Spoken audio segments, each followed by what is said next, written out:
Welcome to today's continuation of Hollow Knight Silksong.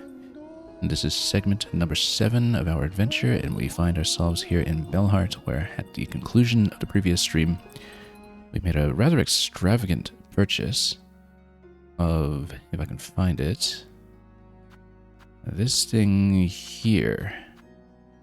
Multi-binder, which cost me 880 rosaries.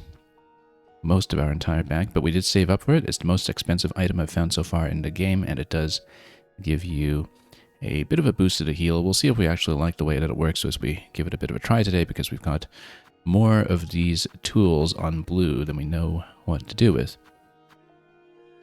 Now, before I proceed, well, first of all, let's take a look at the current state of the map, just to have a bit of an update on where we've gone.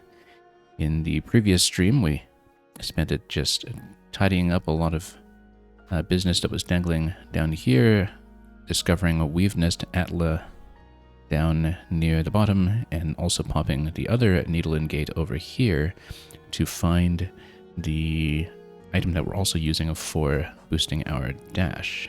That, I believe, is on yellow here, the Silk Speed Anklets. But yeah, mostly we've been clearing quests, clearing the map, and generally just exploring. There are two natural places to push on to next. One is that we have plenty of room to explore up here in Greymoor now that we're able to go up walls. The other is, of course, that there is a zone that we've only briefly dipped into the first room of that is to the left side of the Shellwood. And of course we have this remaining mystery of what to do in Belheart, where clearly there are some paths that we haven't found yet, and some of the collectible silver bells that we have to pick up somewhere along the way.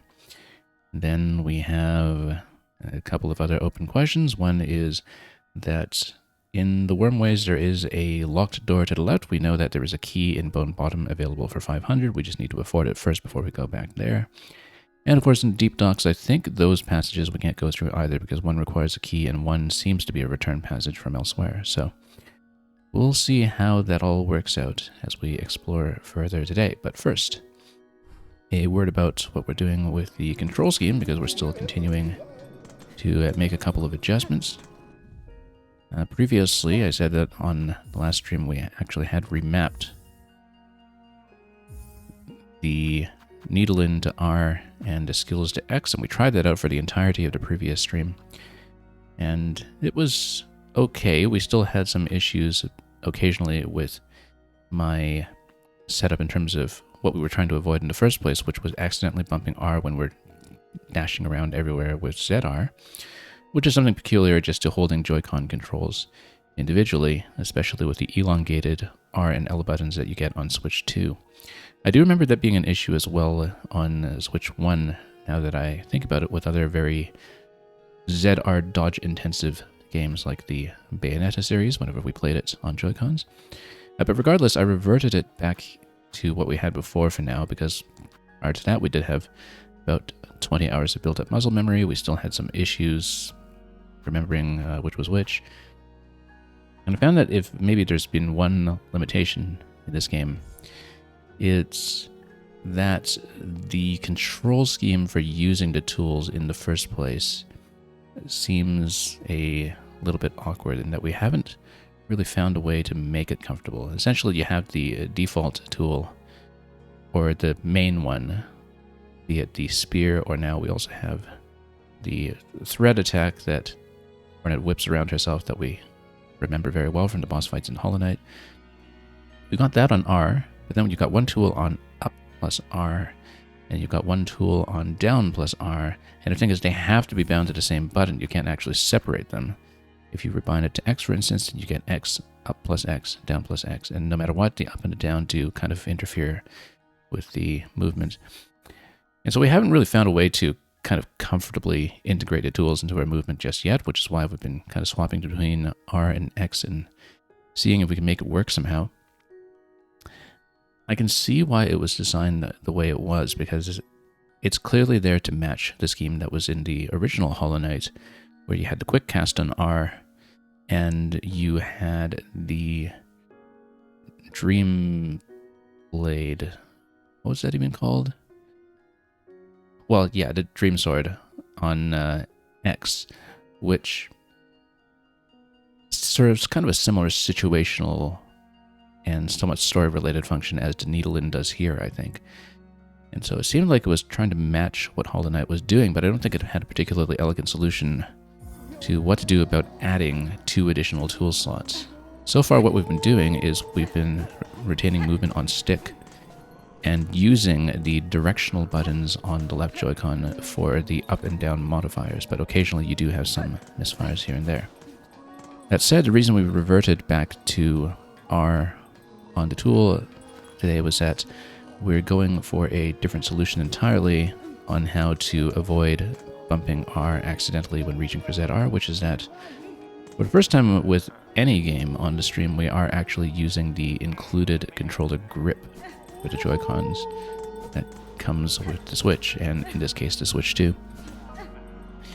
This is not something that I'm very familiar with using, so we're still kind of getting a feel for it, taking the Joy-Cons and putting them into a bit more of a traditional controller setup, but it will hopefully address the 2 issues that we had with holding Joy-Cons individually and loosely the way we generally like to, which is that you had all those accidental bumps on R, and secondly that we kind of want more precise directional control whenever we are doing a downward thrust, especially if we are in the Hunter and Beast forms where, you know, you do this massive lunge and you have to be absolutely sure that you're pointing at the intended angle.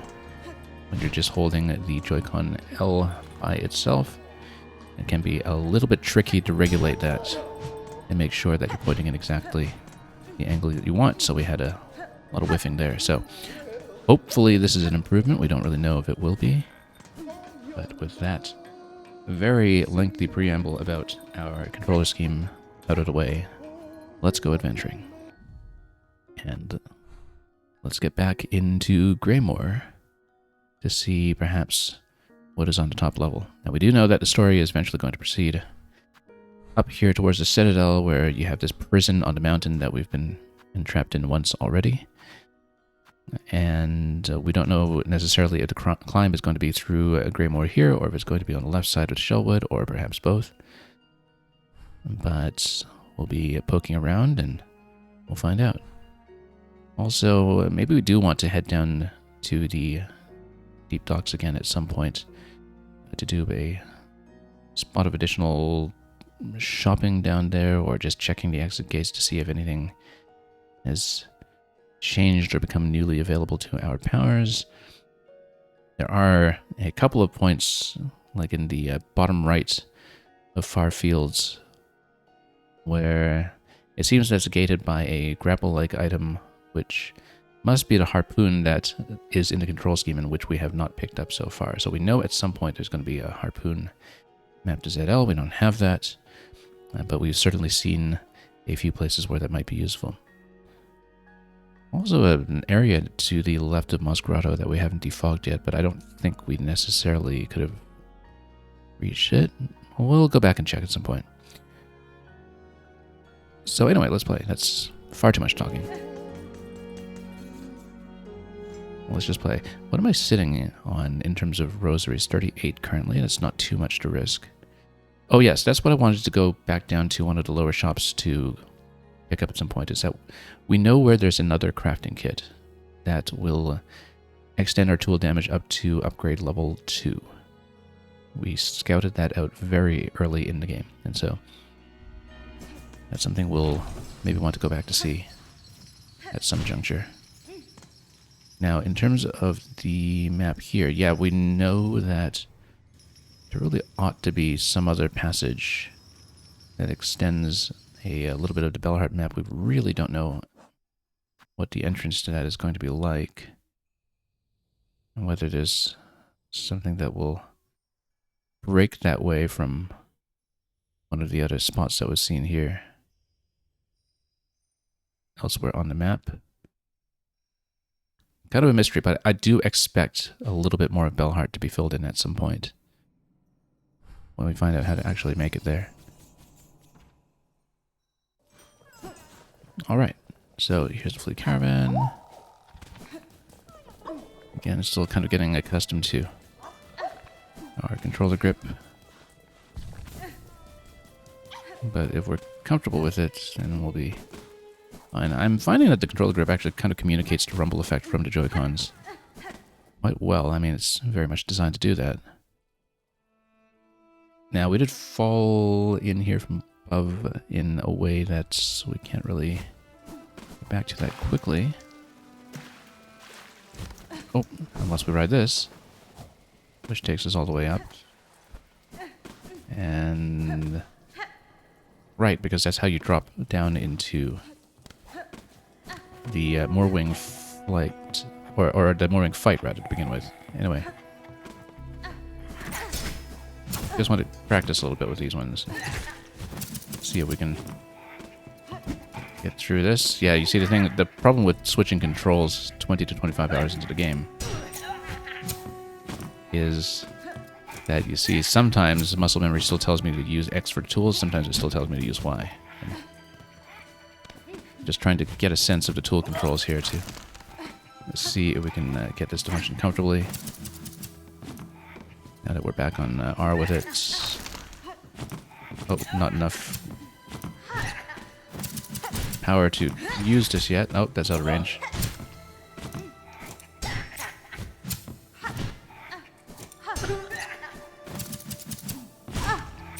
Okay, nope. Trying to just up here a little bit.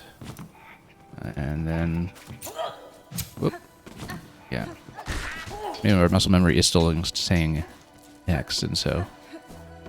if we're finding a lot of mistakes where I'm playing in such a way that I'm pressing X a lot when I mean to press R or vice versa, then we'll switch it back, because I seem to have gotten more comfortable with it last time than I initially thought. But we'll see what kind of mistakes we're making.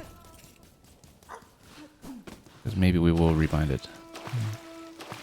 Even with the grip in play.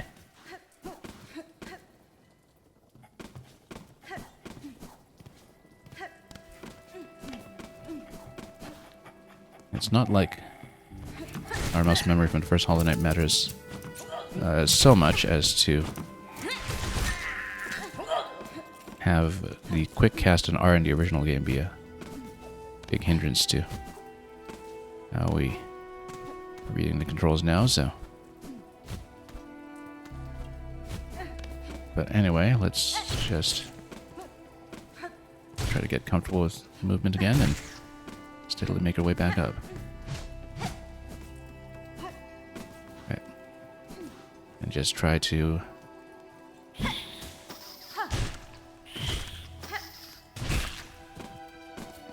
mop everything we can. I've got a pretty decent bank of shards right now to just indiscriminately use some of the tools, so... just...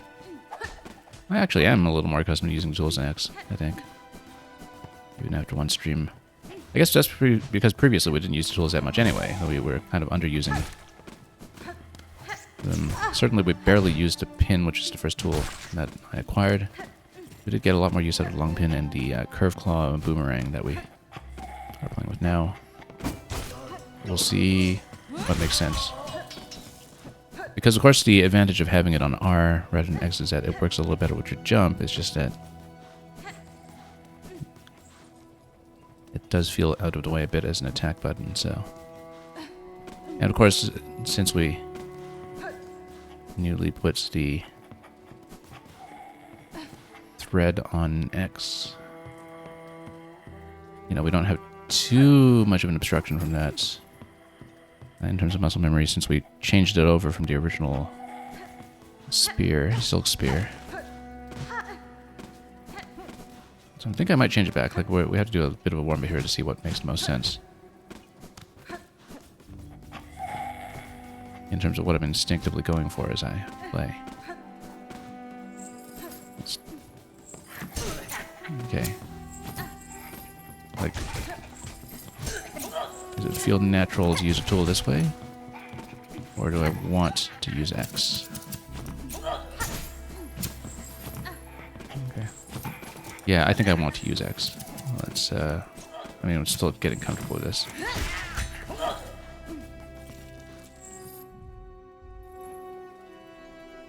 all right, you know, let's switch it around. And if we continue to make mistakes, then I guess we'll just consider switching it back. So maybe our instincts about that were right last time. What I really wanted to do when I was playing with separate Joy-Cons was to put a skill in X like this and put needle in actually way out of the way on something like stick click on the R stick, which the game actually doesn't let me do. I never thought this would be an issue because, you know, rarely ever have we ever deliberately wanted to put something on stick clicks, which are inputs that I generally dislike and which I find extremely fussy. But because you're not constantly using the R stick as a camera in this game, you don't have that much in the way of accidental stick click inputs like you do in games where you're trying to do a free camera and then you make a sudden turn and all of a sudden you find that you've got problems. Let's see what happens if we go up top over here also. Yeah, because, yeah, X makes more sense, I think. Feels more natural with the ranged attacks that we're doing in Prince of Persia earlier this year as well, which was something I mentioned as a rationale for that. Looks like we can unlock a path from up top and drop back down here once we get to that point. Someone's clinging to the right side over there, so do we want to go left or right? Let's go left. First, whoops. Oh, hang on. Yeah.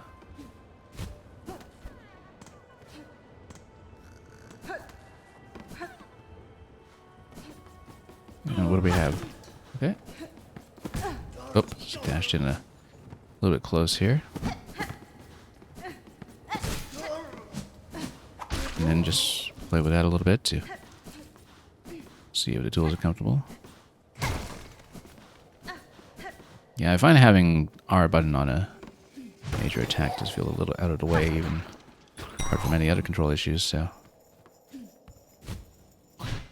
I've definitely been thinking quite a bit about, you know, how else would I design the button mapping in this game if I had a bit more flexibility to configure it, but it's really the one and only issue, just getting those tools to work out. Locked bell home. Sure, let's call out whoever's here. Who's bothering me now? Leave the great Yarnaby in peace. Shoo, shoo. 06i, do I feel the rain on HT Rumble too? You feel like all the individual steps. That's a good question. Because as I was just saying, I switched to the Joy-Con grip today for the first time in pretty much any game ever. And it communicates the rumble effect much more successfully than I would have thought.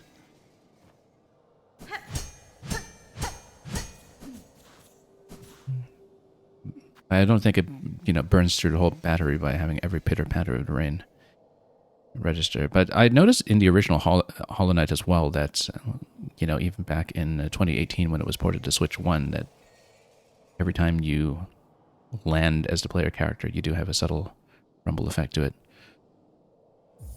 No. Can we bother this one some more? Shoo, I say, unless you've brought a worthy specimen with something truly nasty inside them. Otherwise, leave the great Yarnaby in peace. Now, can we register this officially as a wish, or do we just bother this one again and again? Okay, so we'll bring a worthy specimen at some point. Okay. New dashing speed that we have here is pretty wonderful. Oh. Also, give me a chance to just... Oh, no, wrong. I was trying to heal there with A, and I totally whiffed. I was going to... try out my multi-bind a little bit. Now we need to build up a little more silk to do that comfortably. Let's do that. And not die to anything here, although the nearest bench wasn't that far. We just need to... Oh, see what this is. Great Rosary String, we'll take it. Extra Typo coming in so early with a party of 7.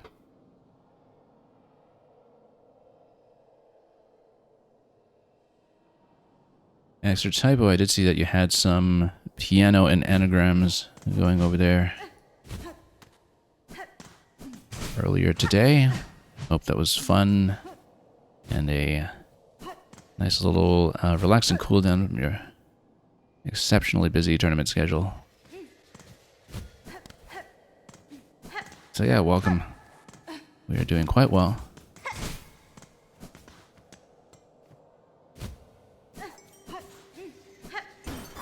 Oh, no, whoops. I say we're doing quite well, and then of course this little critter in the bell just snipes me from under. That's okay, we'll go back there and recover our wealth. Actually, yeah, 06i, now that I hold still in this location, you're saying you've heard the rain make slight sounds and rumble on the Switch 2 Pro controller. Yes, it does on the Joy-Cons. It is the same information that is being sent to the controller when it comes to the rumble effect. I do, in fact, have a bit of a pitter-patter effect as I stand here. I'm pretty sure it is coming from the rain and not from the flea or something. But yeah, it is actually quite noticeable, even with the grips. So anyway, let's head back upstairs.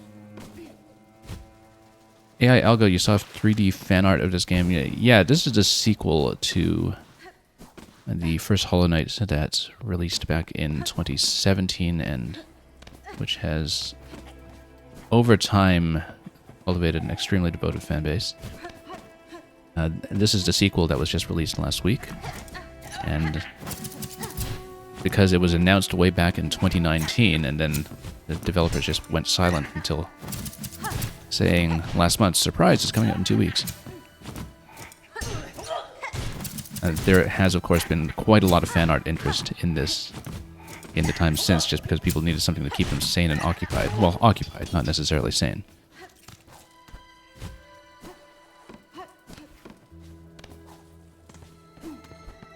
And yeah, Astro Typo, this is a very interesting game. It has a wonderful musical score, by the way. The first game, Hollow Knight, was something that was very piano-centric. This one, because there's this bit of a silk theme to it, it has quite a lot more in terms of strings. You know, a lot of the boss battles feel like violin chamber pieces. Okay.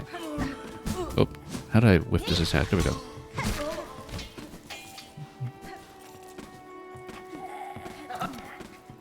Now let's head back upstairs to where we were going before. Am I in the right room? Yes, left side.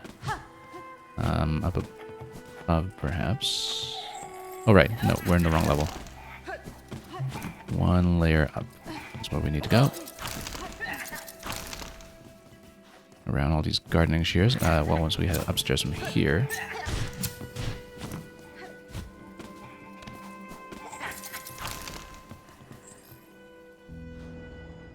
So 6i, you're saying the late game music is amazing. I mean, I'm still technically in Act 1, so we'll find out when we get there.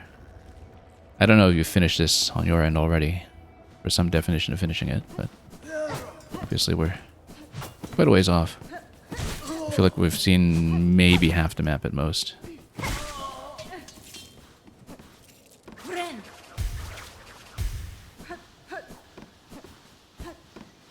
Okay, here we are. Going to get the silk back, hence why we really weren't shy about healing up that location.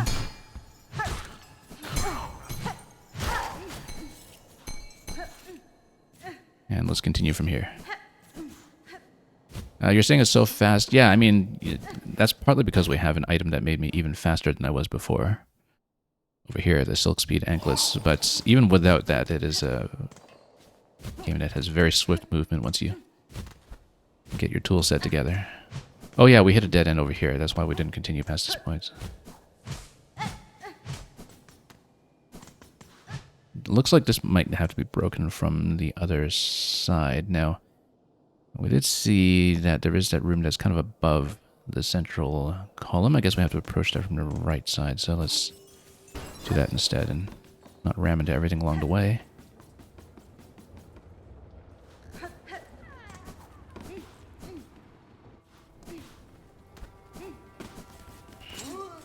But yeah, the first game, Hollow Knight, has one of the loveliest piano-centric scores in video games, I would say. Whoops. Okay. Hang on. How come we're having trouble triggering this? We'd better heal up when we can. I'm still getting used to some of the control changes I made here. There we go. Let's not dash forward too quickly until we know where we're going. I want to go up. Extra Typo, you're saying have a good rest of walkthrough. Yeah, thank you very much. And you have a wonderful night yourself as well. This looks like it's telling me there's a lift up ahead. Possibly something that affects the major story sequence of getting up into the Citadel, but... Okay, what do we even do with this? By turning everything here, I guess we'll have to see in some other room. Oh, you can probably go up there. Can't really get a dash jump off of this location, but... Oops. Also, let's not die to that thing. Down here. That would be incredibly embarrassing. Let's see. It's curved. You can't really go up that. I feel like we can float across to that side. Nope. Barely out of reach. Oh, I'm trying to get a dash jump out of this. No, not really enough room to do it.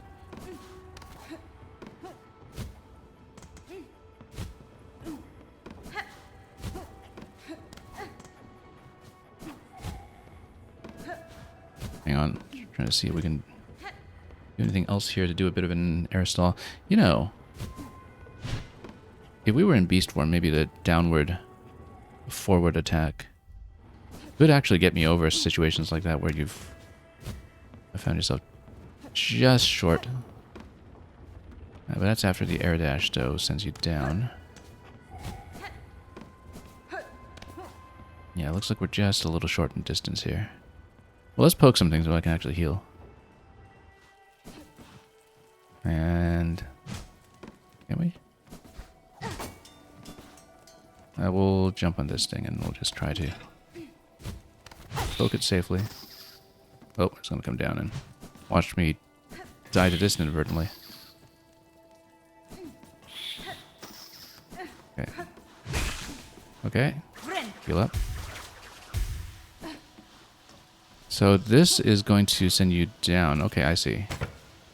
Yeah, it calls the lift and then you can take it up and down. But now that we've released it, we now have a way down to the bench. So we should just take this so we can activate it. Yes or no? Yes. Because you should be able to just activate it both ways. What is that on the right? That looks tall. Oh, right. That's because we cleared the quest. So that's the Scarecrow. Let's try to get up there, actually, to take a look at the Scarecrow. Since we just built that. Or rather, had the proprietor here build it. After completing the quest. At the end of the previous session.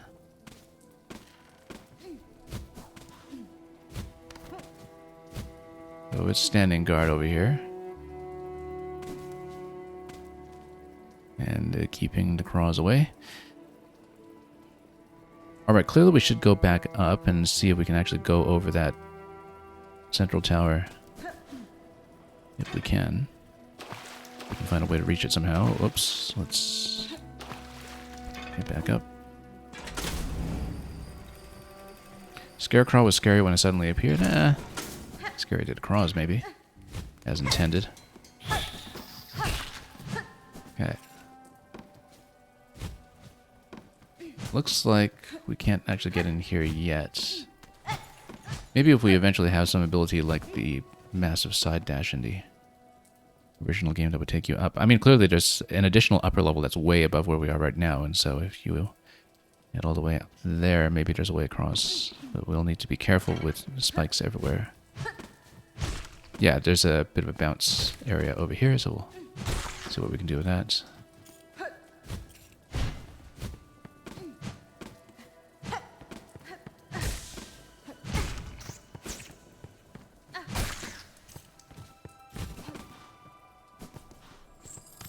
And, well, this looks like it's breakable, so we'll see where it connects.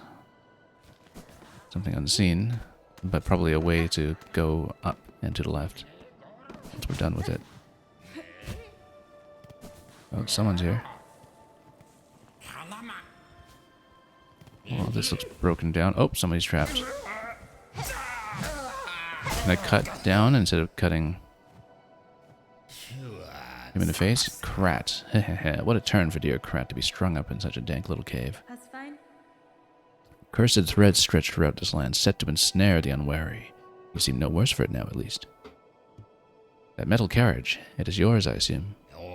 Ooh, yes, I'm setting out to join the nearest flea caravan, aren't I? Safety in numbers, yes. I've had more than enough of venturing alone. And you, I trust I will see you there. My carriage hides a special secret I'd gladly share with you when next we meet. Heh. That's not suspicious at all. Well, we know where the flea caravan is, so, you know, that can be done. Good luck, my dear. We will meet again when I've joined the flea caravan. Easy to get to.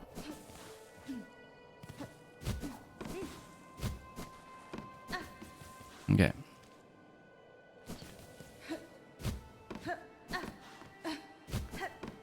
How are people so far in this game already, incidentally? I mean, I guess, you know, I've only been putting in 4 or 5 hours a day rather than 12 to 18 hours a day. It's funny because when I did play the first Hollow Knight for the first time, I think I absolutely binged it. You know, there was one stretch of it where I just had a full day where I did nothing but push through the map. Because it was just so incredibly engrossing.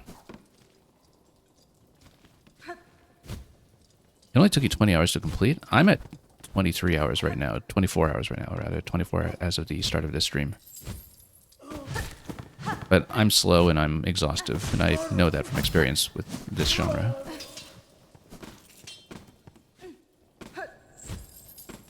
That's just how I play. But I'm really in no hurry, as you can see.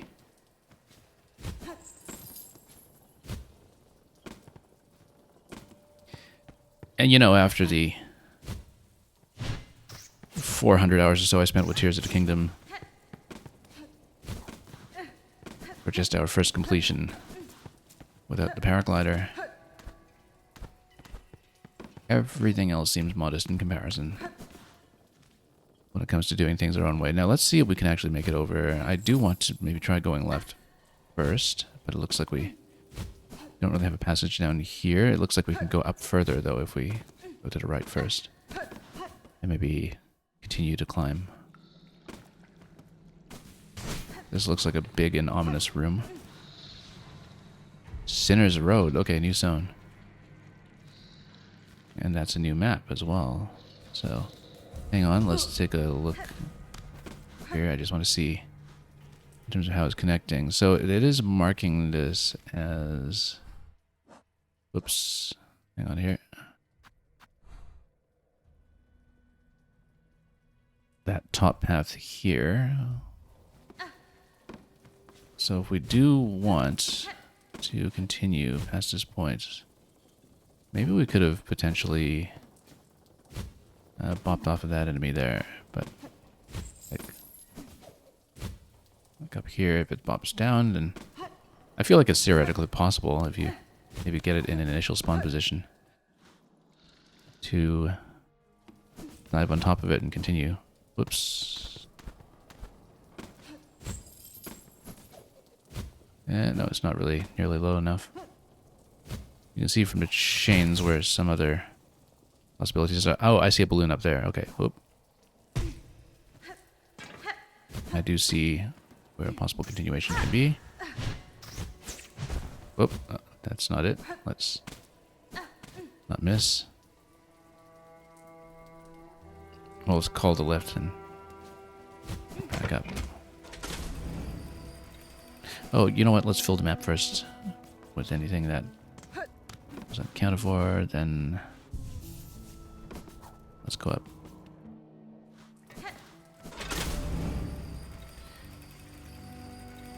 Yeah, I think the first time I reached one of the endings in Hollow Knight, that was definitely on the order of maybe 35 hours or so on my first run. And, you know, that was only around 80-something%, I think, the first time I completed it. Obviously, further runs took even longer because I tried out completely different routes and also just pushed the percentage even further. Yeah, I guess 069, you know, if you're watching on Twitch, then one of the benefits of getting it done quickly is that you're free to watch everybody else and see what they've come up with when it comes to methods and alternatives. So we do see that it was something to bounce on further to the left. We need to head towards it and see if we can land right here. Good. Oh, right here, and we bounce towards the next enemy, and then we bounce towards the next balloon. It can be done, and we will do it.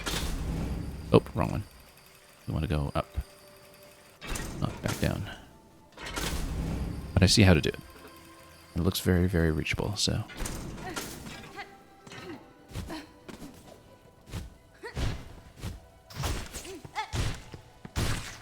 Yeah, you get a really nice sizable bounce off of the enemies.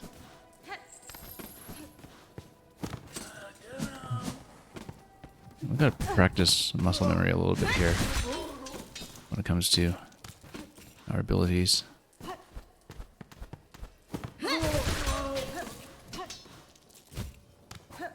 And yeah, we'll come over here, dash jump. Reached a chain, which is our visual indication. Oh, just a little bit short again. Or rather, we took a bit of a down swipe rather than a side swipe. Alright then, let's try to make it back.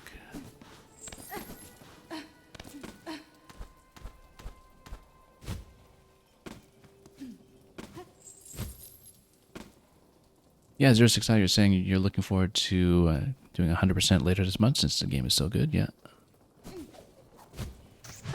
Pays to be exhaustive with a game like this. In whatever order you so choose. That one's just directly in my way. We need to get rid of that, I think. I think that's what the reversal items like the boomerang are for.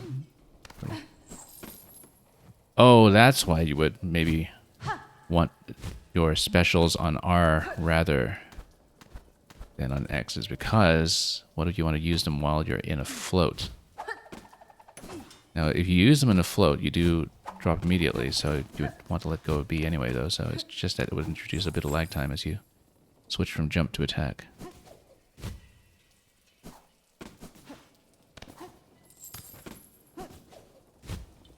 Anyway, that's out of the way now, so that's entirely academic, and we're still missing there. We really need to fix that up. Let's see. It's absolutely reachable. We're just not swiping it well, I think. And actually, it's more reachable if you're not swiping, perhaps, as Reaper, because you can get a better angle on it. Particularly as Beast if you're good at gauging distance, but if you gauge a 45-degree angle, well, this is very reachable as Hunter. Reaper is perhaps the hardest one there, which tells me, you know what, let's just switch to Hunter.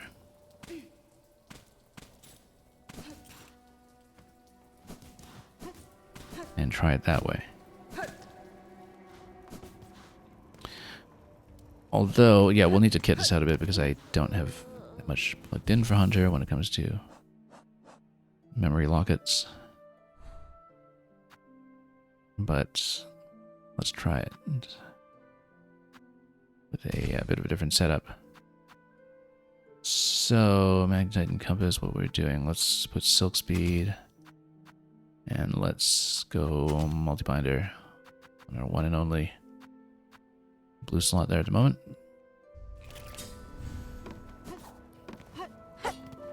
Yeah, because we clearly can get the 45-degree angle for it.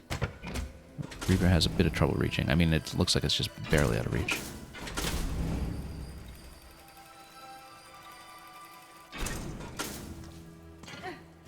Just need to remember what we're doing here. Whoops.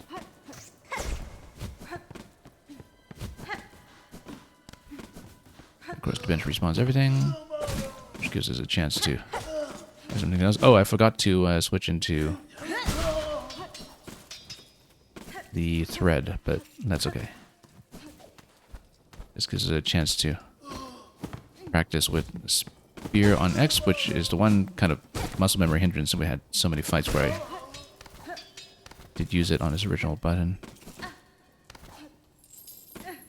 Still one sort of muscle memory hang up here is just... Oh.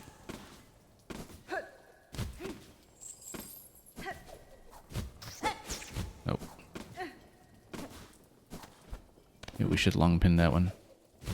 Kind of like that. Or even just standard spear on it might even be better. Oh. Yeah, the thing is, if you're holding a float, I see now why it makes sense to put the attacks on R instead. I don't know if I want to change back, though, at this point. It's just so much back and forth when it comes to controls here, and nothing feels comfortable if you keep doing it that way. Whoops, oh, just missed a down swipe entirely. Let's get a good angle here.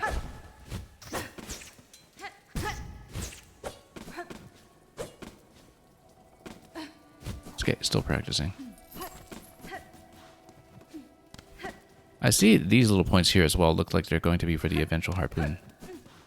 Since we did see circular attachments like that. I mean, look at these prominent locations, right? We did see circular attachments like that in one of the rooms that we could not ascend into far fields. So...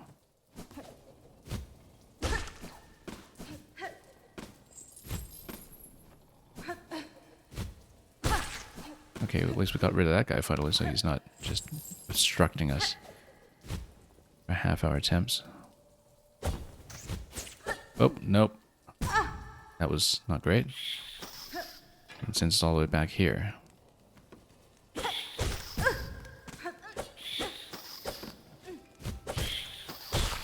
we go. Whoop, nope. Hang on. Let's... not hit the bench because we don't want to just respawn everything. We've been clearing out space, but let's just go up.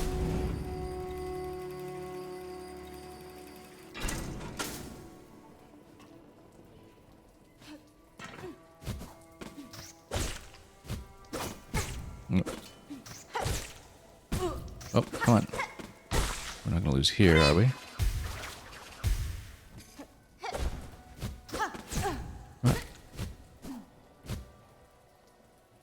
Everything's gonna knock me down. That's fine. We'll just head back on up.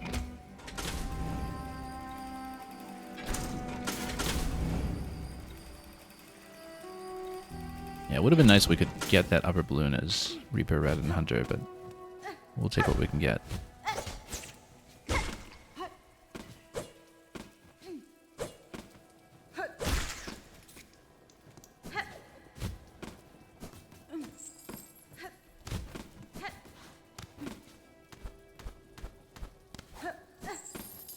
Yeah, actually, you know, with the aerial combat here, and you see, I still don't know what we like with this. This is... I keep going back and forth on this. I mean, we spent the entire previous stream with this setup, but... I'm beginning to see that when you're doing the float, you know, you have to hold down jump.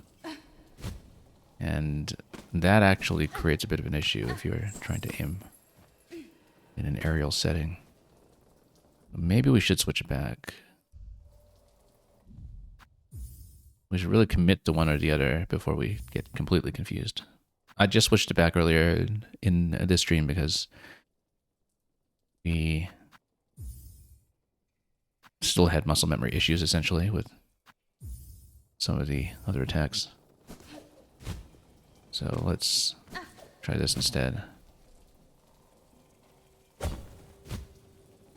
Oh, no, we really need to pop the enemy, actually, for that. In order for that to work.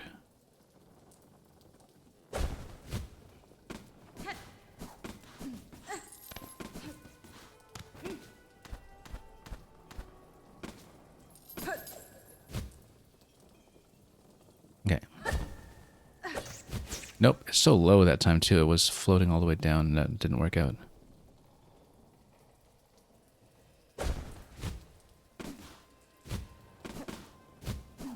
We can totally traverse this.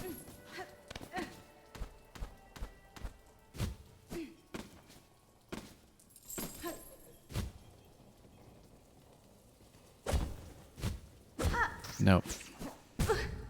I actually feel like Beast might work there. And I want to try it because we did practice with Beast quite a bit on the previous stream. Because you get a shallower angle, right? As long as you don't completely whiff from misjudging distance. you might have a better chance of reaching the one that is further. So let's try it with a shallower angle. Harder to aim, but... Oh, and then we don't have to multi-bind and such anymore. That's fine. Okay, just for practice sake, let's put Threadstorm on this. I don't know if that makes sense because Beast is so close range with everything else, but that's fine. Let's go with it and let's see. We'll need to get more of those memory lockets eventually too. Try to get that working.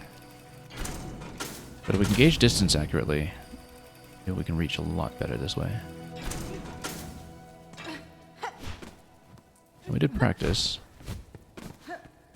so much on that encounter in Hunter's March. I'm not overly concerned. Well, this will give me a chance to practice Threadstorm on R. Whoop, not if we're pointing up, we don't.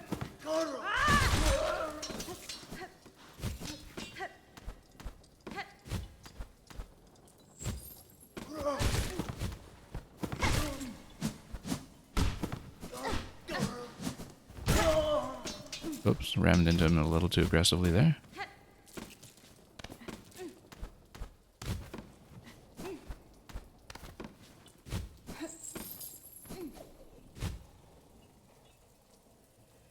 Oh, whoops. Yeah, I keep doing the down side swipe instead of the down swipe. That's the issue with some of that. Okay.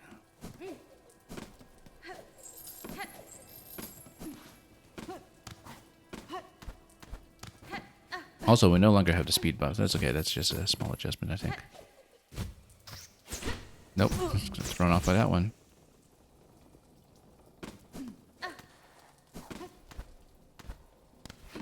Yeah, so we do need to aim this properly.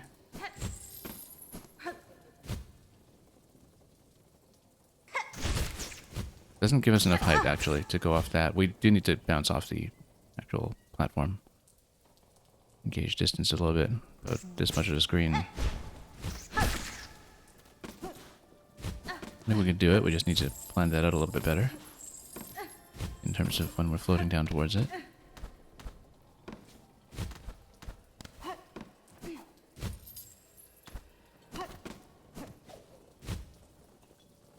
Okay. Nope, down. Not sideways. The problem with playing stick. You have to be very honest about your input angles. Oh, overshot. That's okay. That just takes some practice. We expected that would be potential trapping here. But yeah, when you're in the correct facing direction, you really have to point straight down for a nice accurate dive.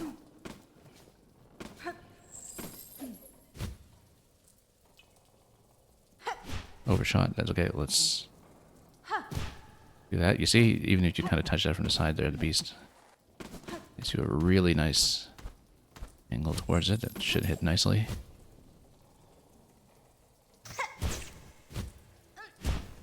You see? There we go. It solves it. What does this do? Oh, it's a board. On the 8th harvest, send 50 measures, 9 beats, drag thread. Spooled, 14 measures, drag thread, twined, oath to fealty, all workers. We saw a sign like this elsewhere, and I can't even remember what that was. Another order board.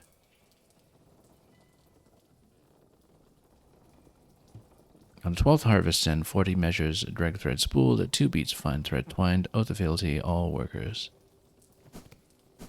So I don't know if this is actually a clue that's usable at some point, or if it's just there for the flavor, but... You know, in terms of the supply chain that is being established here. Oh, and I don't have a compass currently on this. Is it just because I forgot to plug it in? I thought we did have a slot open for a beast, but maybe I never bothered to plug it in. We do know that both of the upgrade slots are yellow. I don't want to dive into this guy when he's a little ways out. But... Okay. Because we do know that we want to go up further to the left. And it doesn't seem like there's a good way to do it here. However, we're high up enough. Can we get further to the left? We bounce and go left? I don't know. I feel like we should go back down here somehow, but I'm not exactly sure. Since the ceiling clearly kind of curves down. Hard to tell without a compass, actually. What we should be doing here. In terms of trying to get on top. We're quite a ways up.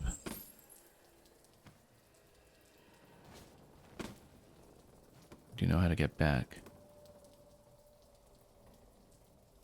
And we do know that there's a sort of endpoint to the spikes that are on the left side. If we can get above those, we might be in a better shape. We go like this. Oh, nope. Nope. No, it sends you down that way. Okay, that's not great. Whoa, that was close. Oh, and no, we're on the wrong spec for that. We don't have the multi-bind. Okay. Okay, that's fine. Let's go back down and let's switch. So we didn't get anything out of that except for that board that may or may not be a usable clue.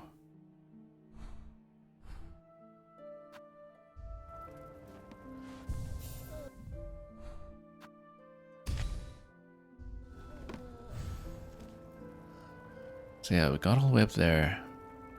Doesn't seem like we can climb over. But then how else would you get there, right? Like, I mean, I guess, you know, eventually we might have some ability that allows me to fly over somehow, but it didn't seem like we'd get over the whole tree segment on the left. So maybe there's something else that we have to complete.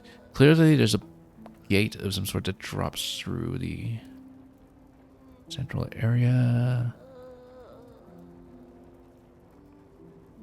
I mean, there's one thing to the left that we didn't really properly explore there yet. Let me just go back to the central tower. Let's see if we missed something obvious.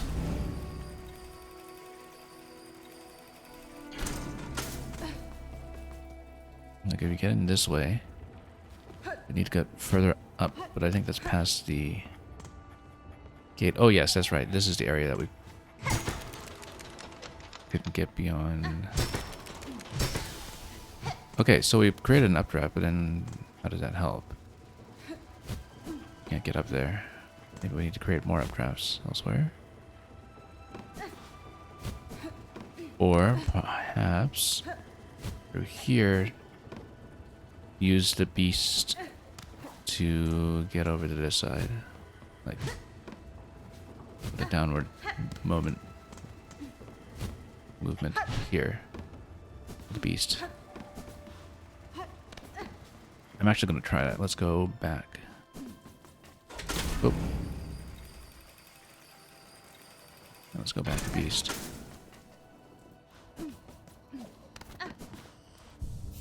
As it solves a couple of traversal issues in its own unique way.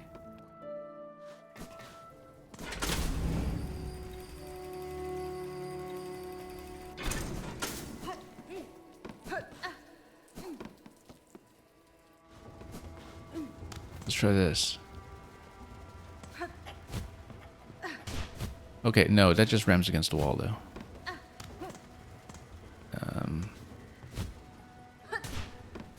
But what if you dive first? No, that would take you too low, I think. Because of its arcing motion. Yeah, I can't quite get over. We turn this on, and if we turn this on, then what does that affect, potentially? I mean, I guess it would create a way to fly over on that side. Oh, maybe the updraft continues all the way up through the trees there. Well, let's take a look. Let's do this whole area again to see what we can find.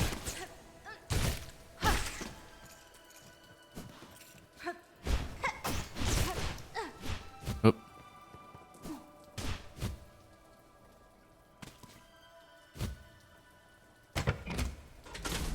Because if you turn on that updraft, maybe there's something that you can ride now that comes up past where we fell onto the spikes on the way down the left side earlier.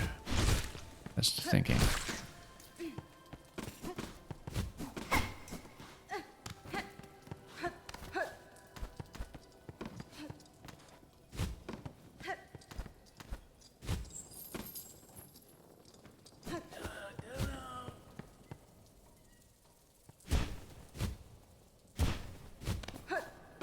So we're here. Then what have we... Oh, nope, there's nothing. So never mind.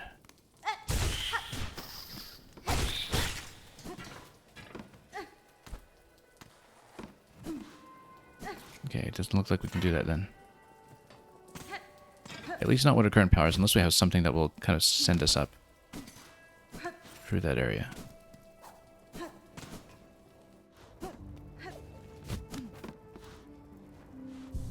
Back to Reaper it is.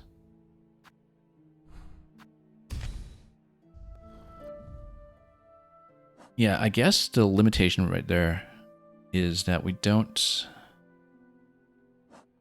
currently seem to have a way to get over that jump. However, it's because the beast roll doesn't let you come off the wall though, right? Like, what if you had... Whoops.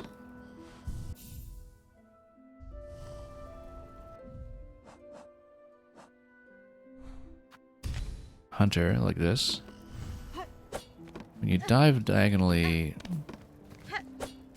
are you able to get a wall jump out of that? Not really. Like you dive. You can't really continue. Well, you can float out of the dive if you double tap quickly. Then maybe you can do a wall jump out of that. But then it seems like that angle would be much too sharp for what we need.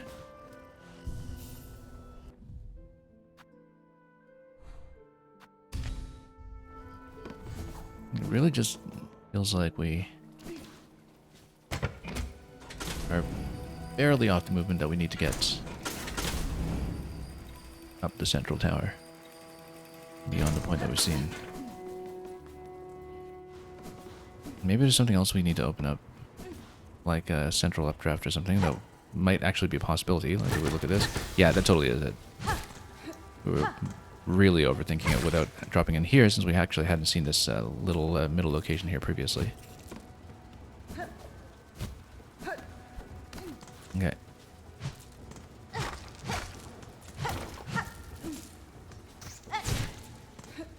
Okay, well that resolves a whole lot.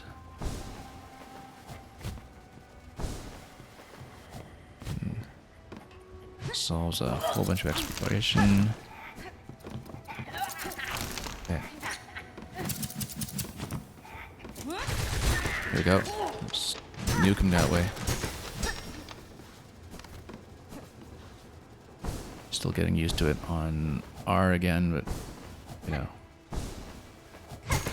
nothing is ever going to be completely comfortable here, it seems.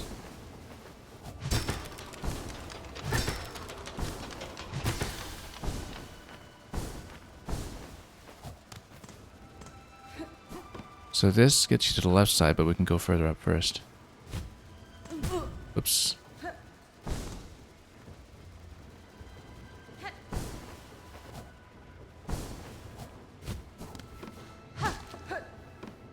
And hold up a bunch of resources here. I think that's it, though. Not really a collectible silk eater. That's interesting. Grub that lives within and feeds upon Fartham's lingering silk. Consume the silk eater, retrieve a cocoon after falling in battle. Okay. That's very useful if we have some kind of massive rosary lost somewhere very deep. Yeah, interesting that it's just sort of a discoverable but limited consumable item. I mean, I wonder if more are purchasable or something at some point, but if it is just a finite number in the game, that would be kind of interesting in its own right. Anyway, let's go left from here.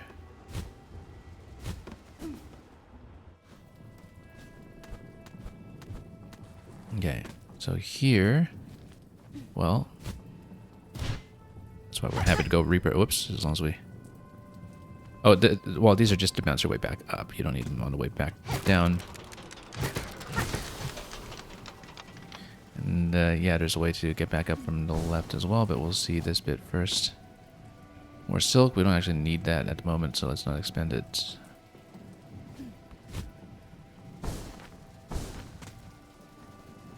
However, we probably do want to go this way, then hit that down below. Whoop. There we go.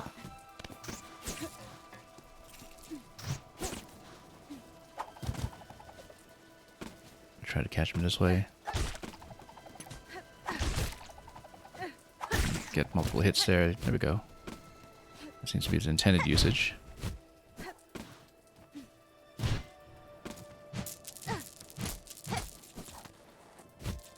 That's what happens when you don't have a magnet anymore. And yeah, so you can curve down perhaps to the lower area, but we're going to keep... Well, maybe. I'm not sure. But we'll keep going up this way and the updraft. Right, because we're on the right side of the first tower, on the left side of the map. I don't know how we can curve towards that left side area, because that seems enclosed from this side, but maybe that's accessible from further up above somehow. Oop. There we go.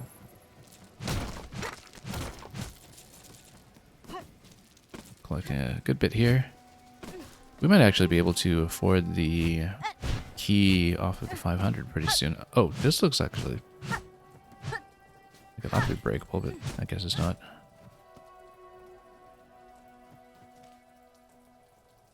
Well, I guess when we plug in a map, we'll get a sense of how this looks. Because I know that on the left side, there is a trapdoor that can be opened from above it. And so we know that passage is accessible somehow. It could be off of the bottom right area of where we are now. I'm not sure. But we know there's some way to get there. Has to be.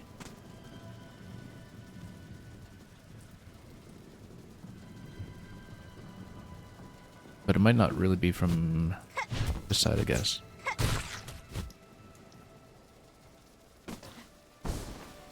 Unless there's something else that we haven't seen. Is there an upper passage there that we can reach? I'm not exactly sure. No, that's just where we found the collectibles here earlier. This is a whole lot of nothing. Really kind of surprising. I think we'll just have to hit a bench and see how we've mapped this, because it really did seem like that was accessible. Just perhaps not from this end. Yeah, we'll see how the map actually completes this.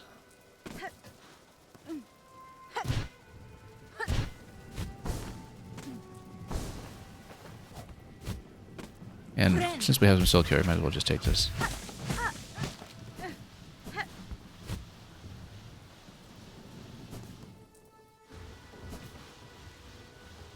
Okay, so that's been explored.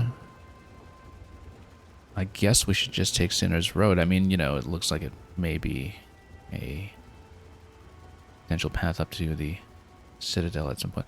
Oh, no, we're sitting on 300 right now. Let's take a look at this. We can get over 400. I'm just thinking about this in terms of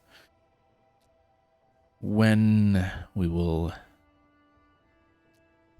and cash those rosaries for the key for 500, which is one of the candidate purchases that we have in mind. The other one that strikes my fancy being the other toolkit for the sub-weapons, but I think the key definitely should take priority when we can get it. So let's go back out this side. See what we can do.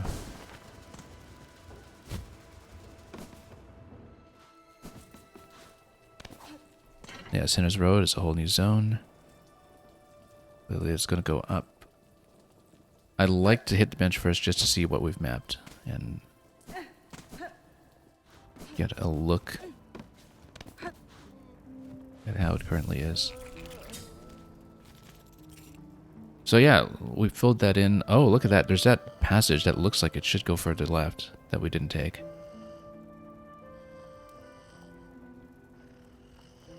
But it felt like we hit a dead end there when we went up. So maybe there's something I didn't see about how to break that. Because it looks like we could have clearly continued past that, but maybe I didn't look at that carefully enough.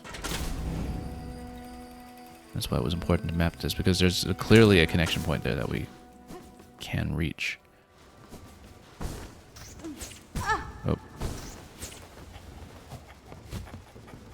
Have to deal with all the enemies again, of course, but that's just going to come to territory.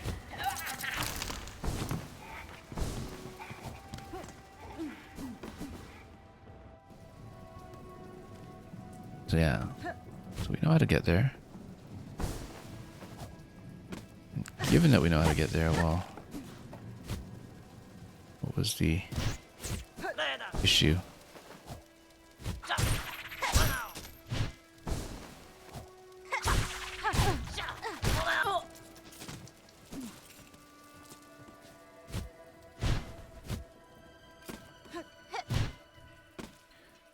So it's through this central column going up. We need to wall jump it and head upstairs that way. Okay, that's the open passage.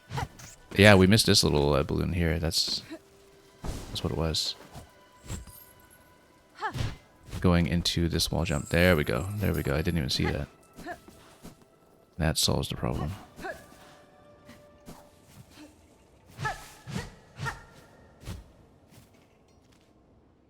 And that'll drop down below. It'll allow us to open a trapdoor soon, but we'll check everything we can.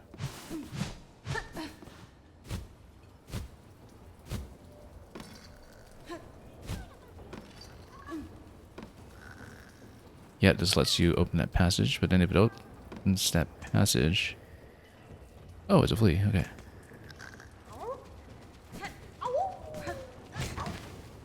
Okay, we'll take that. And that opens this up. Then is there a way to get to the left side? Seemingly not. If it fills this in completely, I think we'll consider this explored, so we'll just head back down this way.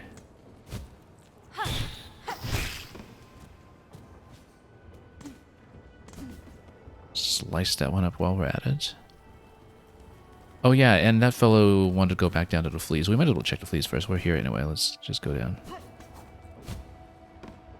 The one who said we should visit him in the caravan. Totally not suspicious.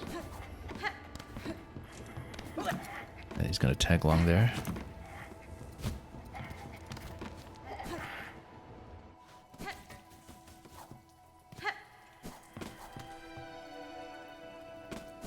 We'll have a rest stop at the caravan. And we'll see about the newcomer once we've done so. Let's talk to the leader too. A strange flea has joined our troop. All are welcome, but something about this one sets my fur to raise. Yeah, I wonder what. His carriage offers a steaming service, but a charge in rosaries is stiff, especially for us fleas who carry few. The companionship we provide and the safety of our numbers, surely some discount is deserved. Well, how steep are we talking about? Let's find out. Oh, also, what's this? Oh yeah, we've entered this one before. We have talked to him previously. Greetings again, Sir Flea. I see you were able to unite safely with this caravan. Oh yes, all thanks to you. Dear sweet you. The Flea Master, that old boar, tells me to call you Miss Hornet. But such a prickly name ill befits such a delicate beauty. Shall I call you something prettier, like Nectar Sweet, my dear?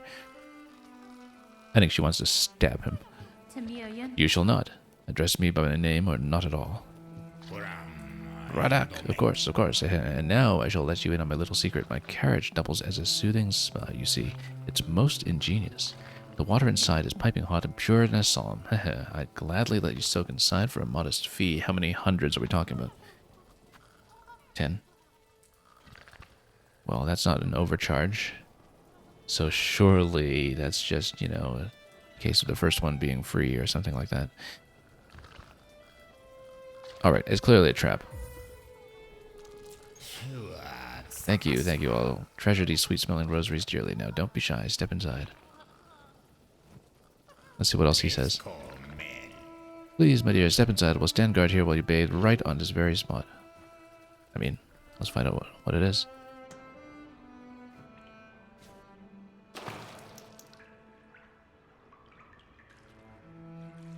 Nothing too suspicious.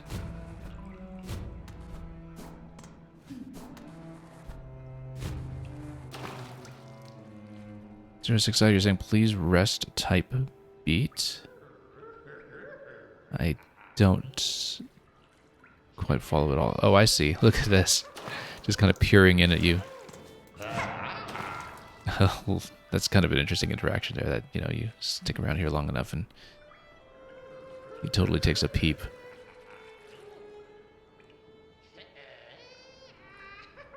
I'm gonna sit here a little bit longer to see what happens. If anything happens. I mean, you can kind of shove them away, but...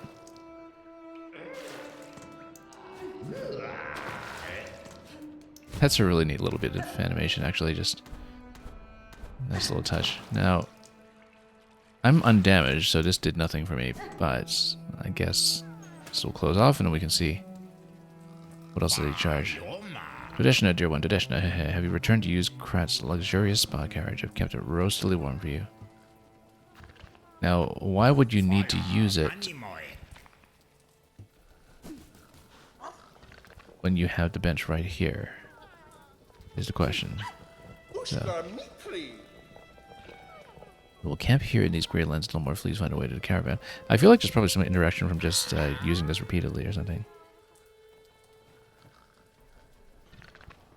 And 06 you're saying similar to the spiders that trap you in the bench in the first game. Or that's a fake-out bench in the Crystal Caverns too, right? But no, the thing I was actually thinking of was, what is it, Millabelle in the first game, who acts as your banker and then swindles you, and then you just, well, prod her for money for the rest of the game after that. So, given that this has done nothing yet, and given that he still continues to offer the service, I almost want to just spend repeatedly here to see if anything else happens. Maybe that's something we'll do a bit later. Right now I have this to spend on, and we also have the target minigame that cost, I think, 25 apiece back in the Marrow, which we also would want to pay in once we have the luxury of doing so. But right now I really do want to kind of bank up 500 for the key that was down here, so might not want to mess around with that too much just yet. But I do kind of get the sense that, you know, you pay in here repeatedly and something interesting could happen.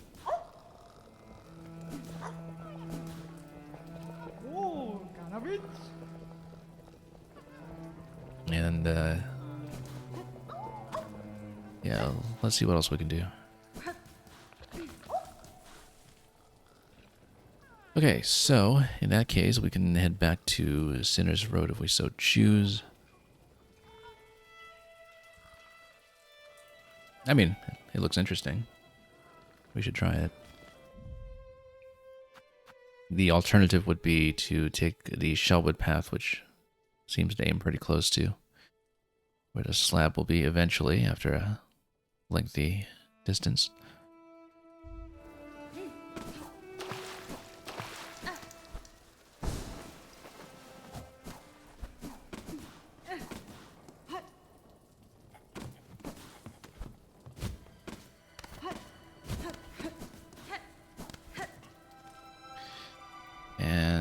And yeah, kind of a ways back. Let's just climb.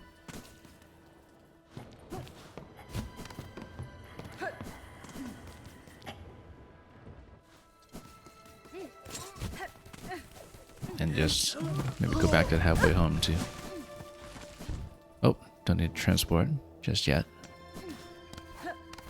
Unless we want to preserve those rosaries by stringing them, which, given that we're over 300, I kind of feel like we should, but we're also close enough to 500 total that I might want to farm up a bit first.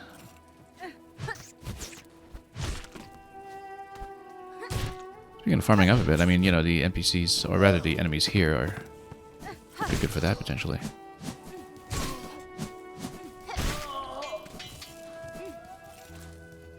But we're still a ways off for that, because, yeah, we have 90 in rosaries right now, so we need to get up to about 410. Let's just continue. Let's see what we can do.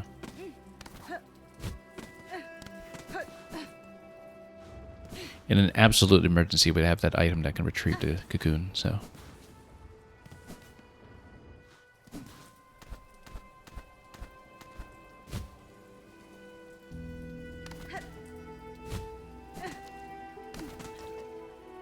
And we'll just take this as the nearest known bench.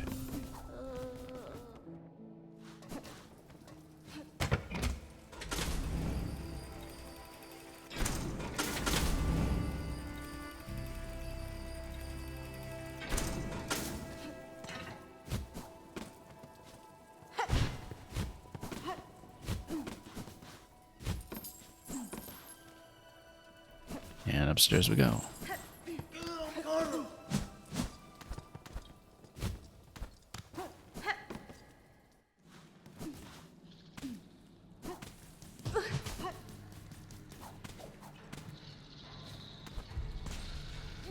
A lot to see here. An upper passage, or is it? It's just a wall. Can we beat this up?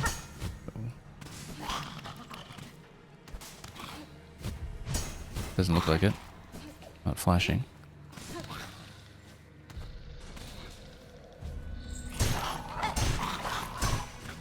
Oh, he's actually hit pretty hard. 2 damage apiece here.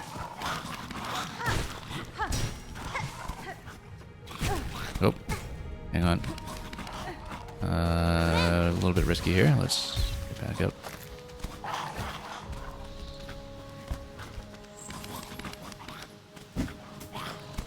Oh, something flashing down below. That looks obtainable.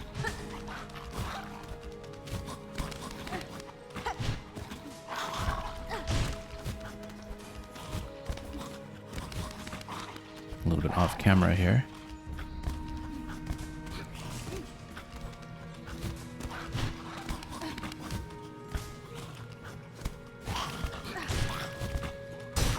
Here we go.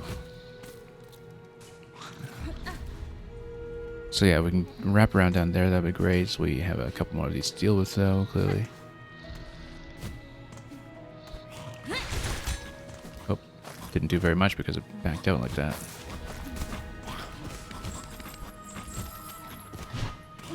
Oh, got caught. Got really caught. And yeah, we're gonna be in a bit of trouble here in a moment. Oh, that was a bigger climb than expected.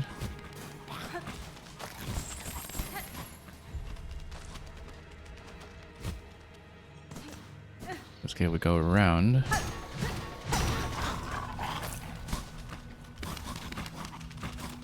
Whoop. Nope, I hit the wrong button. I was trying to, at a moment's notice, use the thread power. I went for X instead of R. I mean, I knew that would happen at some point, but like at a moment's notice, that was just a quick reaction.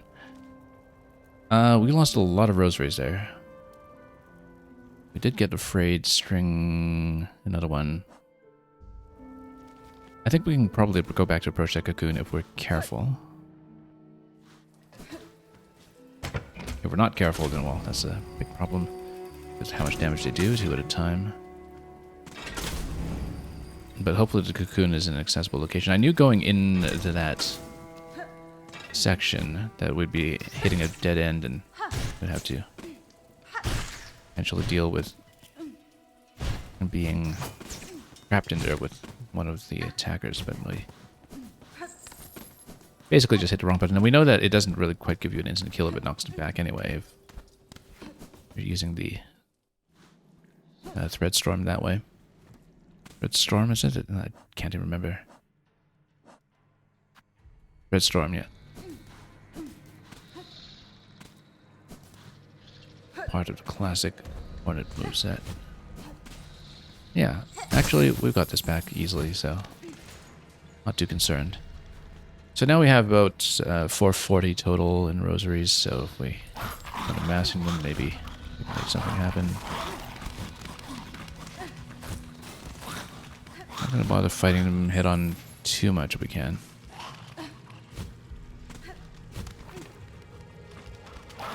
I should check down there if there's... we can poke. Yeah, they actually jump quite high. Let's see if they can actually make it up.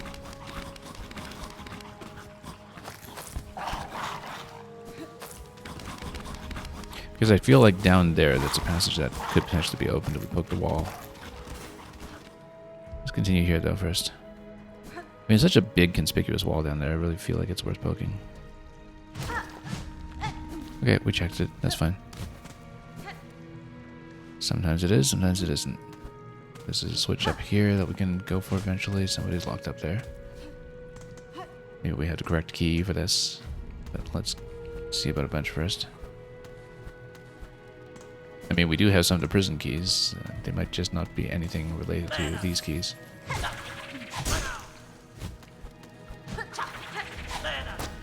Oh.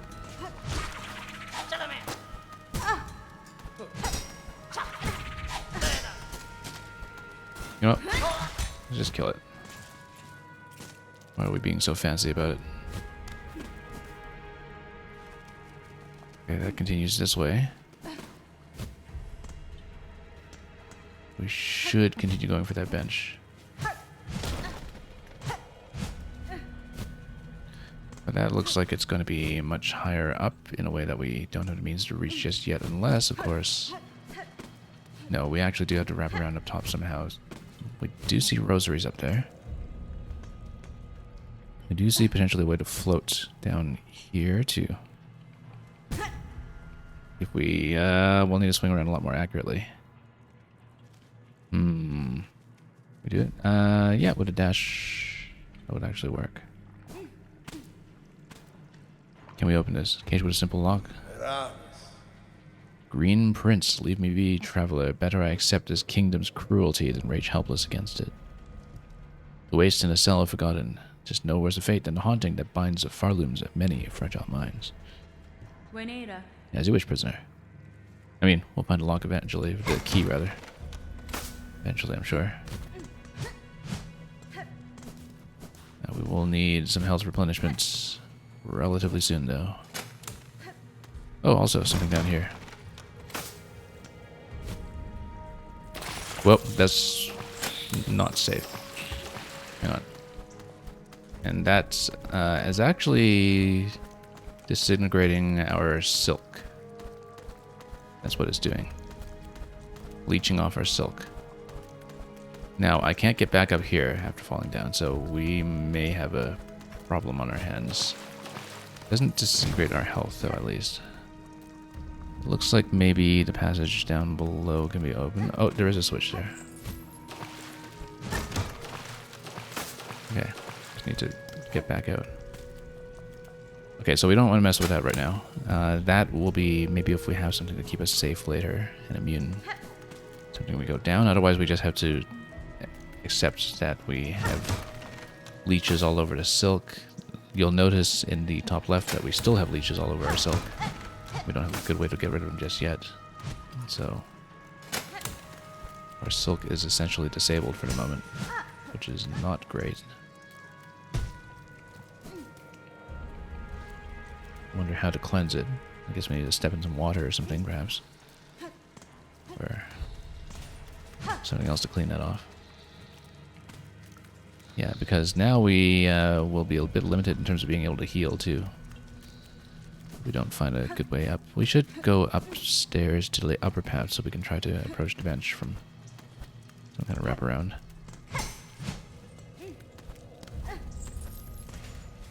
We're a long ways out from the nearest point of safety here, so do see some tread. Can we dunk that? What's his moveset here?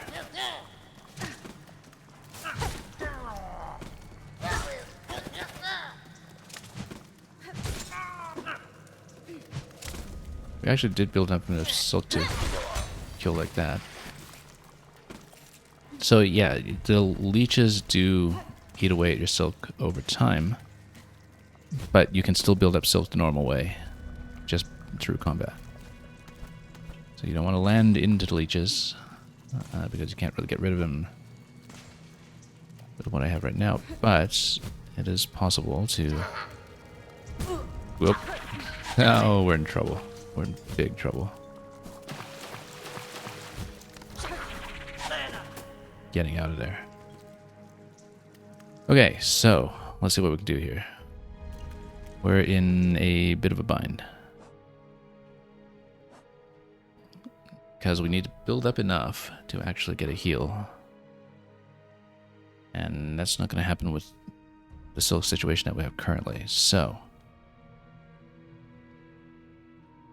I mean, we can push on and try to come back here and safely get a cocoon, but that is 342 rosaries to give up if so. So maybe we should try to make it back to safety first.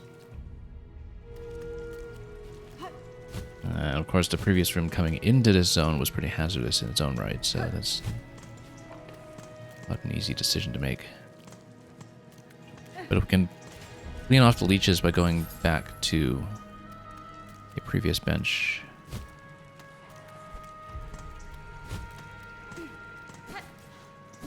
And we know that at least here, if we get caught by something, the cocoon is fairly accessible. Yeah, I think it's better to just go back and try to make it back here. We're rarely in this kind of situation where we have to do this, but... Whoa, that was close.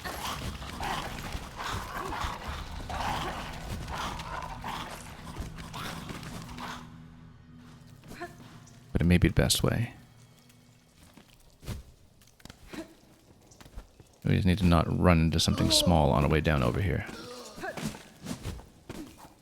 And even when we do, then it's fairly reachable as something we can recover from. Now let's see if the bench is going to heal us from the leeches. It should. Yeah, okay.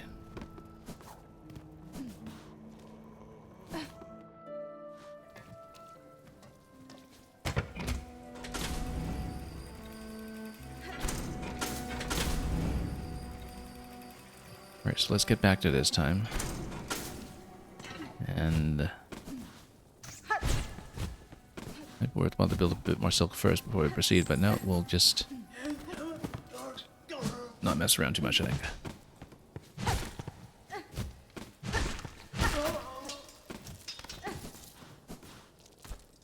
Okay.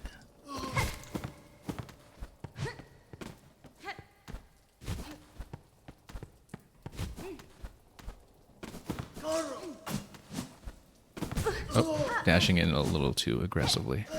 A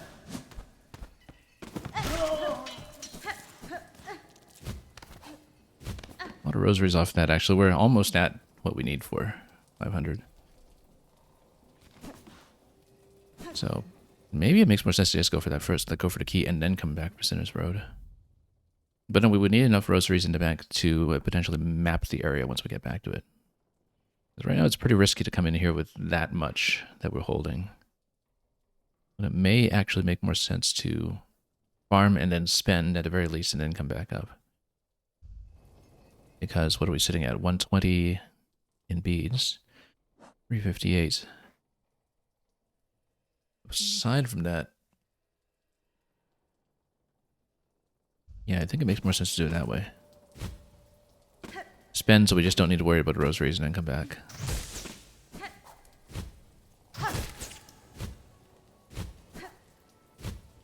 Because we know there's plenty to fight on the way down here.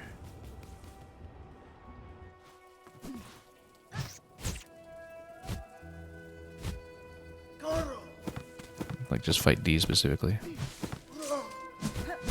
Oh.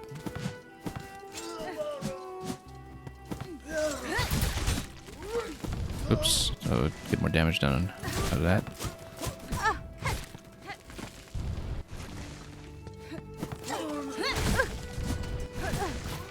Getting a bit too aggressive. Whoop. Just dying to that instead. Okay, that's fine. Well, that's pretty close to where we are, and that's easy to reach.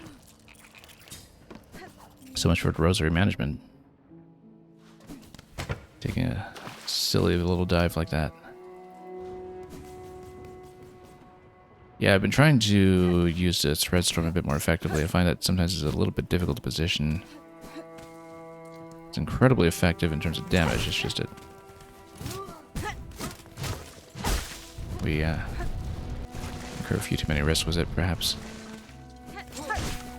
In a good position where you're not going to be attacked into. And you want enemies that aren't going to be knocked back out of it too much. Also, with the running speed that we have now, we need to go a little bit early on the uppercut if we want to do it. Otherwise, we just ram directly into our target. Anyway, speaking of which, we now have sufficient rosaries to head down to the key, so let's do that.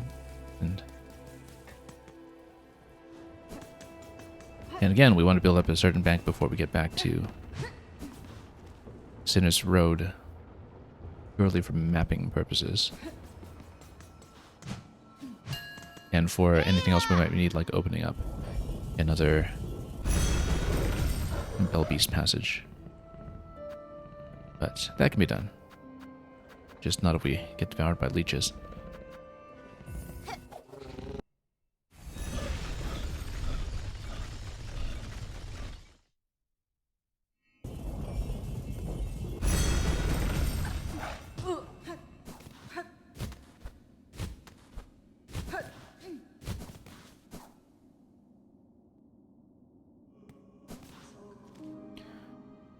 Okay, so let's take a look at this. And, whoop, what's going on here? Whoa, that's new. Skull Tyrant Revenge. That's interesting. Because he wasn't happy with me defeating it the first time.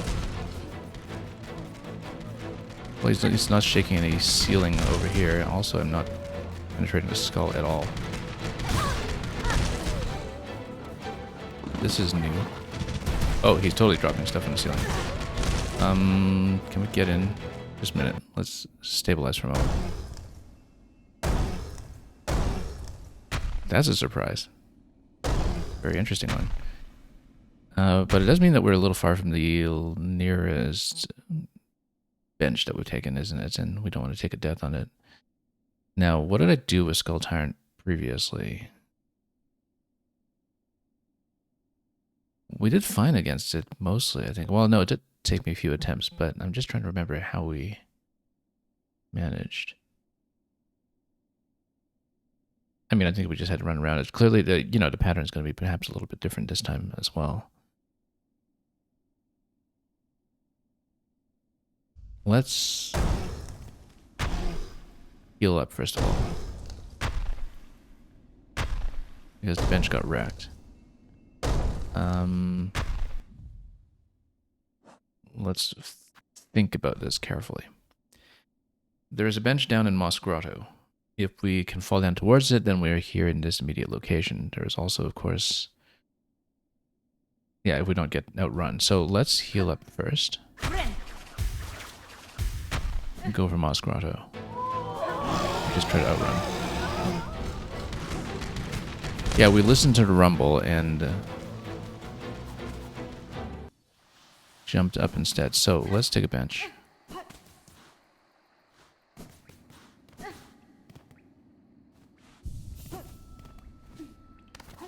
And let's fight him properly.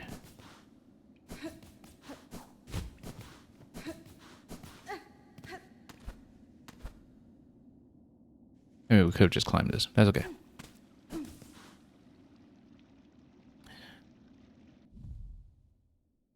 Previously, what I used against him, we just jumped over and sliced him, I think. I mean, a big part of the issue was him just dropping things from the ceiling in the previous version of the fight, right? That's not an issue here. We just need to jump around him and slice. In theory.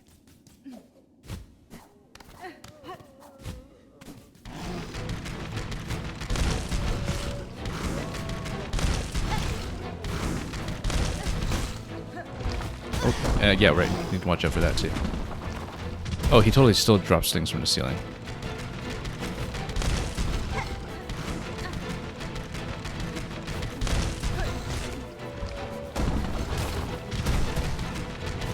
Okay, give him some distance.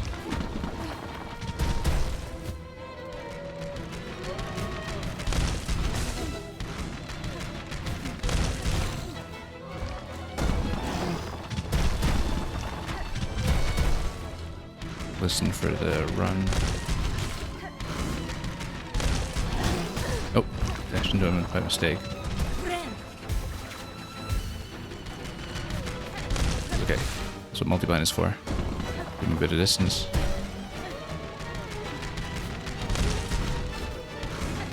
Just caution is all there is to it. If he's dropping rocks, we can go way out of the way. It doesn't cover too much of the room. And we use the rumble effect to predict a dash. Give him some distance always for the jump. We should be able to poke him down patiently. Oh, whoops. Got caught. That's okay, we got Silk. As long as we're not too vulnerable on using multi-bind.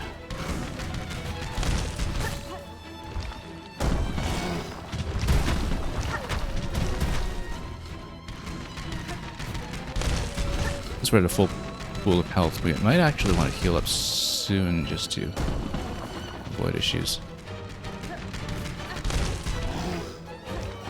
Let's not accidentally enter that when we're mid-fight.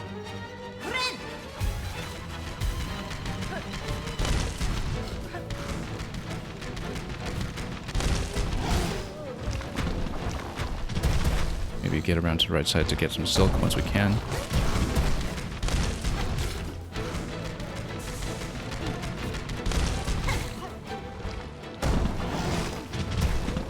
Speed is really working out for me here. Off of our speed item.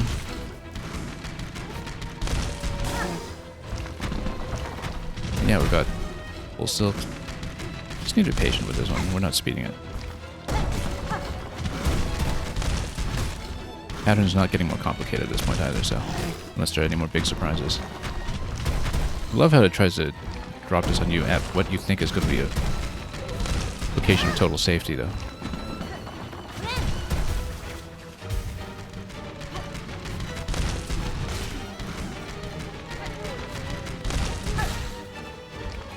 Because what could be safer than your intro zone, right?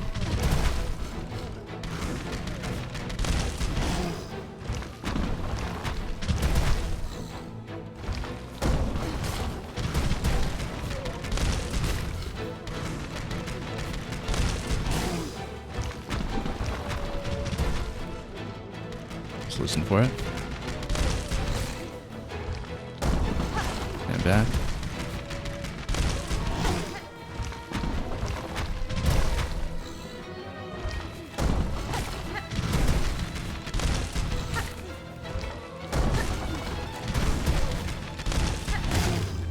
There we go.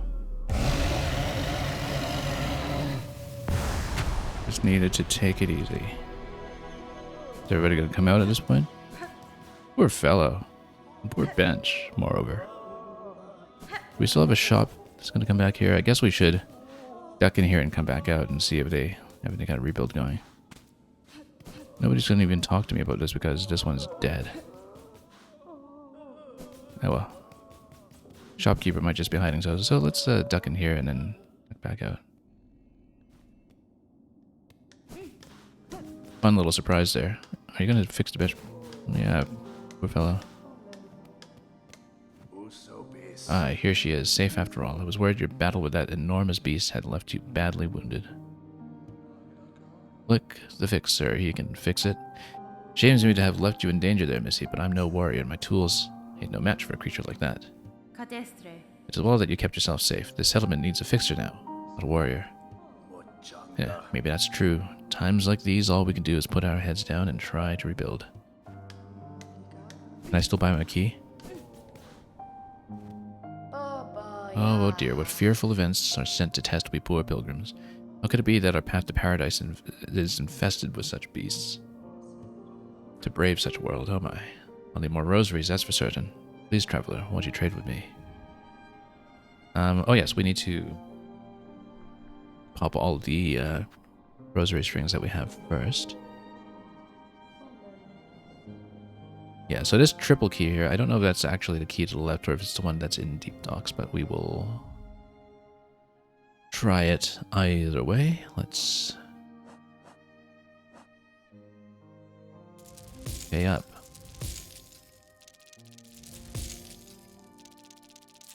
Just barely over the line.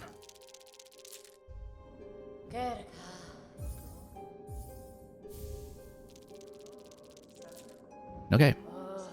Well now, it seems I've traded you the last of my supplies, so I've got no more excuses to linger down here.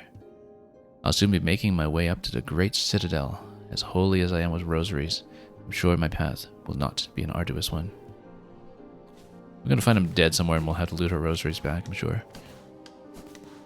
Okay, what if I port into here, then do we get the bench back?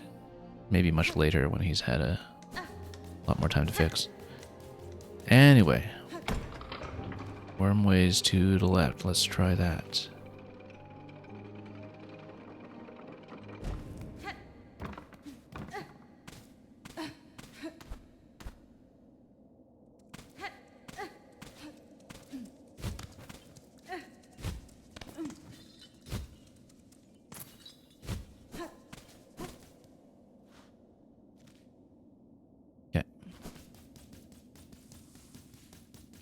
This area we made safe quite some time ago. So, does the key go here? Let's see. Old stone gate with a simple keyhole. I mean, simple keyhole? Simple key. Let's do it.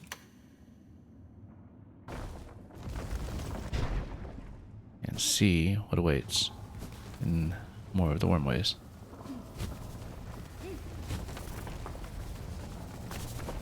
Oh, also. Yeah, the nearest bench we took was pretty close. This goes down. We'll go further left first, I think.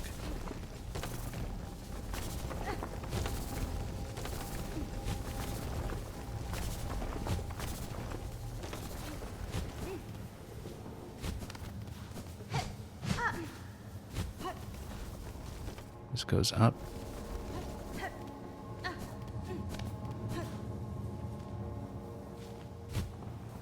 This looks ominous. Oh, I see. There is going to be a gate there for the Needle-in. Problem is, we can't reach that yet. I feel like this is a double jump waiting to happen specifically. That's... yeah, it is seemingly out of reach otherwise.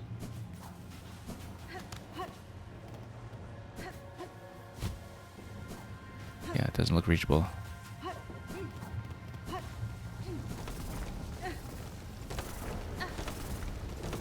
This looks wavy.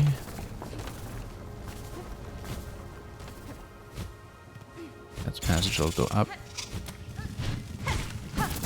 Oh, that hits hard.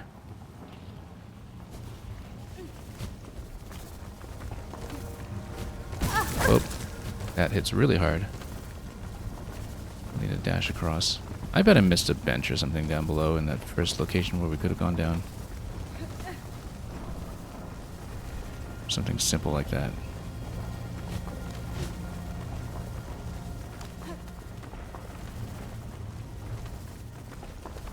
Nope. That's it. That's okay. We didn't lose much of anything. We will check that down location this time just to see if maybe there's an emergency bench there at the beginning of the zone.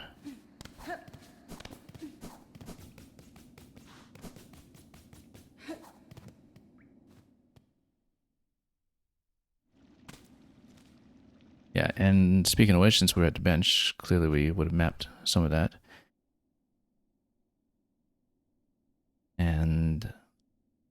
Yeah, we'll check that location going below. Again, we just really didn't lose much having spent all our rosaries anyway, so no need to sweat it.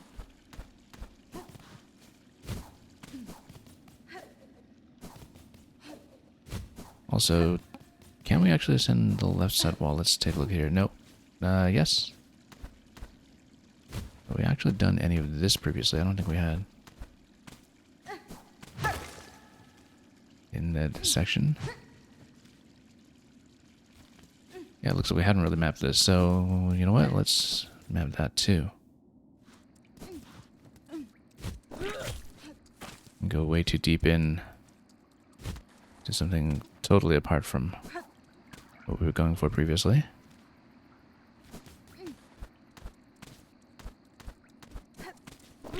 That's okay, like I said, we're barely losing any in here.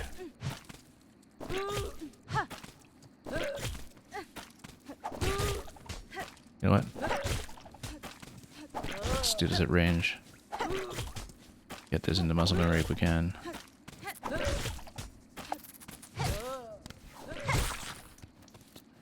Okay. Just rosaries, that's fine. Now we have something worth losing.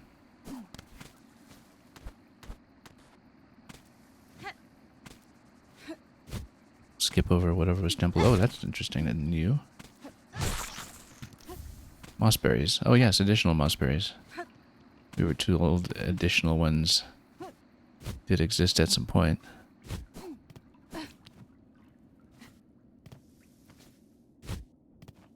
Looks like we just went over some major location over there that might be entered.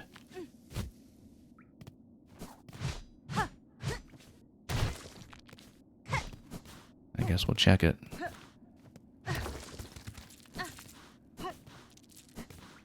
Looks very ominous. Let's scroll over here first just to see what else is in the area, then we'll go in.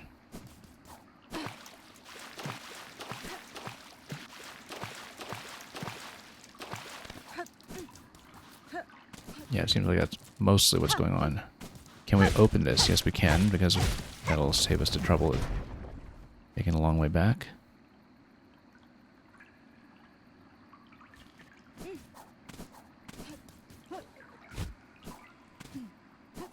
Let's see what this is. Looks like a chapel with all the candles here. Chapel of the Wanderer. Now, we know that chapels do have a big fight to them. So I don't know if we want to do this when we haven't covered a cocoon in the other location. So I would like to do this, but maybe we should do the key path first. To see what's going on there, then we'll come back to this. Chapel of the Reaper we did in one shot, but we can't necessarily rely on that in every location. In terms of the expected player progression, we know that this area, which we now cannot wall jump off of because we opened that door, is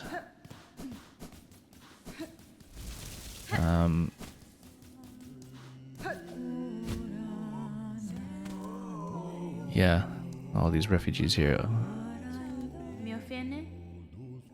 What ritual calls you all together, pilgrim?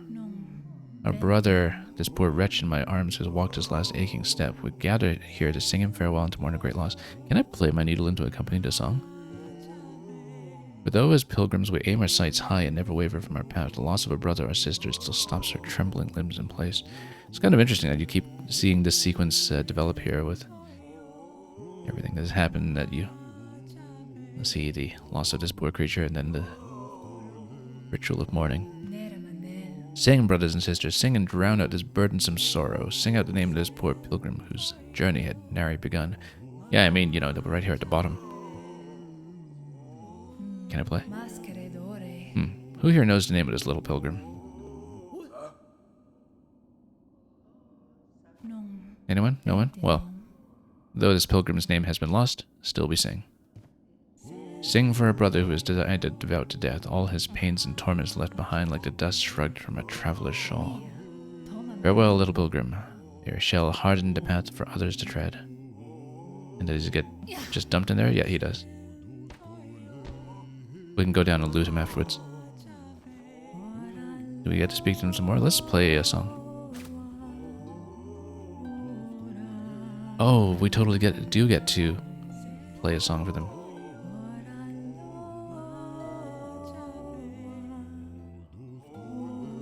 We should do this whenever we see characters singing, actually, because then maybe we can see more text like that. When we see Chakra with the maps, when we see the bellhop in Bellheart, for instance, we should actually play along whenever we see singing of any sort. Let's see where he was dumped. Of course we're curious. What do we get off of him? Nothing. Well, I mean, he's a pilgrim who had nothing, so... But this is kind of interesting that this sort of completes this sequence here by having him, I was about to say unceremoniously, but actually very ceremoniously dumped down to the cage that was Hornet's own point of origin in this adventure. So yeah, Wormways first, then Chapelwood Wanderer. I was about to say something about how without the wall jump, on the left side of this area now, since we've opened that gate, we have to find another way up.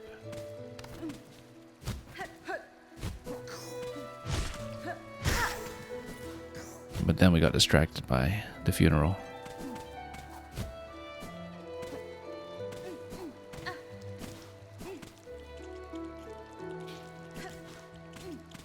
So yeah, let's see if we can go back to the cocoon and Wormways and see if we can improve our position. And also check that one drop down below that we did not venture to. Oh, I was just running into everything here.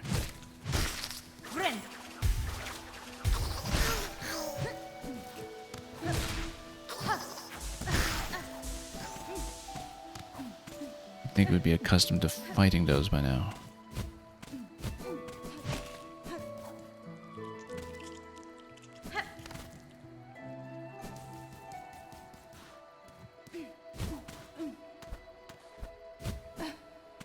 Nope, let's just go back up.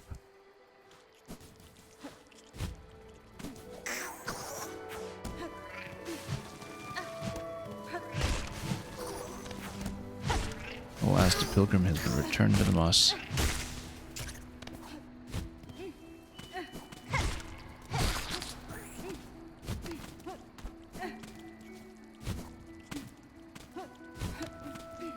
What will we even get off of the additional mossberry if we do choose to turn it in? Also noticed that previously, when they dumped us down here, this was also made possible by the fact that I broke the bridge. Because they had to bridge over this pit, right? I mean, they wouldn't have been able to throw their companion down there without it. But maybe if you do repair the bridge, then the Skull Tyrant, when it comes along, breaks that as well anyway, so who knows.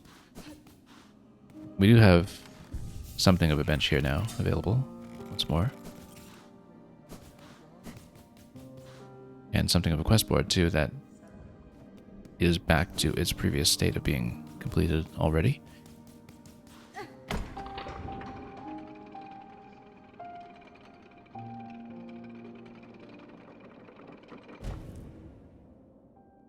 Yeah, so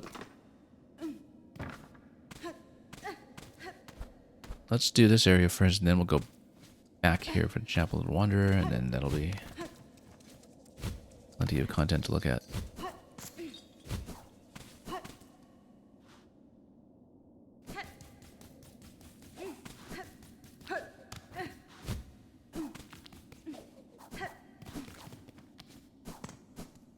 Because no doubt we'll get a Crest of the Wanderer off of that, and we currently really don't know what that entails, but that's why we'll find out. Let's not get hit by every worm in the Wormways as we dash across. Let's see what's down here. This doesn't look like it's access to a bench.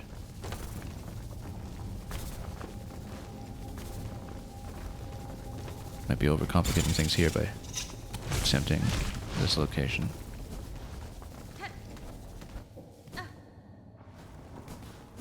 Yeah, more tunnels.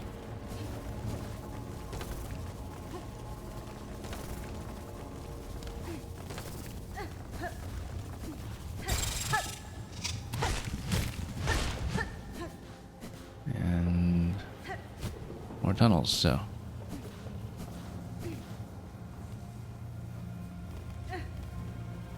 Interesting, we see some change in the background here. Let's poke this first.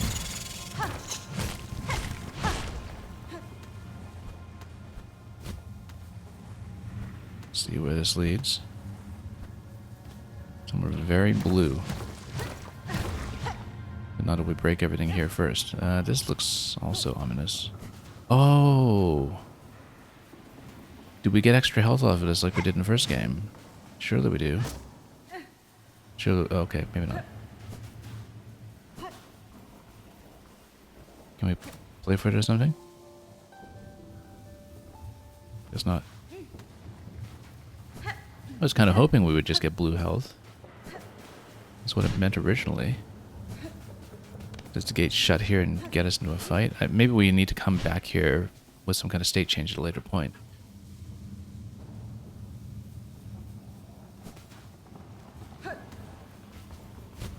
This totally looked like it would give me blue health. Maybe something else dumps us down here, actually, looking at this over here. Perhaps there's something that dumps us down here and we have to take a return path, or... oh. Does this give me extra health? It does not.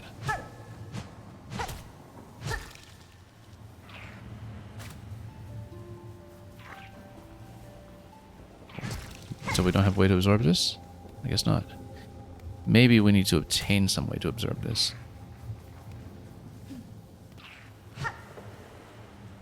Maybe it only worked for the night. Well, no, I mean, this is clearly meaningful. It's just that we don't have a way to interact with it yet.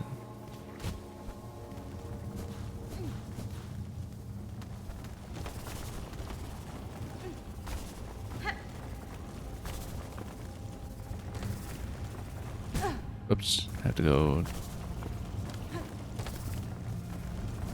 down here this way.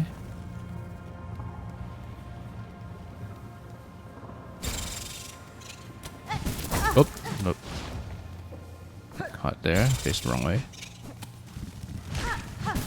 Nope, got caught by that one as well. Let's be careful here. I better heal up now. This goes up. Nothing to poke.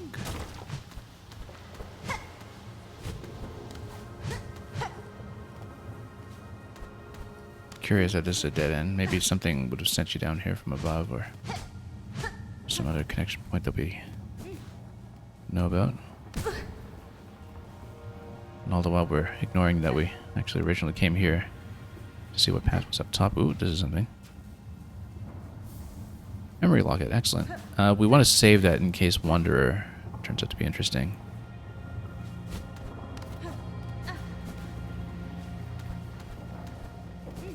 Yeah, there's a crest.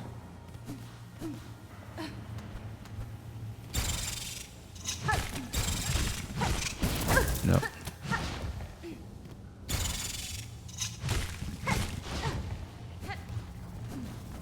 Yeah, just kind of need to back out of those. Well, I don't see anything else we can do up here. I'm glad we mapped that out so we know where the seeming blue health location is, but that was clearly not giving that to us, so... Oops, grab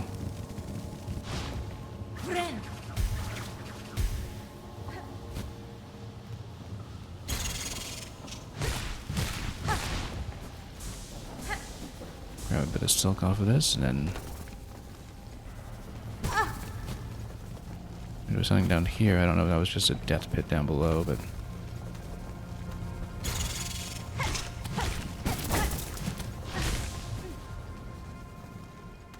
still got silk. Yeah, it looks like this is just a dead end.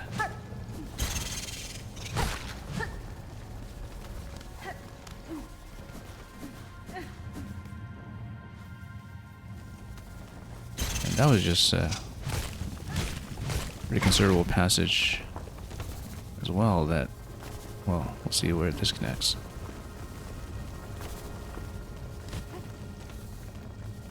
Moss over here, that's interesting. More of these points. I feel like maybe there's a quest or something that will eventually invite us to hit each of these locations, so it does help perhaps to map them out now and see what we're in for. This goes down below somewhere interesting. Breaks open the passage to where? Back here. I see, back in Bone Bottom, although in this top corner here, that is above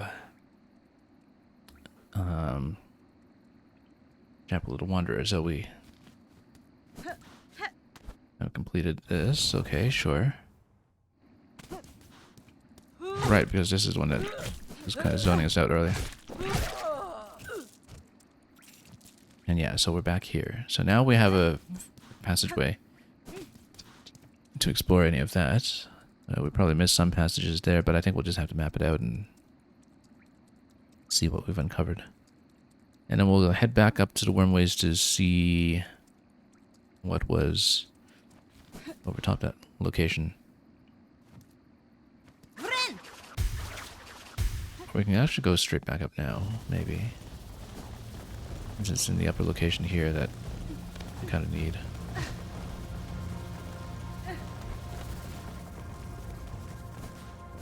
Yeah, we've been here.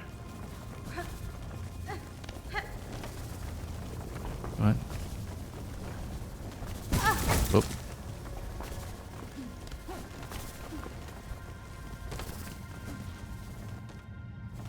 Let's try to approach where we dropped the cocoon earlier, see if we can get to that upper passage. I do say that we kind of connected it to the previous area of the map, but I think I probably had to open that manually. Because we previously didn't see that connection point, you know, directly above where this cocoon was left right now, so.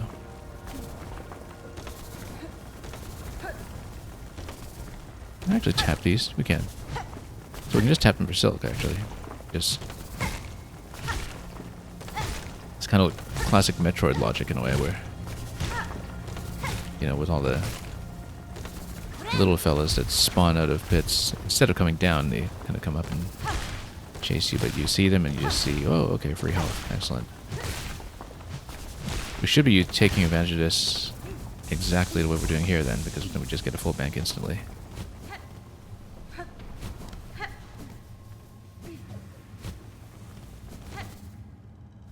And then we're in significantly better shape.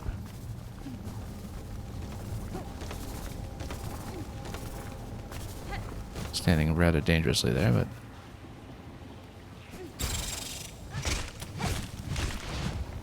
Okay, 3 taps usually makes them leave us alone. Okay, that was poorly timed, but that's okay.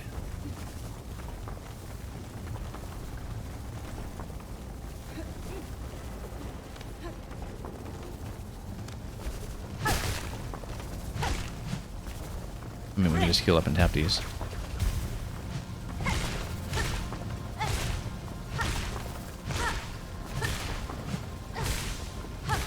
Grab all this silk. Whoops. And tap these again. For more. I feel like we probably could go up this passage, except they'll just punch us down repeatedly.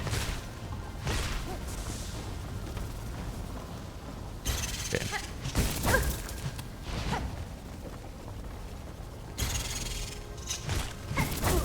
Well, these ones really do hit quite hard if you don't take care with them.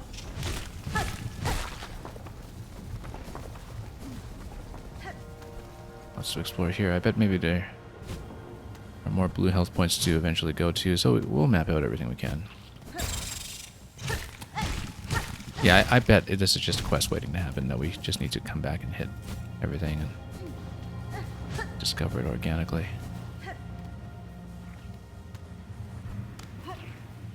We want to drop down here? No, we know where that goes, actually. We've seen the bottom of that bit. I do recognize it. When we were down there not too long ago.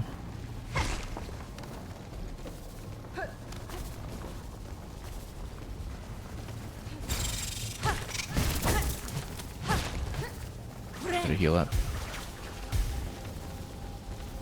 Yeah, so this passage goes up to something new. But we should connect that lower passage as well if we can.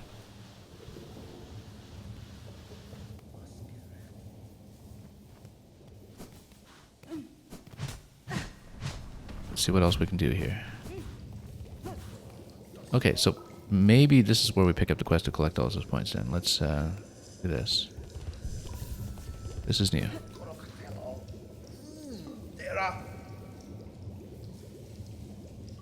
And yeah, died God, welcome.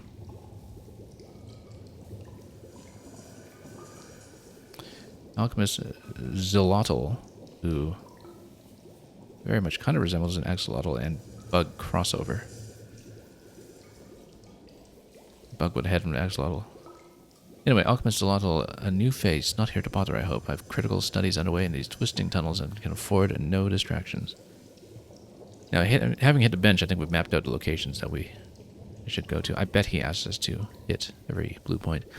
You haven't met Zango, my assistant, by chance? An indolent sort. Short, slovenly, rather unreliable seeming. I don't think I have. Oh, maybe. Oh, right, that's right. The fellow we looted. In a dark cave below here, I encountered a shell not dissimilar from your own. I suspect your assistant may have met an unfortunate end. Ah, that careless buffoon. No surprises then. That lump never shone with talent for true discovery. Now, to my work I must return, with my assistant so rudely dying on me. I've tasked enough for 2 bugs. Clearly we'll promise something here. Unless you have further interest in my precious plasmium, kindly leave me in peace. We're interested. I'm curious about the equipment you have here and the blue liquid contained within. What study consumes you? Ah, yes, so this miraculous substance intrigues you too. A wonder beyond wonders, miracle-made material. Plasmium, a naturally occurring elixir with no equal. It heals wounds and strengthens shells. I suspect it can even defy death itself. Plasmium, you call it. I have encountered its like before, or else a substance of remarkable similarity. Highly unlikely. The grey and barren soil of the mainland could never produce something as singular as this, and that is undisputable fact. But does Hallownest technically count as the mainland or not? I don't really know, but Martin's been taken so far away, we really don't exactly know how far removed from the kingdom of the first game we are. Plasmium was discovered by my master at the farthest edge of Farloom, hidden deep in salt-stricken waters. I brought it to these caves under her direction to study how it flourishes in a foreign place. So yeah, it does originate from Hallownest, I'm sure, and it just got carried over here, perhaps. Perhaps like myself, you have been bewitched by the plasmium's beautiful glow. Would you assent then to assisting me in my studies? So maybe this unlocks the ability to plug in something that allows me to collect blue health, who knows? Excellent. With 2 bugs at task, the rate of discovery shall greatly increase. Now, before he went and died, my previous assistant seeded the warrens below with plasmium buds. We found 3 so far. How many do we need? Buds should be ripening as we speak, and the nectar within must be extracted before they reach maturity. Right tool and claw, collecting the nectar is an easy process. I'll even lend you my own needle file for the job. Okay, so now we can actually grab some juice. Once you locate a bud, simply charge the vial until readied and release its needle into a bud's core. Do it right, and it'll suck out the nectar in one clean pop. Return them to me when you retrieve the necessary samples. With the right nectar and the right testing, plasmium can reveal even more of its wondrous properties. How many? 3. Well, we've seen 3, so we have them all. Do we have it on the map? Not very precisely. Bone Grave was the name of the bottom zone, separate from Bone Bottom? Really? That's interesting. Oh, Bone Grave is just that corner of bottom. Then. Okay, well, we'll go back down into the tunnels. Let's connect to the right side first, though. Not this one, but down below. So, yeah, if you follow the background arts, it's pretty easy to see where to go. You know what? Let's tap this for silk. The mild knockback that we get. Just replenish.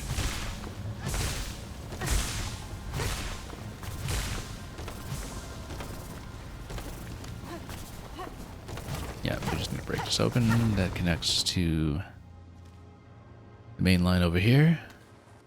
Actually gets you a little further up top, perhaps. No, we've been here. All the way up, I think. I think so, anyway.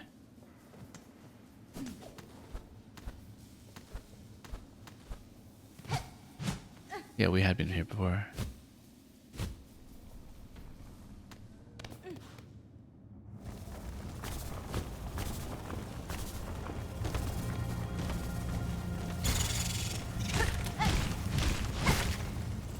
We're tapping that one this time.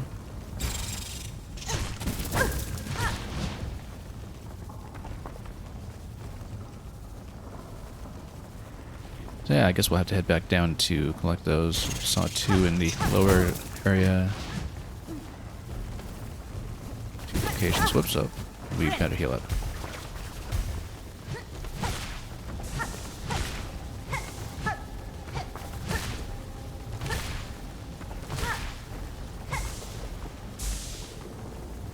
Oh, whoops.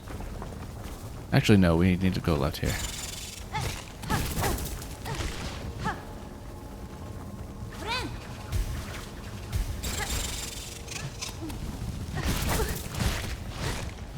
Just getting mobbed by these ones. Just tap as much silk as we can. This looks kind of breakable here. Not really. Okay, down here, that's one.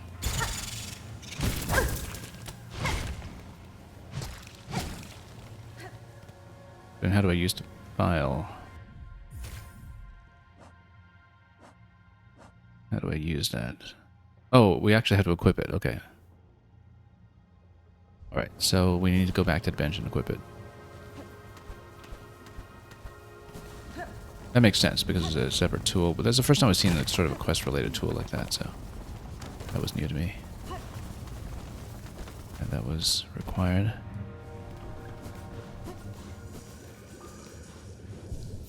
Hence the bench right here.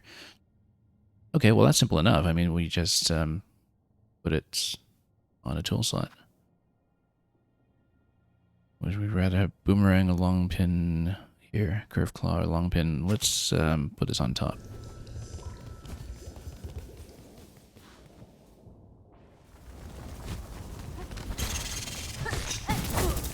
Wow, those really do leap and catch me quite effectively.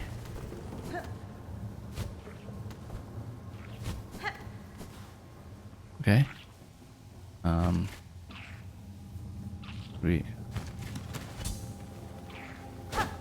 Oh, okay, we need to charge like this. There we go. Let's get the other two.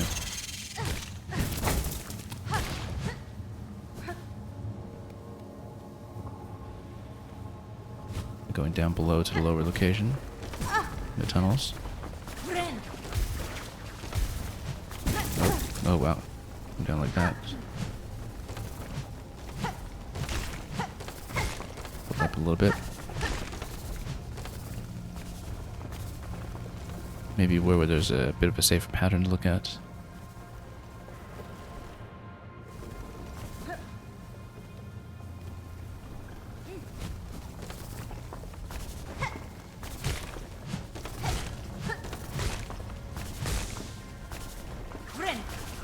Let's well build it completely for a moment and then just self-sustain as well as we can.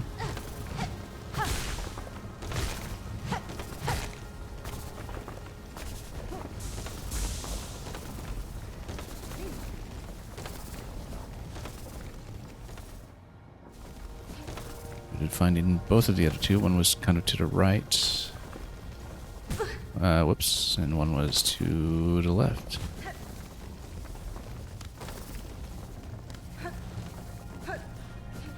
Okay, there we go.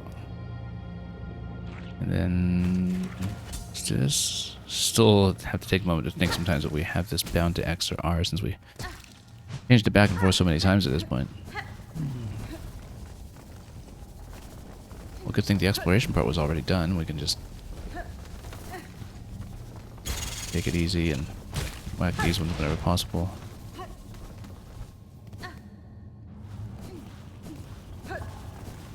This was kind of pretty much all the way to the left side if I recall. Take it slowly here.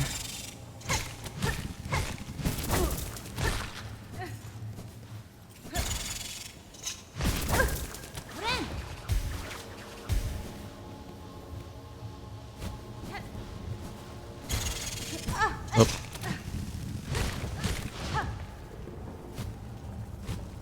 Down we go, or no, we needed to follow that trail up here. Background up does make it clear. Yep, this is what was familiar to us. Let's take this. Okay, there we go. That's all the plasmium. Let's go back up. Also, I guess maybe afterwards we have to come down here. I bet we'd have to do a boss fight down here or something, but yeah, that looks kind of like a location that has some finality to it. Or maybe that interacts with the area that is pertinent to the Needle-In Gate that we currently can't reach.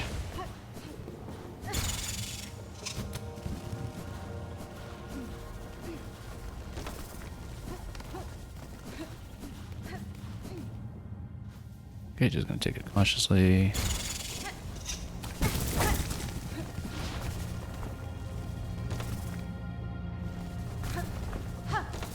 And then just heal up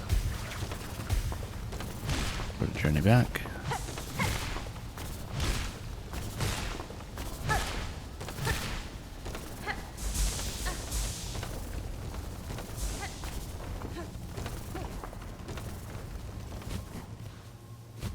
Yeah, it should be a pretty simple road back at this point.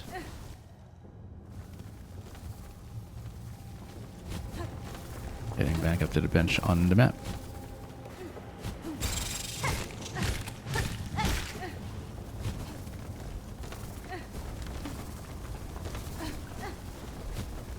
Whoops.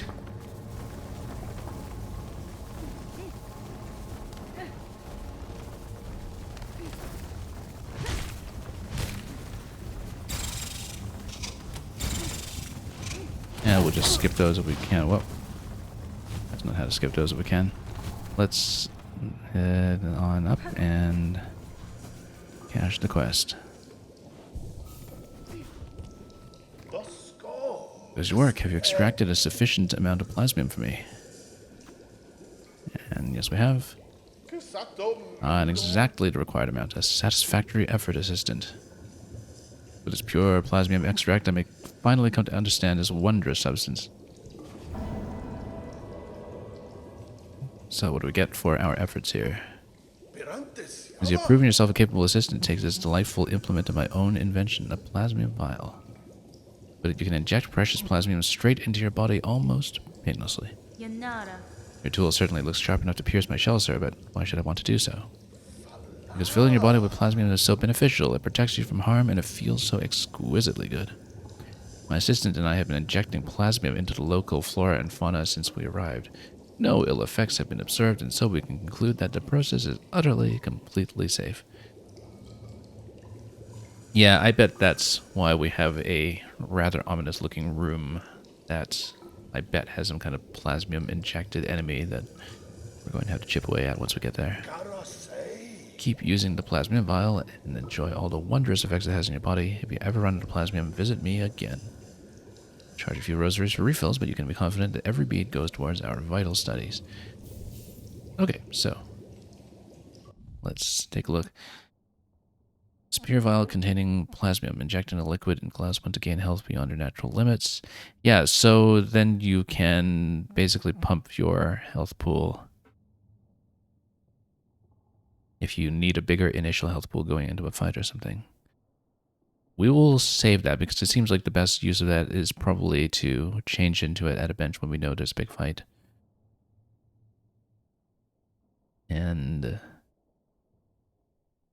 yeah, we'll kind of use it sparingly. Nice to have that under the red tools, of course, in case we ever need that as a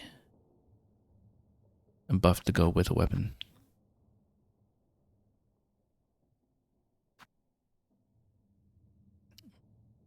But we're not going to use it indiscriminately right now. We're fine with our current health pool until we really need to use it. Wonder if we can see how much he charges. Only once we start using it, I think. So let's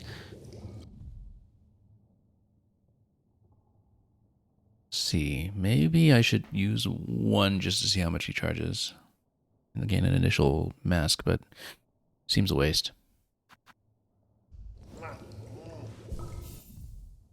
Let's put this back up here. Okay, so next priority, we are going to go down to Bonegrave for the Wanderer. So I guess other than the needle in gate to the left that we still can't seem to jump to just yet, the main thing we've gotten out of plugging in that lock is access to plasmium for the additional health. That's fine. With that in mind, let's go down to Bonegrave and see what awaits us there.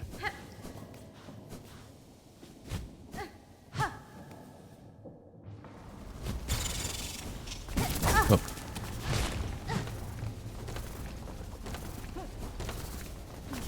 We'll try to take a closer bench to it too, because that, if we look at it, is pretty close to Moss Grotto and Bone Bottom. Bone Bottom would be the one to take, I think, just because you can go straight left from there.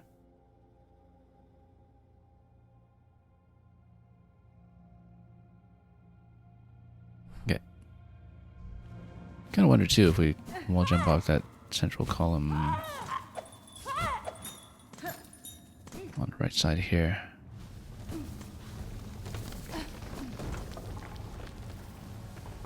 No, let's keep going down.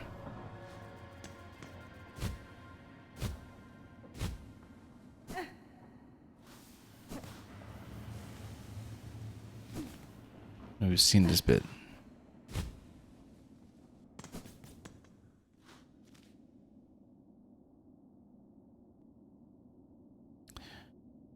Yeah, sure, let's cross this way. All safe.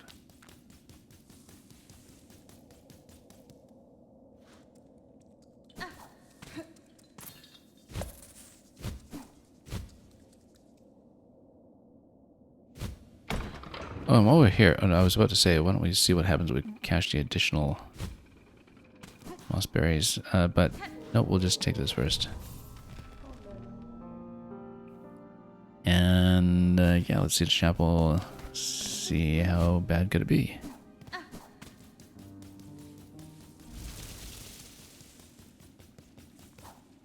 Depends on the nature of the fight, I guess.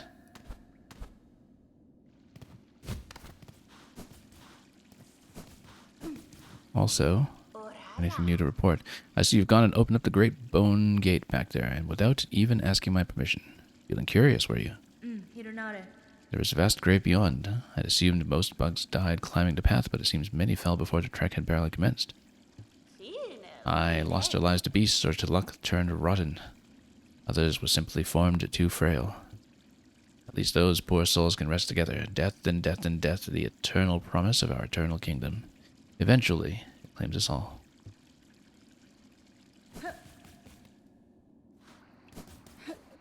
Alright, let's do it.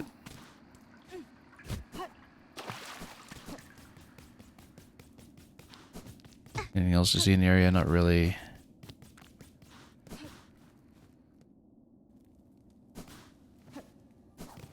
So what do we find? Yeah, so Uploaded Beast took a lot of work. Uploaded Reaper did not. So this totally looks like a trap. And that's correct.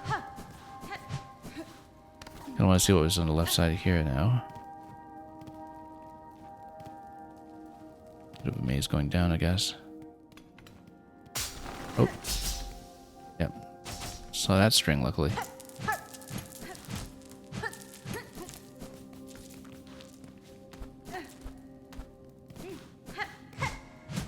Seems like that's all there is to this part. I just need to watch out for traps.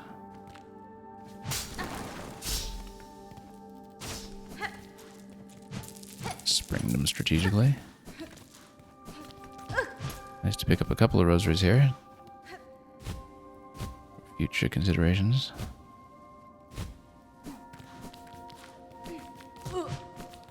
Okay, this looks like it's going to be a fight, so hopefully a little more efficient for us than Beastfly was.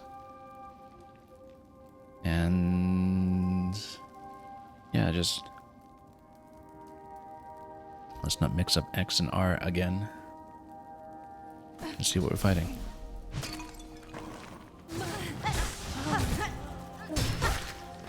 Pilgrims. At least here.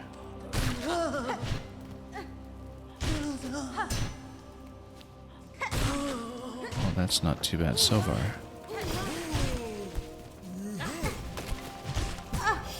Oh, let's be careful.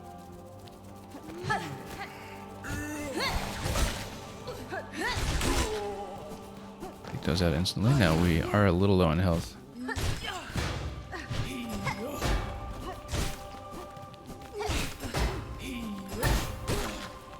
Okay, just want to build up a little bit so we can heal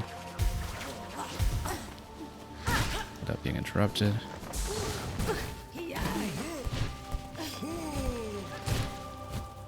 We can get enough going for our auxiliary weapon here. We'll be fine, I'm sure. Oh, that was it. That's easy. No problem whatsoever. I mean, considering that skill-wise, the only thing this was gated behind was being able to do the wall cling to get over here. That was very simple.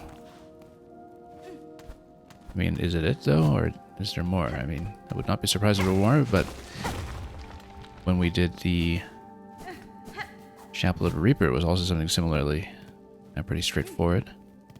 This was even easier than that, though, so that's suspicious. I really feel like that's not it, but maybe it is. So let's claim the Wanderer and see what it is.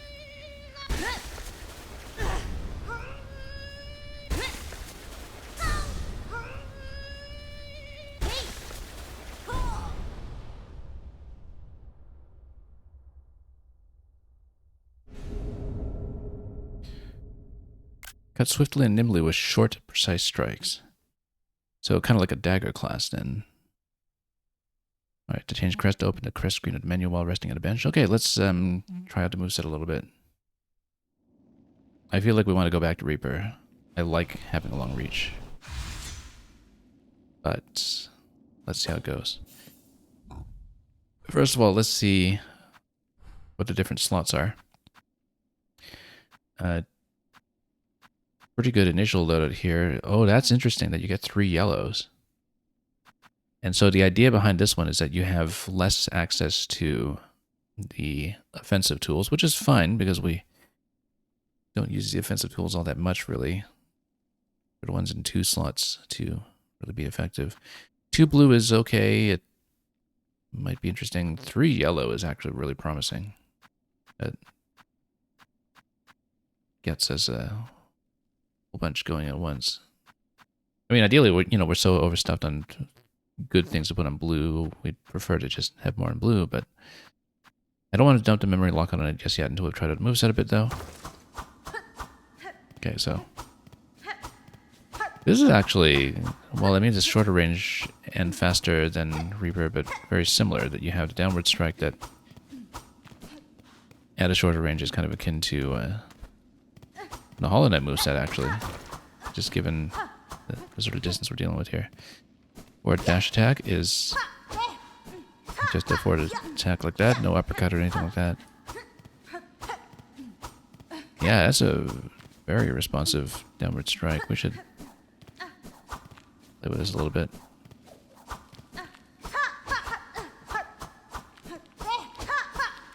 Okay, might as well see how we deal with it when we get a chance to plug in some of the initial loadout. Given that short range, I wonder if maybe Spear is actually better with this than Storm, but yeah, that's all done. Oh. Oh. Yeah, okay, so back to the standard heal until we build in multi, of course. Yeah, it gives you something immediately to try out. Yeah, a little more difficult to aim. Kind of like playing Reaper is like playing Long Nail in the first game. Which, in my first run through the game, I preferred. I used the long range as a bit of a crutch in Hollow Knight originally. In further runs, of course, as you get more efficient and more precise with enemy patterns, this works out quite well. Yeah, you can kind of like cross with the dash.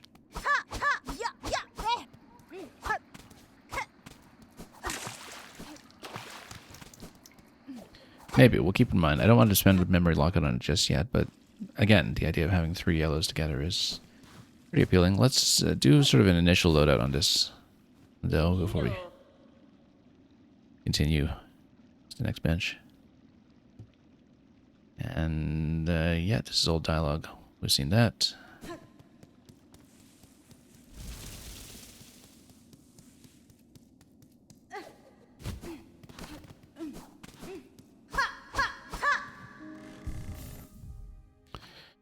Okay, let's plug some things in. So here, given that this is very short range, we probably do want Curve Claw on it.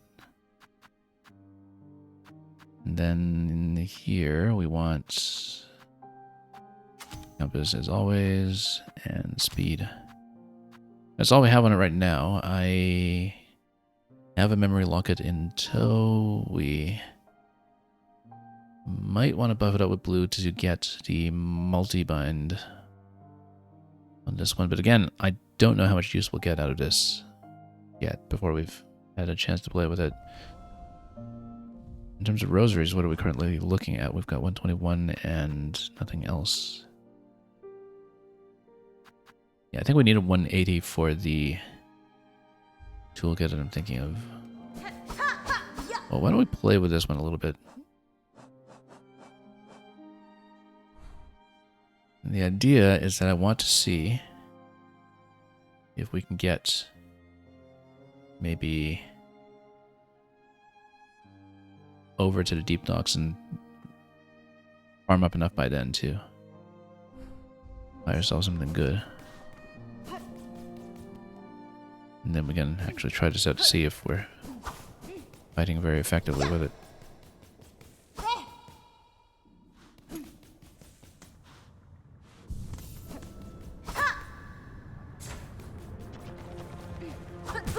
Yeah, the reach is going to take a little bit getting used to, but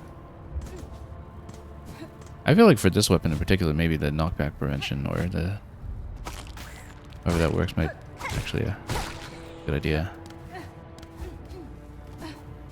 It's very good, quite aggressive.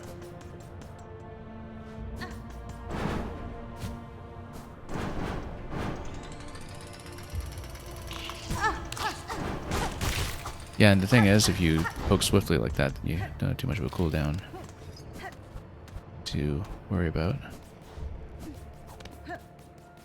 I feel like you need to get in pretty close, though, potentially for other things like bosses. So, we may stick with Reaper, but we'll see. Does seem to hit pretty hard, but I don't know how hard our standard weapons hit on these nowadays.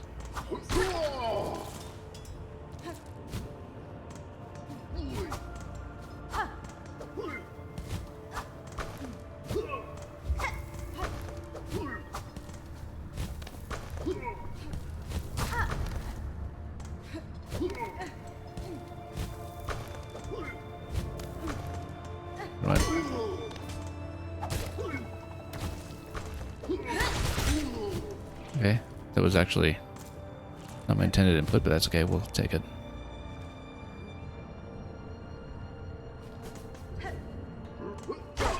Also, how come it's telling me I have 2 pathways to deep docks? We did previously cover that, right? Dropped in here on the way back. Yeah, we did that.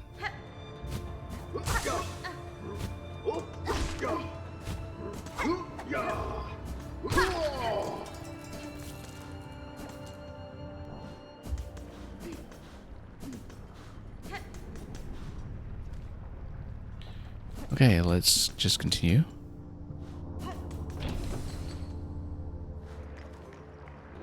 And we'll just take the next bench. We're going down anyway, so.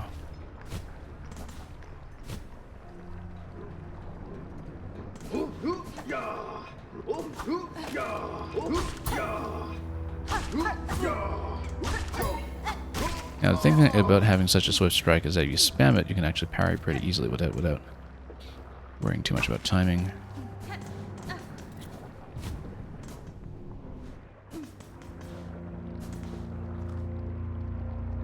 And then this takes us down below.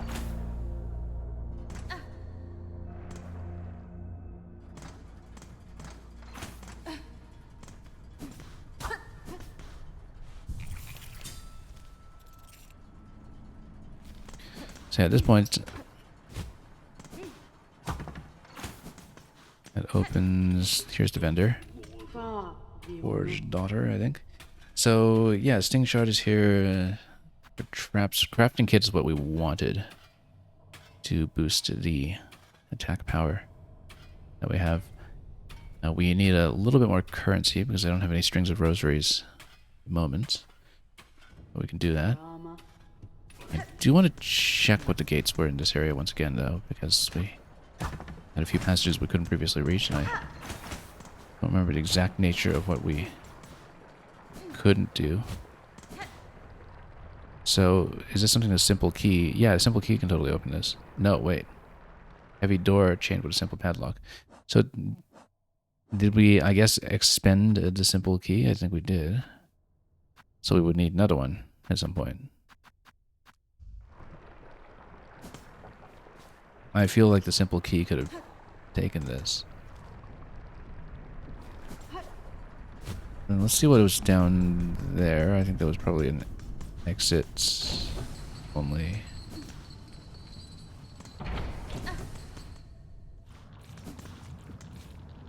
Yeah, let's see about this.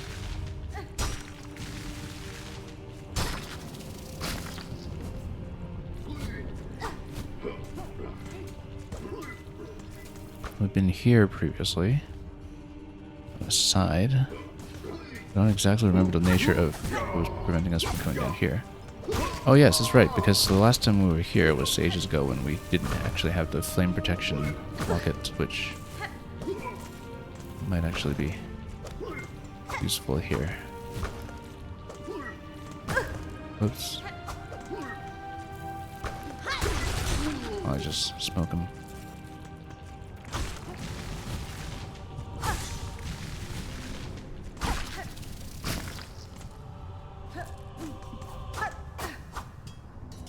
That's not a switch or meaningful form of leverage. This was something. Oh.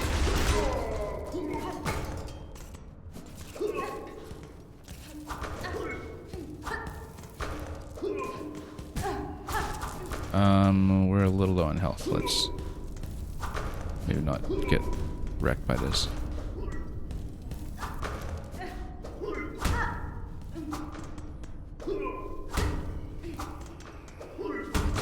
Okay, that's a little better. Still not enough.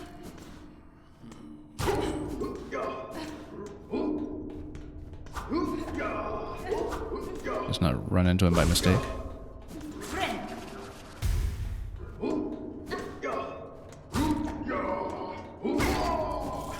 So have we previously completed everything we needed here?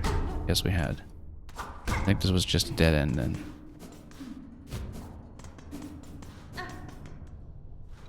And then what kind of gate was the one down below? This. Oops.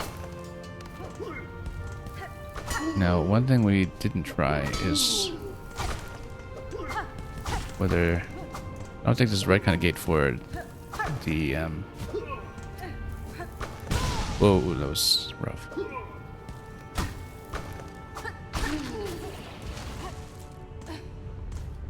The instrument, but we should try it, just in case.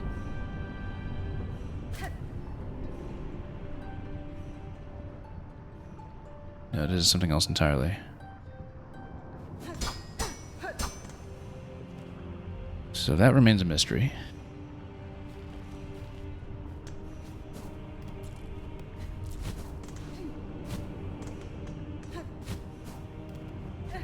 That's okay, we'll come back to it at some point.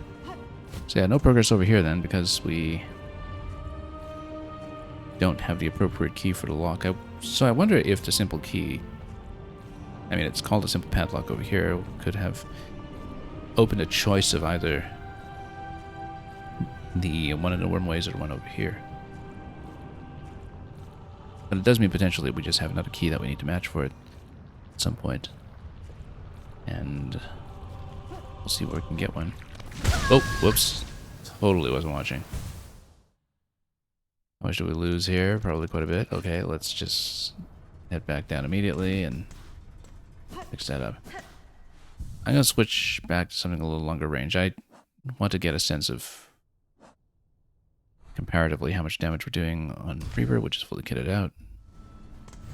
Which we're just a little more comfortable with when it comes to the reach, even if it doesn't swipe as quickly. Like, Reaper just has such a reach to it. Much safer for that hit and run style.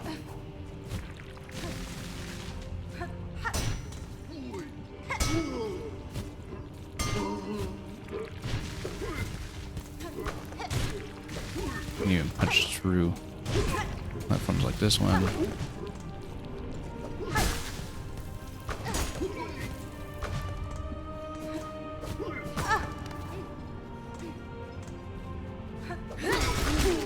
You just nuke them both at once. There we go. That was longer range than I expected. Okay, now we actually have more than enough to afford. Oh, well. Also, was there a way to get through here? Nope, that just does damage.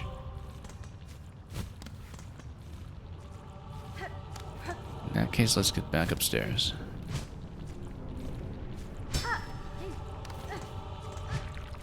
And let's get the crafting kit. It'd be nice to put poison damage back on, but we, again, are very short on available slots for everything that we want to put on blue. If we eventually get a crest that has lots and lots of blue and a decently usable weapon, then we'll probably take that.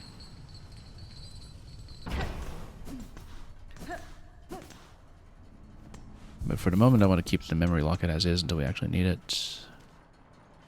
It'd be nice to get a yellow slot open on Beast, because we have found situations where we want Beast, but...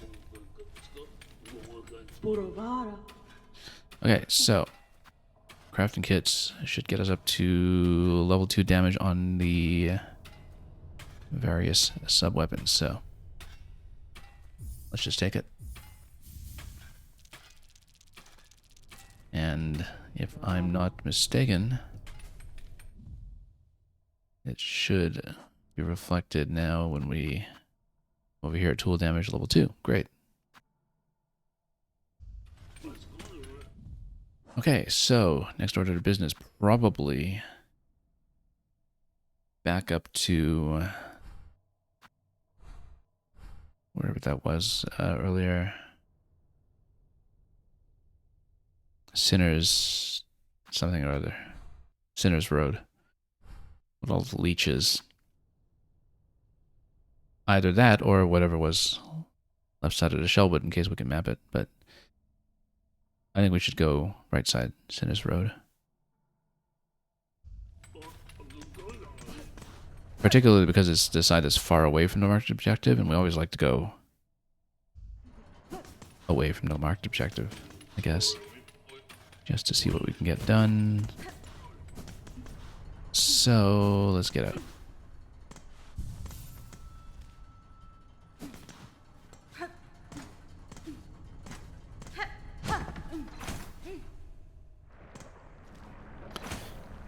And, yeah, we could just take the fast transport.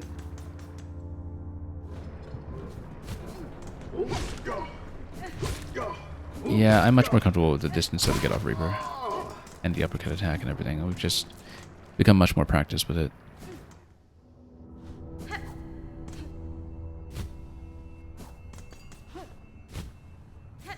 Okay, well, let's ring for the Bell Beast.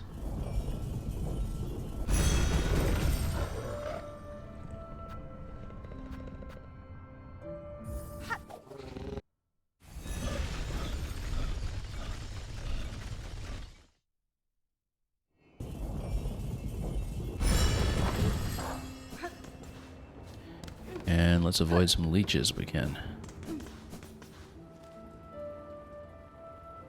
Okay, up to Sinners Road. We're pretty close by. Let's grab the bench at the halfway home.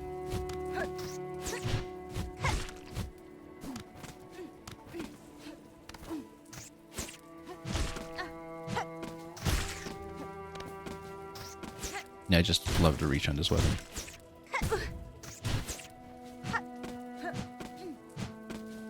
I say as I lunge at this, fruitlessly.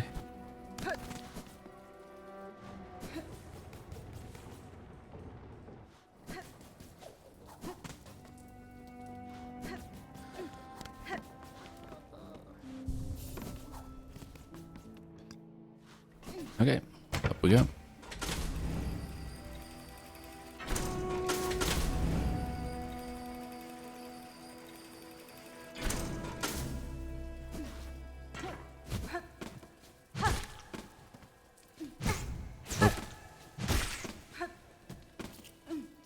It's fine.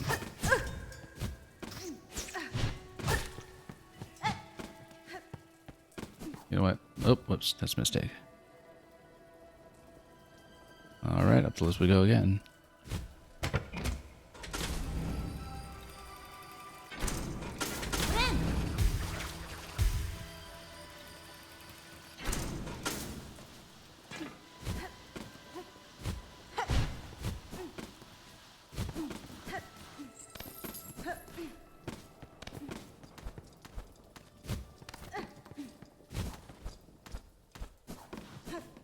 Pretty simple to get back up, but now we do need to be cautious with all of these enemies here doing 2 masks apiece quite often.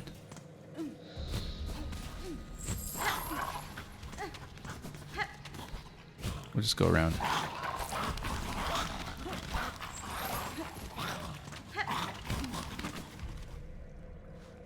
Okay, goal here, avoid the leeches.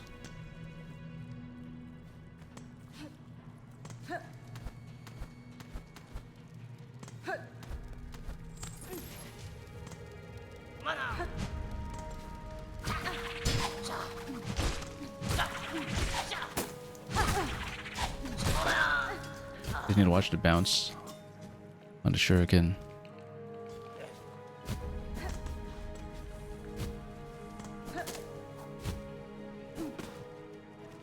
Now, there was a lower path too that we didn't really look at properly earlier, because that's because we wanted to wrap around down here. 5 hits. Okay, that's pretty simple. Right, and we don't want to land just anywhere because that'll bring us to leeches. And yeah, lots of bounce back that we need to be aware of. Let's just get rid of them quickly. I'm not going down into leeches, but we'll get over here. These stay on the board for quite some time, these projectiles here. I wonder if we can actually bounce on these. Yes, we can. And take too much damage in the meantime.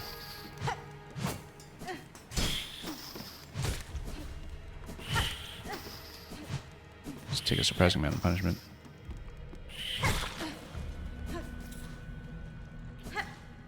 This is interesting. It looks like we'll have to open that from the other side.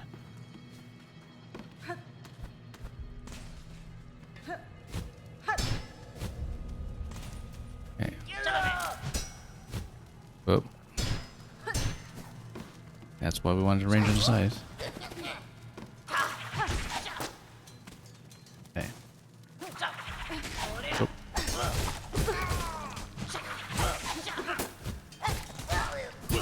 Okay, taking way too much damage.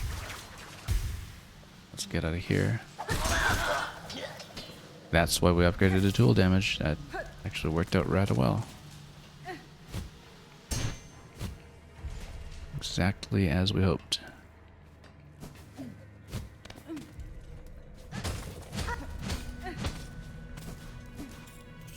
Totally capped in the shells. There was something that would have allowed me to expand the capacity on those at some point. We just never went for that upgrade, wherever it was. Okay. Yeah, really glad we stayed with Reaper actually for whoops.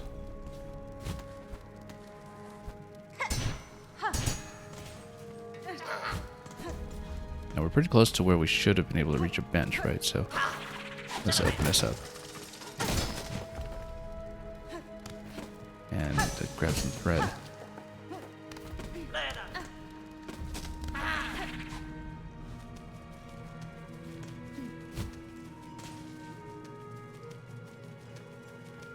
At least I thought so.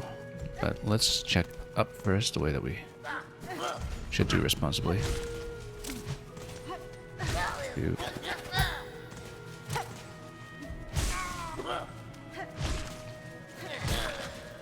Okay, those are pretty simple.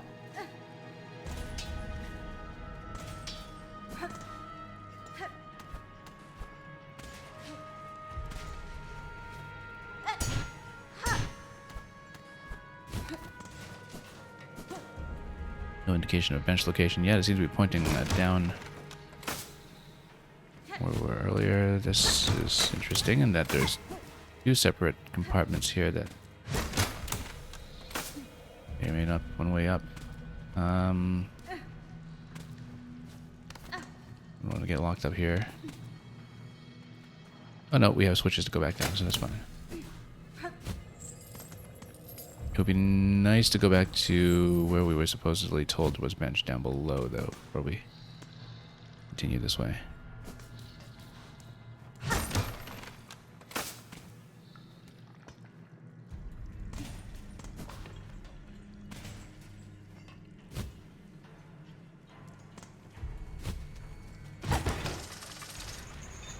That creates a lift. Okay, bench. Great.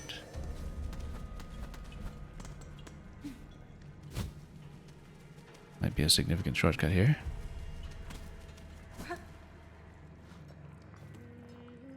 Oh, need to hit that accurately.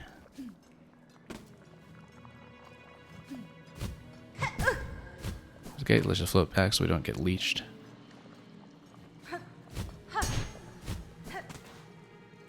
Then, oh, there we go. Map right here. Yes, we'll take that. Hopefully we have enough rosaries for it. Child wielding needle. These are stale roads ill-fitted for warriors such as ourselves. Let's make sure we can afford both this and a bench, though. There's fair combat here against a roach beast and their keepers, but the air is sickly and the water writhes with parasites. This environment's harsh indeed, though life seems to adapt itself to many hardships. Do you believe your master traveled these roads? I thought not at first, but upon closer search, I found a fragment of a trail winding through these fetid ruins. Perhaps she saw something here that I did not. Her senses are often keen where mine are clouded. Okay, 90 for the Sinner's Roadmap. And how much for the bench? 60. We should obviously take the bench. I mean, hopefully we don't lose access to mapping location by leaving this area. But we should obviously take the bench. And that's okay. There's so many rosary-bearing enemies in the immediate vicinity that we can just farm them out quickly and, again, hope that... Oh, come on. Yes, maybe we just keep raising it. Uh-oh. Well, it's stuck. That's an interesting twist. You see how crass and frail that Citadel's machine is. This one groans in pain at its very existence. His mechanism is likely jammed. If the gears were unstuck, its clamorous complaints would soon cease, and it could become a useful place to rest. A place to rest or no, I desire only for the noise to stop. So, yeah, we actually have to, in a rather lovely twist, repair this thing. Unjam the mechanism. Now, how do we do that? Don't tell me we need to get down to the leeches.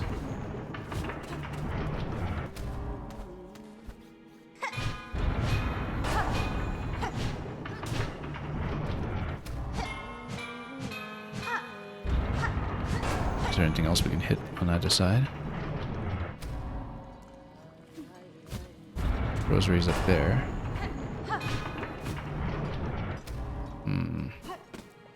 Maybe something down below that we need to go to.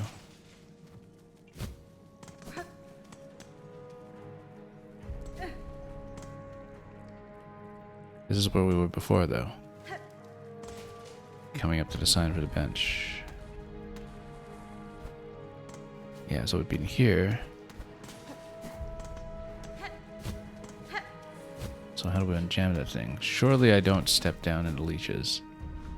Look for something there. Maybe to the left side. I'd better heal up first before we step into leeches. There we go. Is there anything to hit here? Nope. Okay, so there goes our access to silk. Dobby. Arm up some more.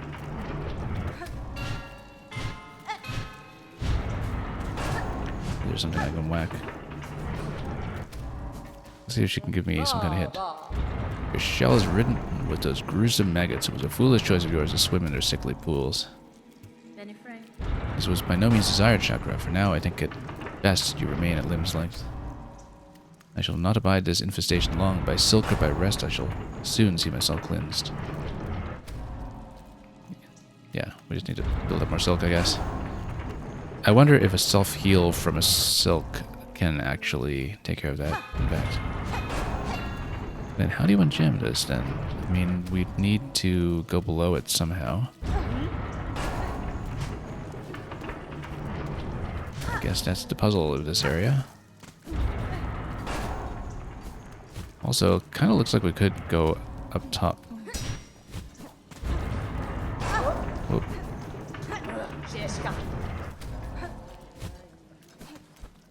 Here, grab some rosaries. Not quite enough for the map, though. Oh, maybe we can hit some of this stuff. No, that's just chaining everything else down there. Okay. Well, we have to apply some spatial reasoning, perhaps, and head downstairs somehow.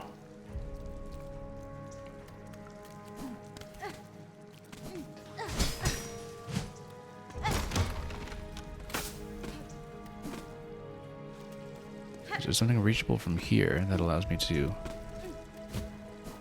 perhaps repair that? I think we should prioritize taking out enemies that are going to give me access to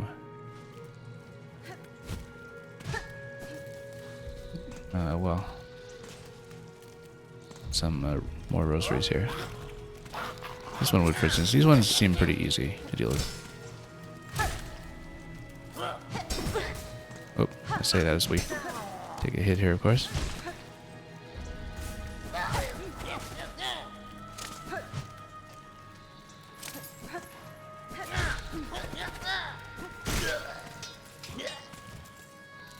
Okay, if we can build up enough silk before depletion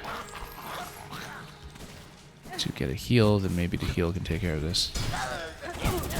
Oh.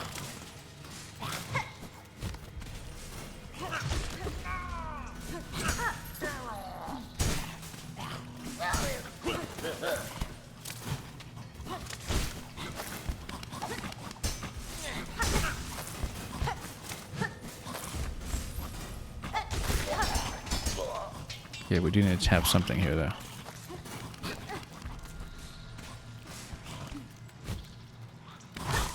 Okay. We can tap this enough to get a heal going. That would be great.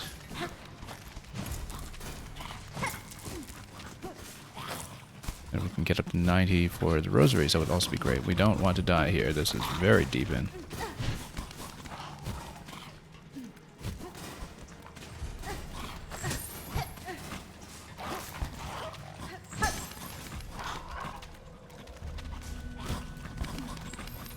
Notice that with the enemy coming in from here, this is reversible somehow.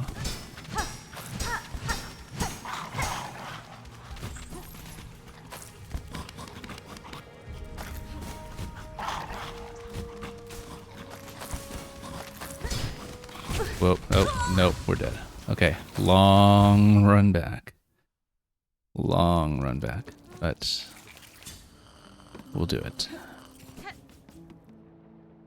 And we don't have a map there either, actually. I mean, in the worst case, we can summon the cocoon, but we're probably not going to do it over this few rosaries. We were just trying to get up to 90 from the map. That's okay. We actually kind of have a good idea of where to go for that. It was not too far from the zone entrance.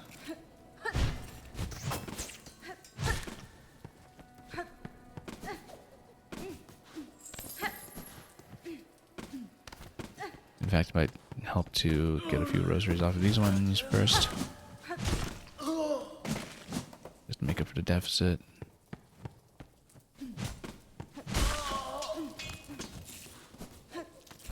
That's not worth very much. Oh.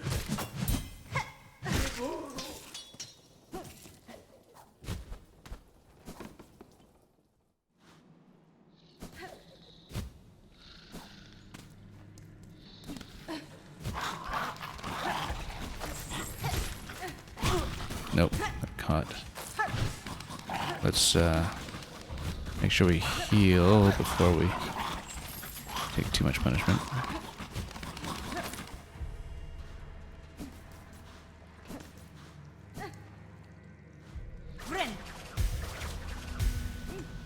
Okay, to the right here, there we go. It's easily reached. Now let's see if we can continue. This time without leeches.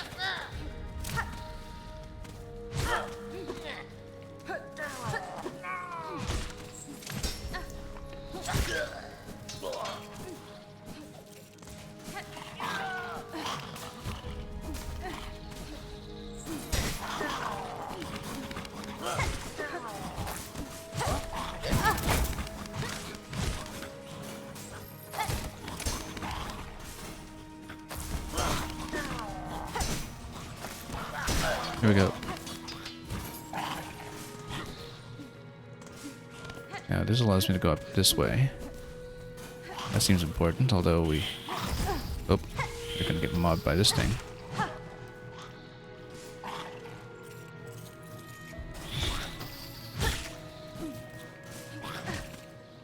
probably best to heal up. Or this bit as well. Now, however, we do have enough rosaries to go back for the map, and I think actually it makes a lot of sense to go back for it first before we get too deep.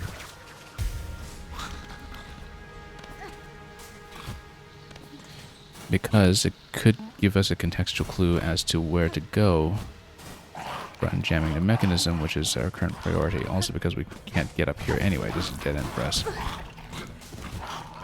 Or is it? Maybe we can bounce off an enemy.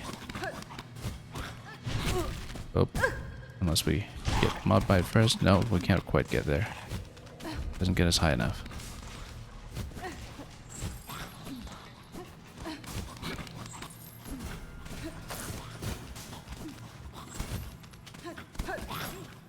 Let's go back for the map. Maybe it'll tell us something about how to fix this.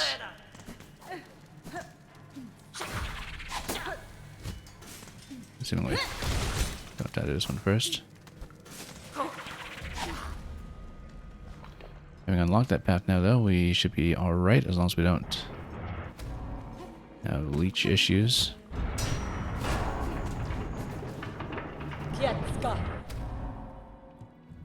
Okay, let's buy it.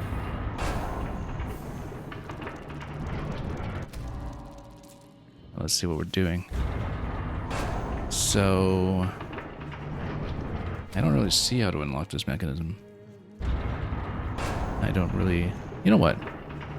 Let's play the instrument.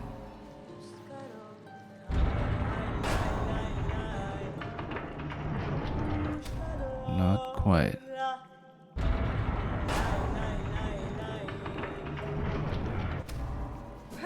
But we get to listen to her chakra song at least, which is what we were looking to do with that at some point.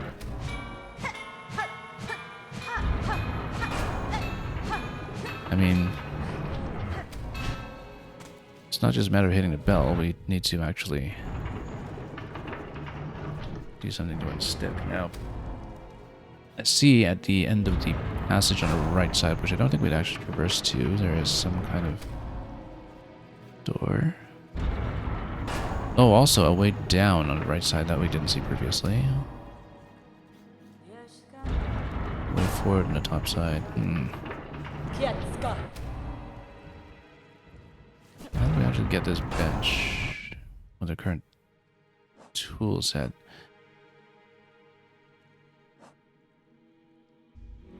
So it's not going down here below where the leeches are. It just doesn't work out that way.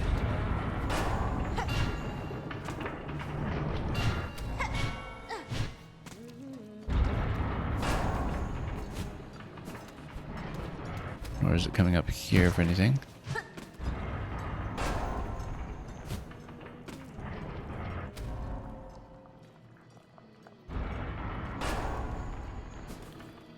Maybe if we eventually have something to protect against the leeches, then yes, but... Yeah, no, we had previously gone on the right side room over to the right side and found the gate there, which I don't think we can open. We should go up top then for sure. In the bottom room, we saw the passage up. We did not see the potential for passage down, so maybe there's something I could have broken there that opens that, or maybe it's something that has to be broken from below as an eventual shortcut. Let's tap these guys here so we can actually heal up.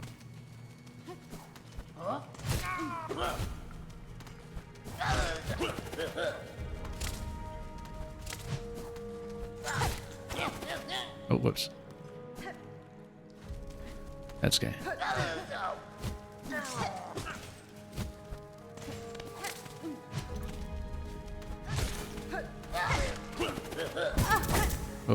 Oh, we're gonna be dead if we do that. Need a bit of silk here. Let's not dash into the leeches. That would be genuinely terrible. Ooh, that was close. We just want to build silk. We don't need to kill him.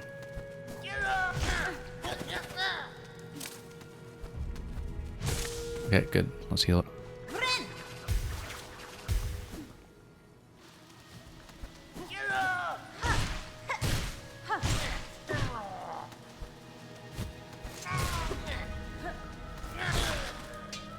Okay, that's fine.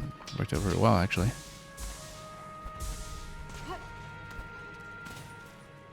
And then let's continue to climb. We've been to this side previously. That's how we got up there to begin with. Whoops.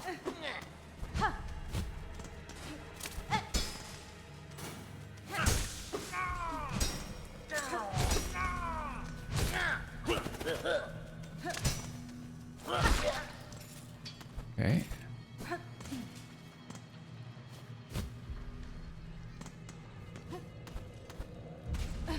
And then, yeah, we shot away from this previously because we wanted to look for the bench first. Let's just continue it then. And go up to the next area.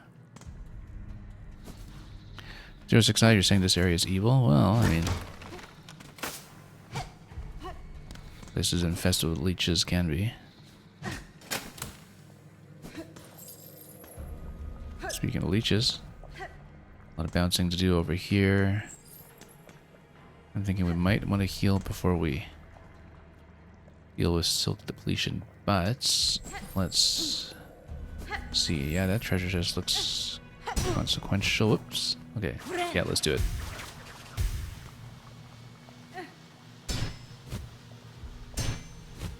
Okay.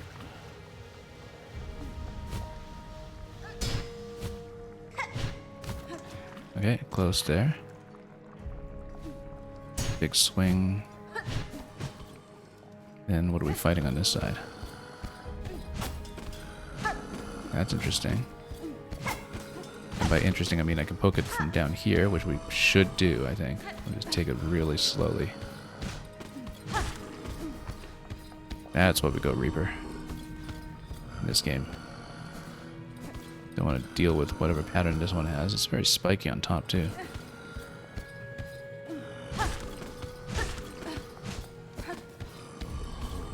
Or just take it slowly and poke it and rebuild some silk in the meantime.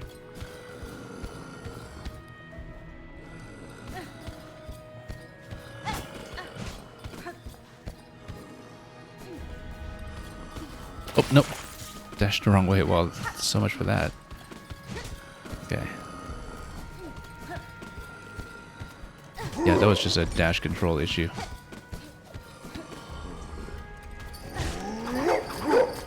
Oh.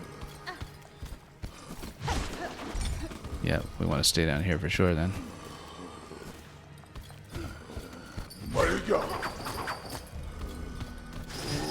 Good thing we're not fighting it head on. I feel like the game is giving us a bit of leeway here just by letting us fight it from below. That later we'll have to fight one head on, and that's going to be trickier.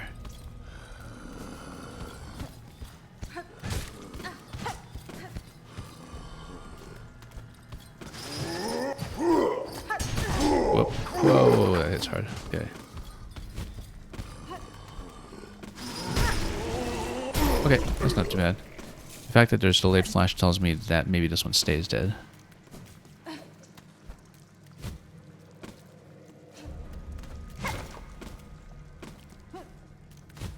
That's how you know it's a particularly consequential enemy.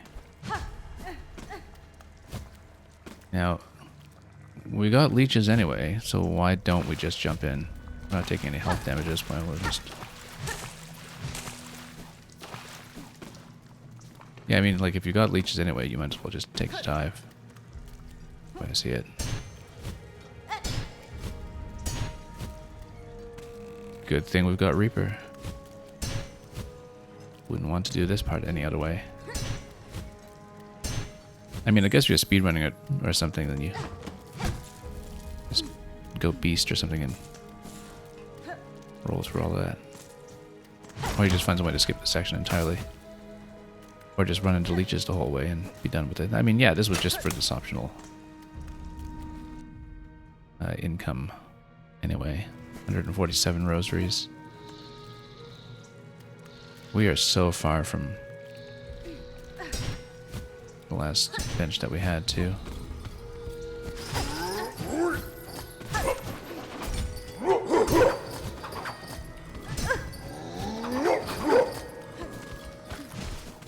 Okay, we're gonna get zoned out by that thing.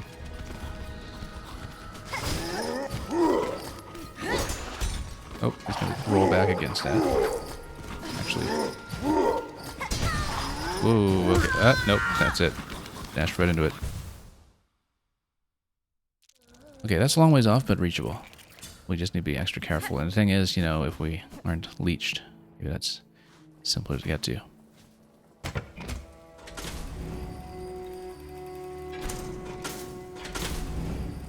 Maybe we need to rescue the green prince to get him to unjam the mechanism for us or something, because I really don't see anything we can do ourselves in that section.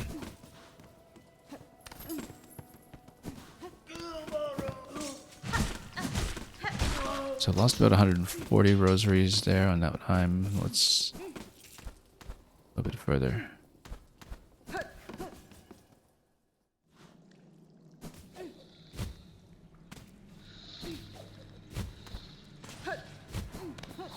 So we have maps here now, that's important.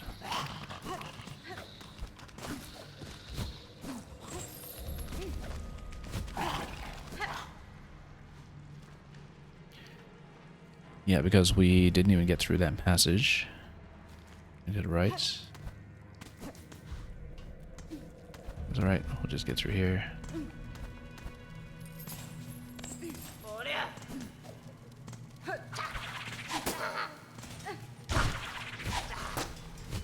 Whoop. Thought I'd get caught by something like that.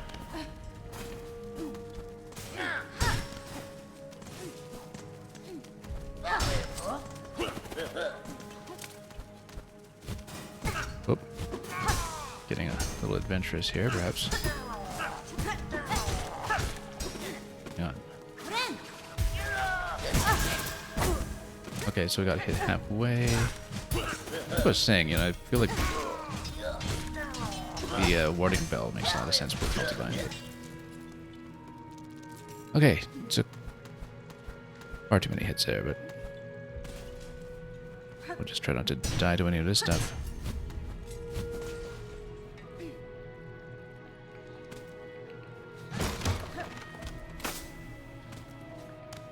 And try to hit something carefully too. Oh, no, that's bad. And now that's awake. Okay, can we even reach the cocoon at this point? That seems close, but absolutely risk.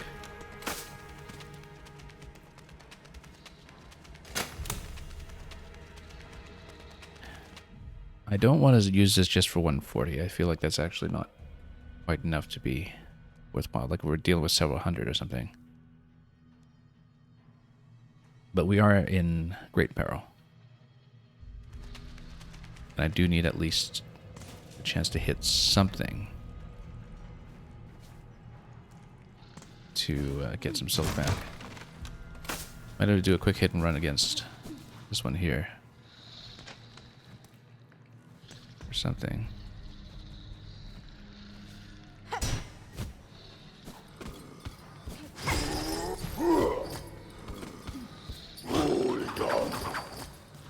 Or just sneak over here directly. Whoop.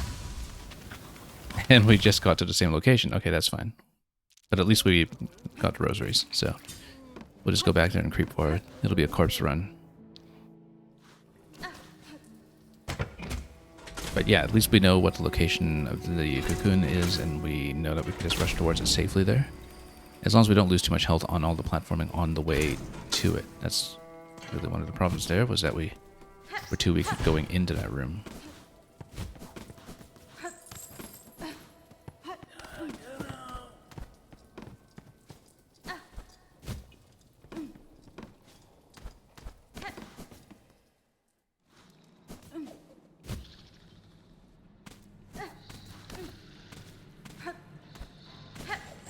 Oh. Let's not deal with that one.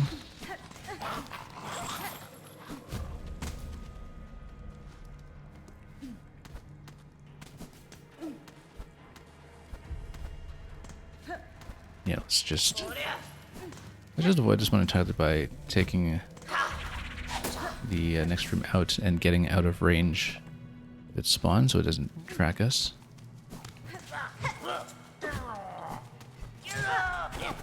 This one we'll just tap so we can build some silk.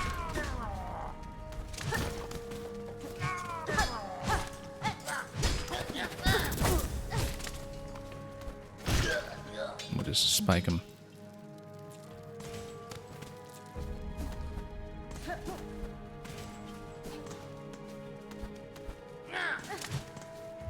Make sure we can get heals coming out of that.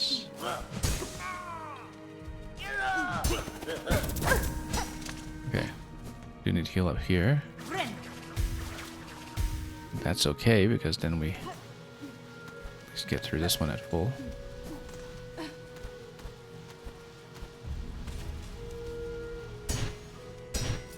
Just get through them entirely. Much better shape than before. Okay, so now this is a part where we can theoretically death run it.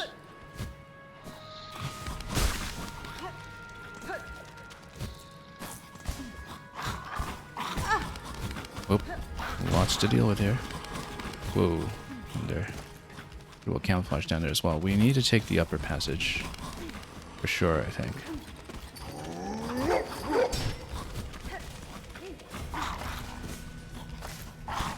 Okay. Whoop. Down one.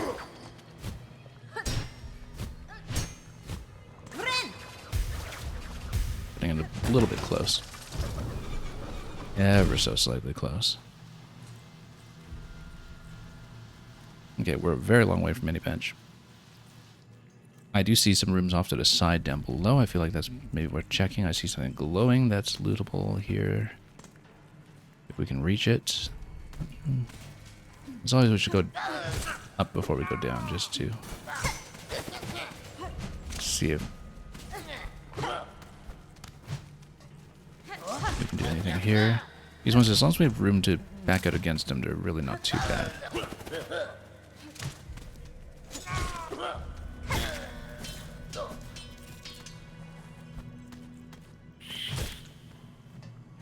Yeah, if over here, we just take this. This is breakable, great.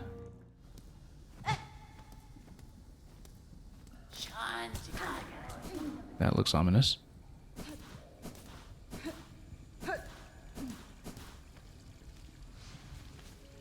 Bile water. So we have another zone here completely.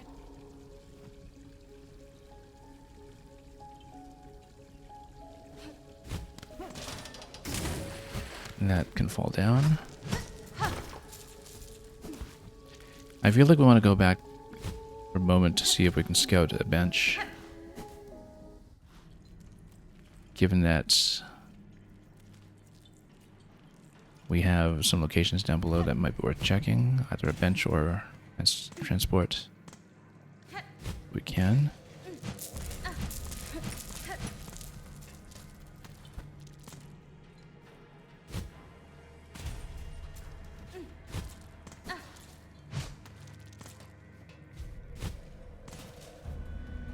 Yeah, we're this location that seems open. And then we've got a flea trapped here. Looks like it would require us to fight both of those to get to it. I think we want to look for something like a bench first before we engage. Yeah, I'm pretty sure we just kind of dive in and have to fight all of those under close quarters circumstances. So do we want to go down or up? Let's go down.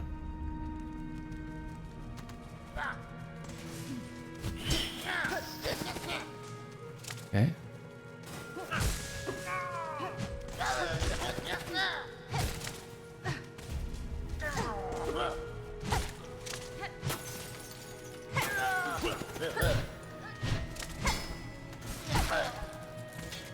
Yeah, 5 hits on those, it's not too bad. Just gonna take it really carefully. In fact... Oh, not quite.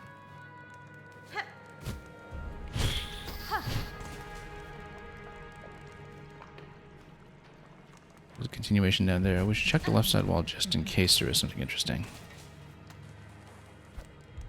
Nope, leeches down there, so we don't want to touch that.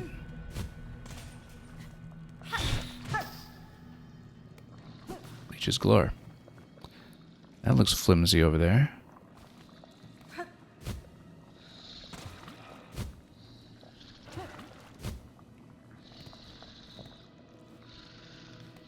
Leave that one asleep.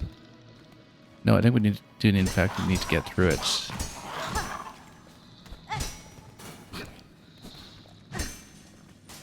Oh, that's just still caged, though. But then, do we release it this way?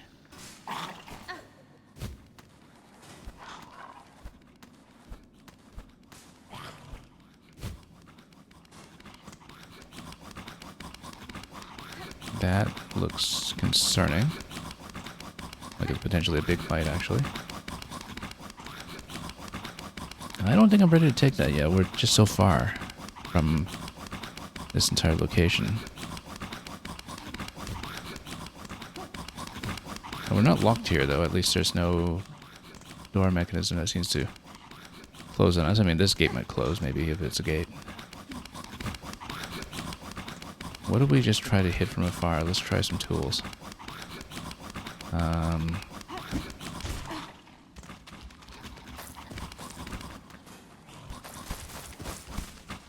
to loot him back a bit.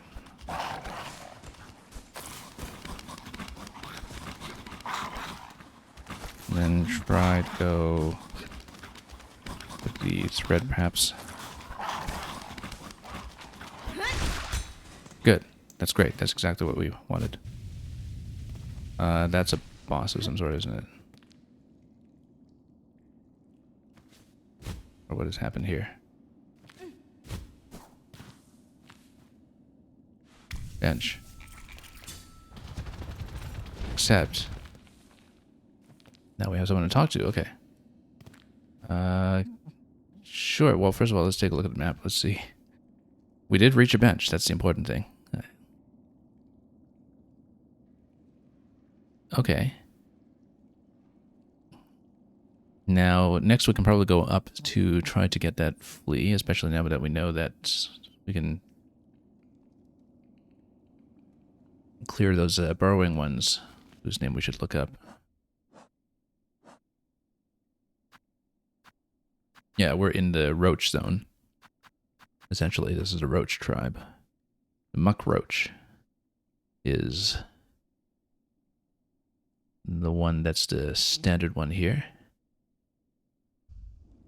So the muck roach, those two above regarding the flea, we know that using the thread storm actually does take care of them pretty quickly if we are within range. Let's speak first. Styx, I saw you, I saw what you did. Strong you are, mistress, small but oh so deadly, and your scent well-aged. You can claim me and I am yours. I am your humble slave. That's fine. I have no interest in mastery over you, sir. If my slaying of these creatures aided you, it was merely by chance. Farewell. Farewell, no. The strong claim the weak, and the weak must serve. I am yours, my mistress, and you must protect me. See what I have built here, prepared for the coming of my mistress, my powerful mistress. While you are away hunting, I will grow you something good, but the work takes time. Return to me soon, and you may have what I grow. Well, looks like we accomplished something substantial, so. Slave must feed his mistress, morsels will I grow. While you hunt, I am working, always. Okay. That worked out.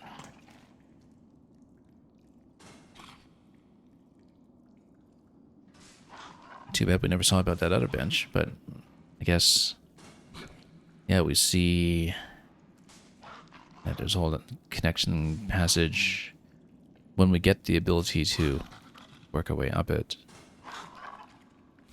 How is this even stacked on the rest of the map here? Sinner's Road seems like it goes kind of down towards Greymore. Maybe there's some kind of connection that we can establish after the fact. And unjamming that bench, I think, will have to come later. I'm sure that it has to do with rescuing the Green Prince and putting a key in over there. I'm not sure I can see it happening in a different way from the information that we have. Oh, whoops, mistake. You know what? We've got a bench. Let's just take the bench and get the back for a moment.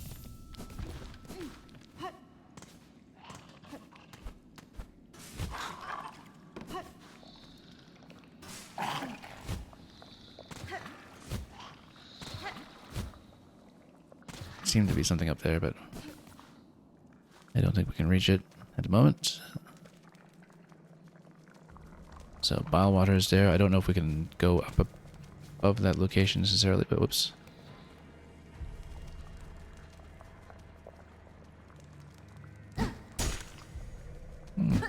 Aim wasn't bad here. Come on. There we go.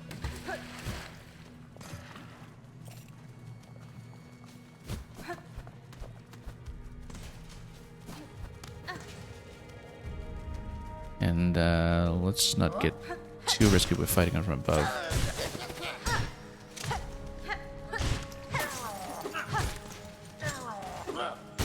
There we go. Chopped it. We picked up quite a bit of a rosary count just by fighting our way through here, in fact. Much more than I expected.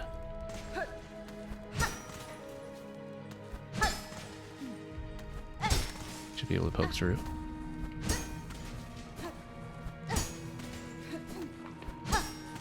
So we don't get jumped by this guy. Okay, now let's go for the flea rescue.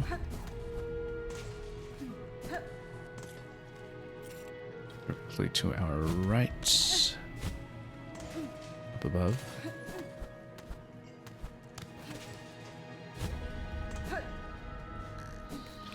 Should be able to do it.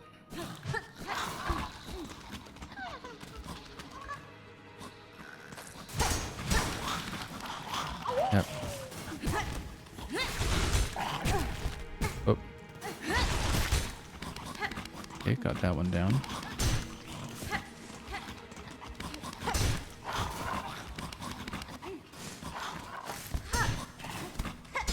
You know, you don't even need to finish this necessarily. We've already rescued the flea, technically. But we got it, so that's fine.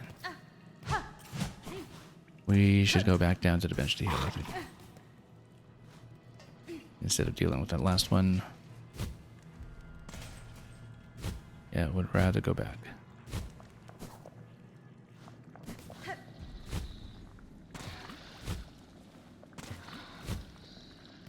This seemed like this bit is traversable up here. Whoop, there we go.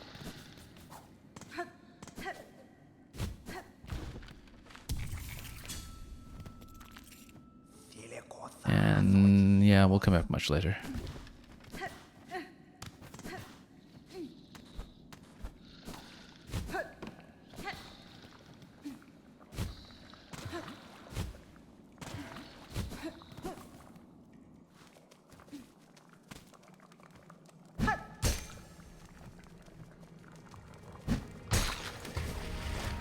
And yep, with the attack buffs that we have, 2 hits are plenty. Let's just skip this. Go away to attract too much attention. Bile water up ahead, but we can also try to come up.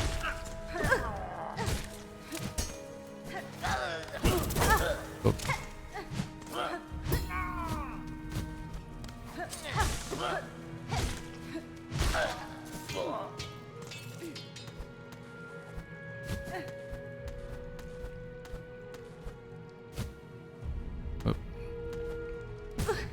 Nope, let's heal up here. Looks pretty doable. Just with a bit of finesse.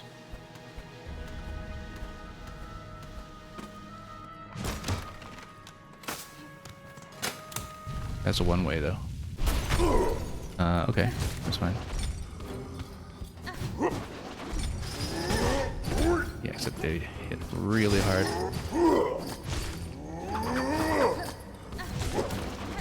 Kind of hoping for the beast now that we were previously playing, aren't we? Okay, use the wall jump to get over it.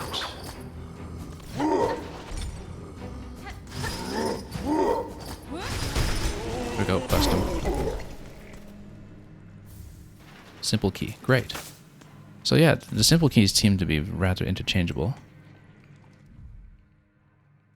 So potentially we can use the simple key for green prints, and then probably that would unlock the bench.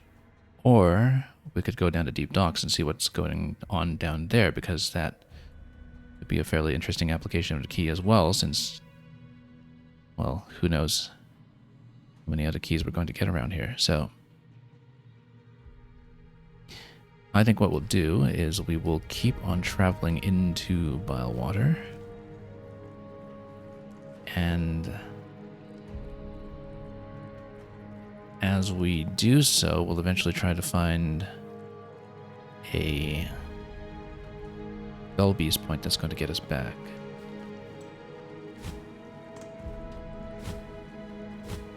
But yeah, it seems like multiple simple keys can just be used with our choice of doors. Lots of possibilities there. And indeed, degraded by time, it will break after a single use. Can we break that? Yes, we can. Rather necessary, in fact. Can't break that one, though. Okay, let's float on down.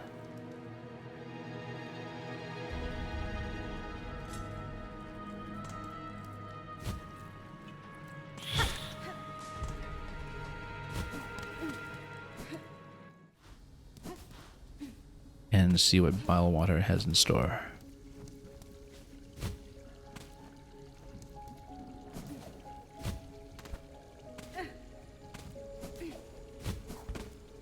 In here.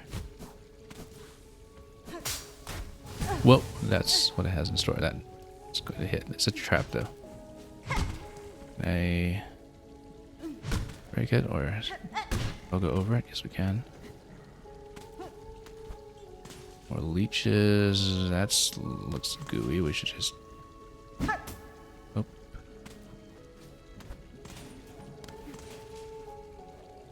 Maybe boomerang. Oh, those are explosive, I bet.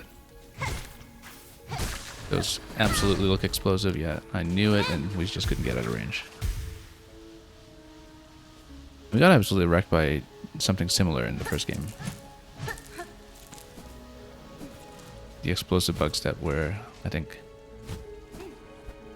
the color of the infection, the orange color. Okay, we heard the trap, we jumped it. Lucky me.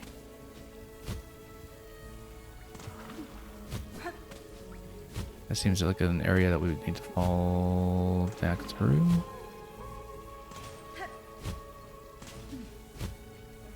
Seems like a wall that we can go to on this side. We better get away from this one for a moment. Whoa. That's okay, that at least exploded. That one awaits.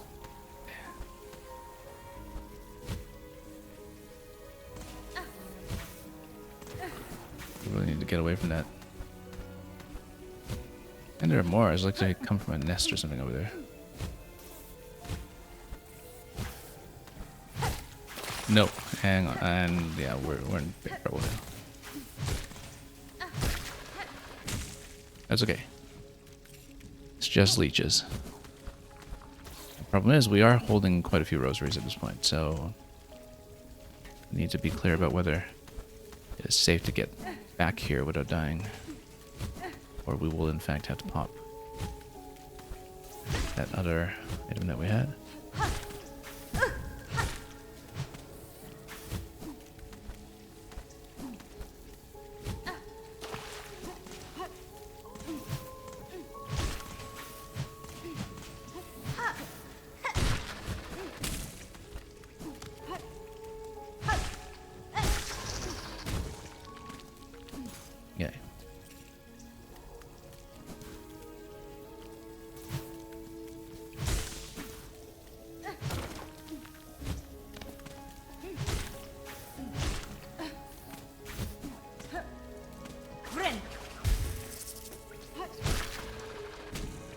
Not enough to... Okay, so yeah, I see how it works now.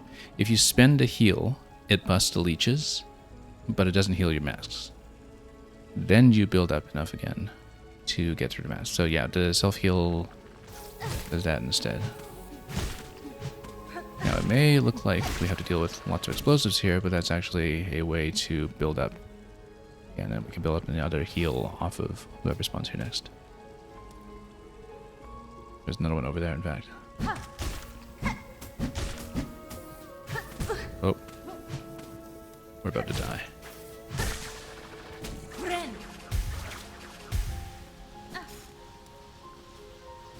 Is there a reason to come here? Not really, I don't think.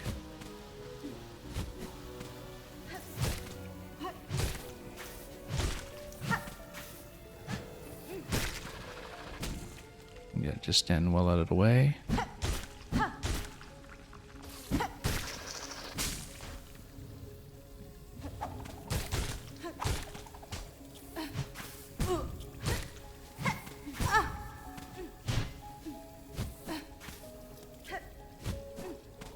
Let's just get out of here. With one more tap.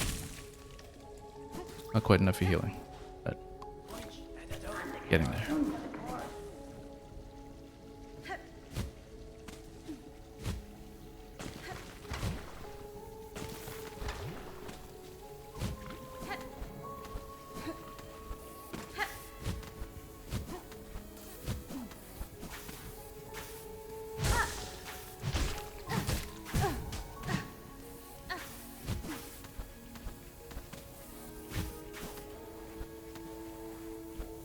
Just get a moment to heal here.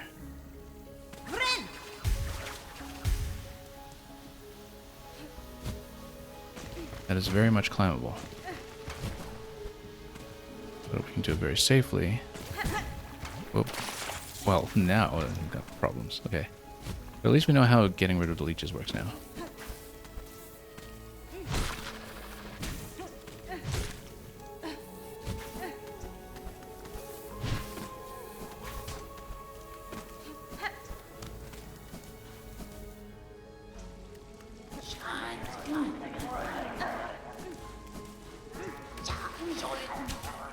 Okay, darts. Explosive darts. Let's see if there was anything else we could do on this side. Unfortunately, we did spend all of the long pin. Oh, looks like this is the way forward.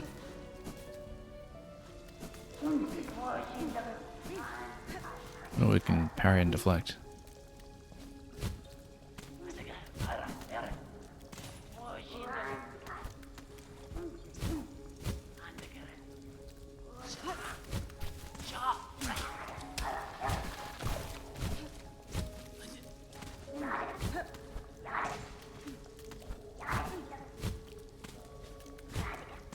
Let's see if we can make this jump. A bit dangerous. I don't quite think we can make it. No, the height doesn't work. Not without something like a double jump.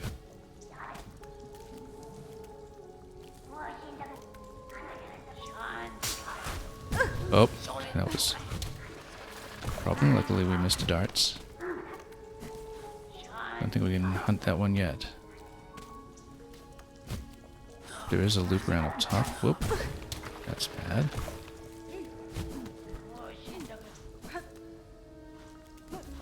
We can get it safely without being too deep. We're very deep. And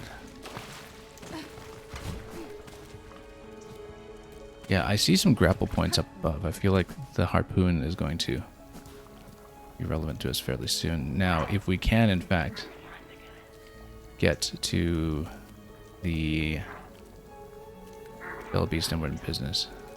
Can I reach with a claw? Is that going to respawn? It is, but this might be tricky.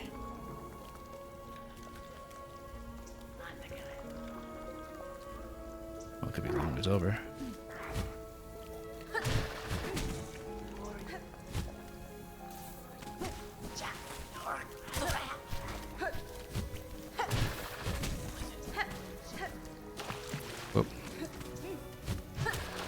Okay, oh, no. That's not okay.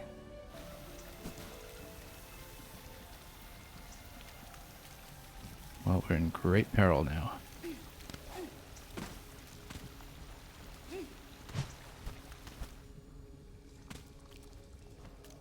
Would like to get the travel point. Better yet would be a bench, but can't get it, we can't get it.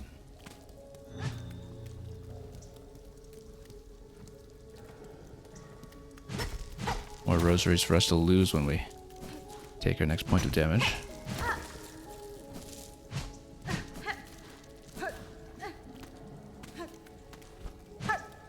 Yeah, it looks like there's a gate that can be broken from above.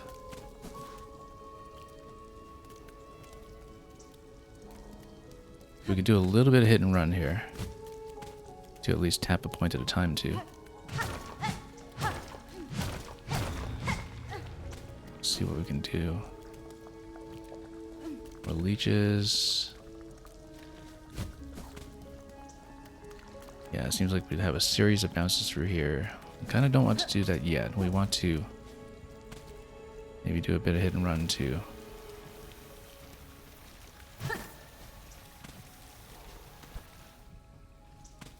We don't want to get hit at all. We just want to dive in and tap it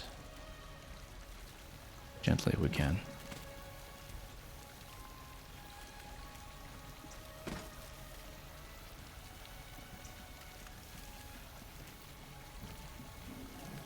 Get in. Okay. Just tap. Unfortunately, it'll take a while to build up enough to just get rid of the leeches, never mind anything else, and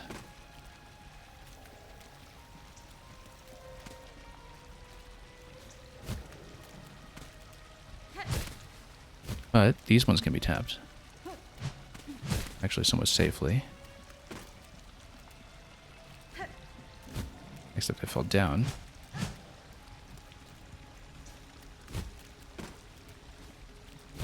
Gotta be very careful here. Watch out for traps. Now, at least we can afford this. That's the important thing here. And it looks like we can get the bench and Bell Beast. I can absolutely afford it. I say as I pay 120, which is more than expected, but you know.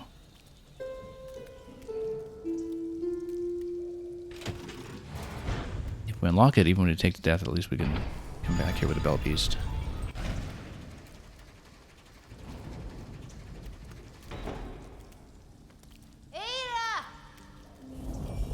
Barring any surprises. Bell Beast is loyal to us, thankfully. Yeah, luckily we can pay. They are getting more expensive. And this one at least is not stuck. This one is partly broken though. Okay, much better shape. Much, much better shape. Now we don't have a map in this area yet, so I want to keep exploring it, but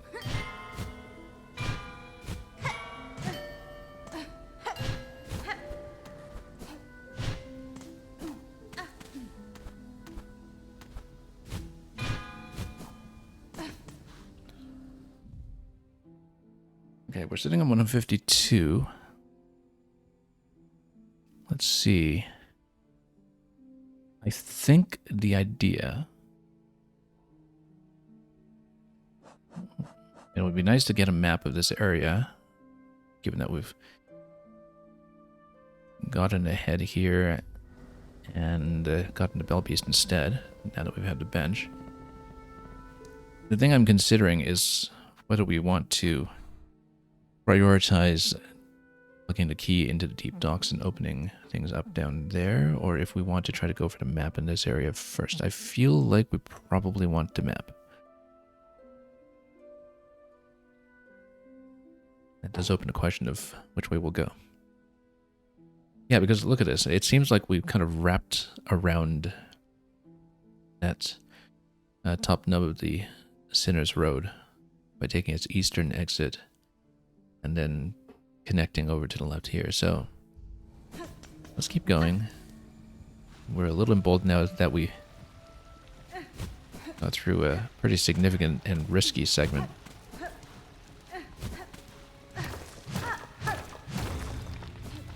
This opens up a totally different passage.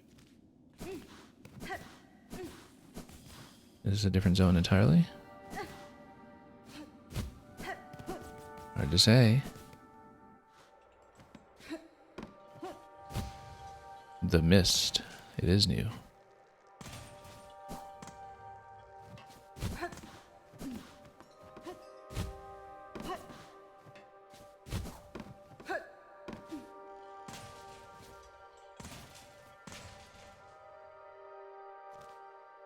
Well, given all the mist down there, we should probably not dive below just yet until we know what we're doing. We do have some thread, though. Whoa! That was a trap. Quite a large one at that. Let's duck down here for a moment. Yeah, I feel like we're not allowed to fall down there. That seems implied. Oh, that was a bit sloppy.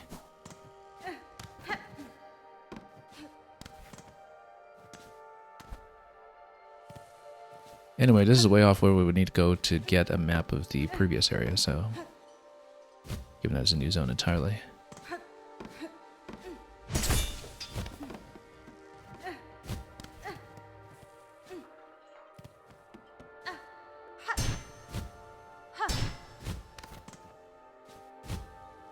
A big spike platforming area by the looks of it.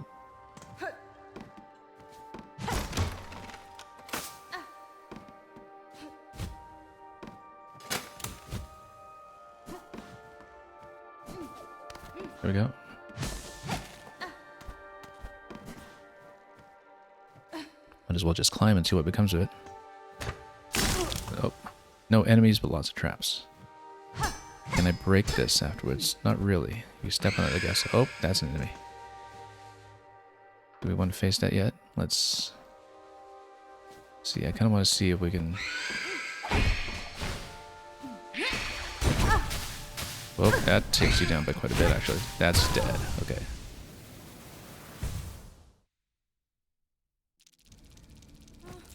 That's okay. We know how to go back, I think. Actually, we don't have a map of this section, so I'm not totally convinced I do. But we just went to the left, right? Yeah, so this is the crossing. We'd better get the cocoon, and then we'll come back to Bellwater to try to map it before we proceed further to the mist. Oh, also, cocoon's already down here. That's oddly convenient. Oh. Probably because of the traps everywhere.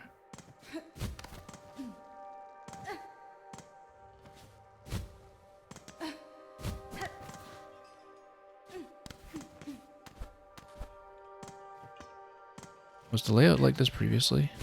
Or... seemed suspiciously different in some way. Like, you know, you get lost in a mist and there's some element of randomization or something. It does look different, doesn't it?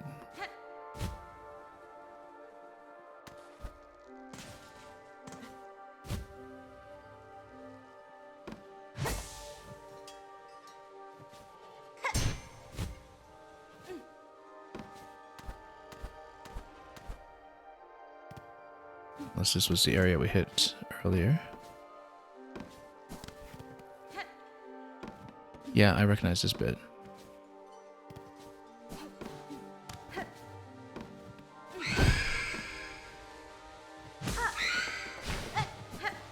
Okay, diagonal lunges. I don't think we can hit that right now.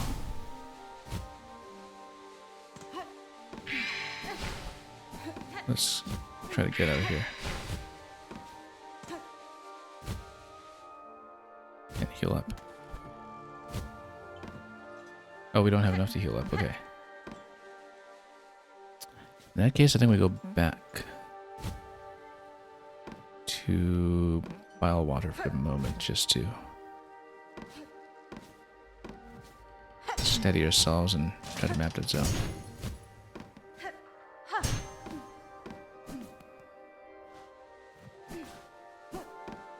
Nope, I feel like we got lost here. Didn't previously see that. Wait, if you fall into the mist, what happens? This is something completely new. Okay, you fall into the mist and you come out here. So it is some kind of maze. It is a labyrinth of sorts that does seem to have maybe have some repeated segments that plug into each other in some fashion. But it looks like there is a bit of a Lost Woods maze structure to it.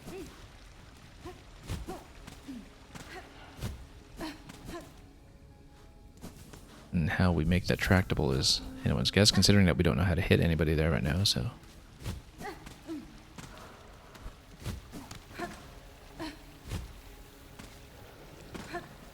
Well, that gets very interesting. Doesn't it? Now, getting up here, I think we're hoping to get up above this so I can actually traverse.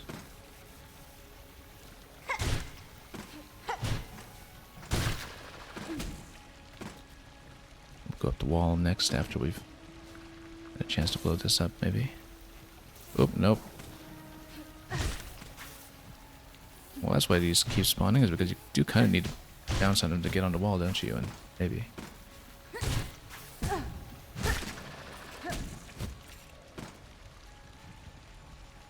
Okay. Let's be careful.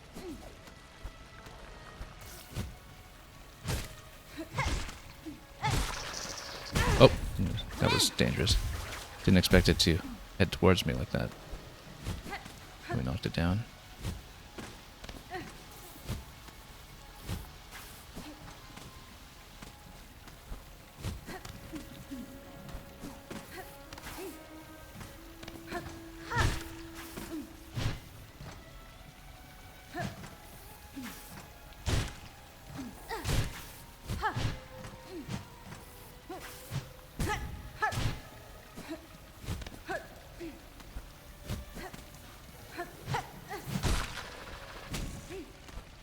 Should actually use the curve claw for something like that. But that's the kind of thing you think about after the chance has passed.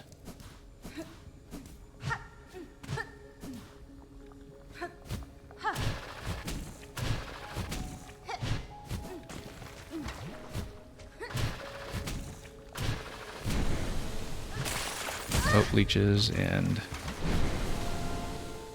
all kinds of problems. That looks like we probably shouldn't step into it, right? Unless... I don't even know. Does it boost you up or boost you down? Oh, no. It kills you. Okay. That's okay. We can get back there without too much trouble, I hope.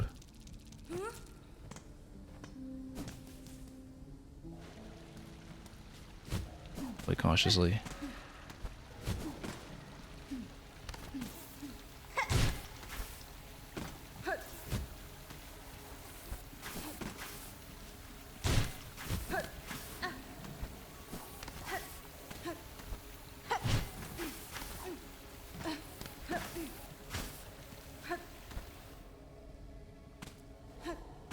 That's alright, we'll be back there in no time.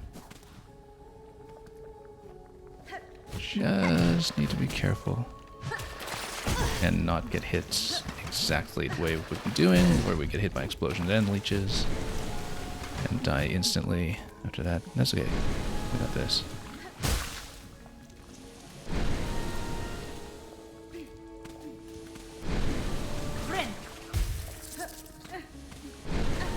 Looks like we need to kind of wall jump it quickly.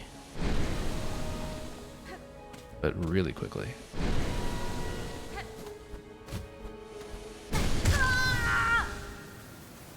Okay, so you need enough health to stomach that.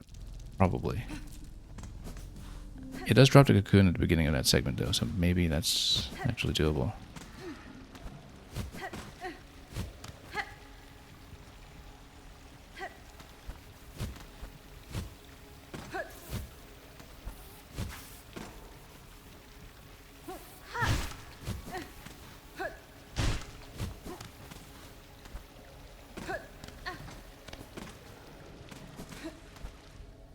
Getting a little more fluent and bouncing off enemies at least. Is there something over here that... Oh yeah, we checked that. I was just hoping for a map of this area. I mean, maybe we just passed it by already.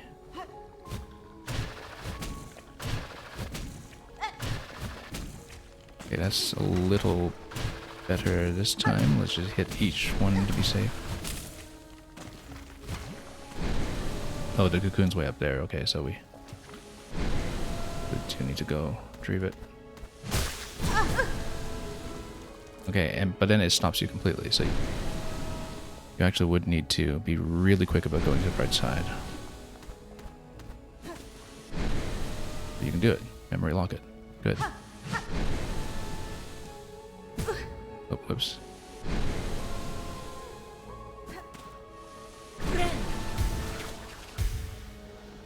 Not that we've been plugging those in recently, but it's good to bag those up.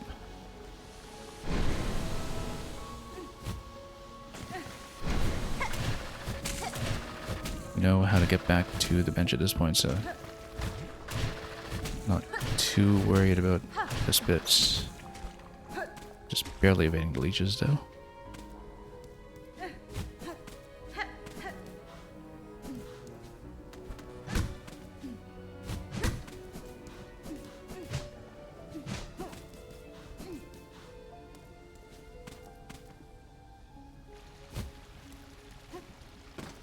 Can get a map here, that would be great, but I think we passed by some opportunity for it much earlier.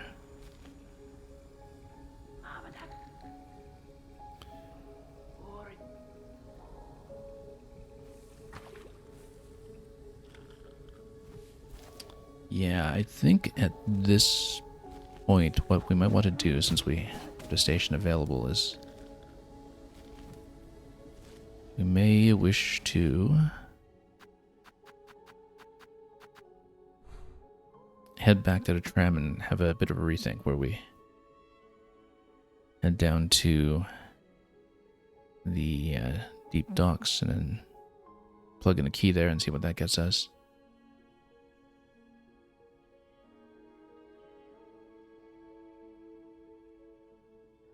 There is still that area where you might be able to go down in the bottom right of Sinner's Road.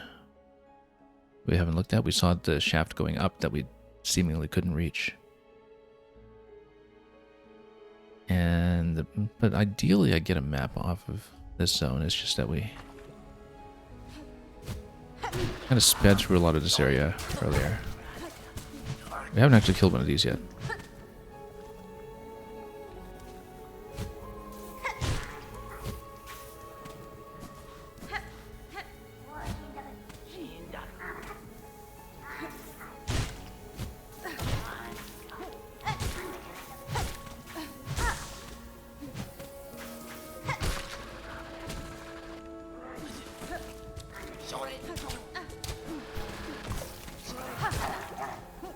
These respawn all over the place, probably because you do in fact need them to pogo around certain locations.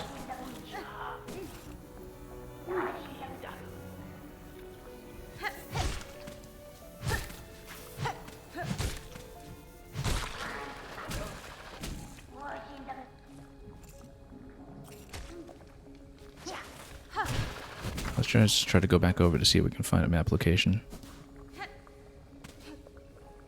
Maybe that we don't have the tools to progress yet.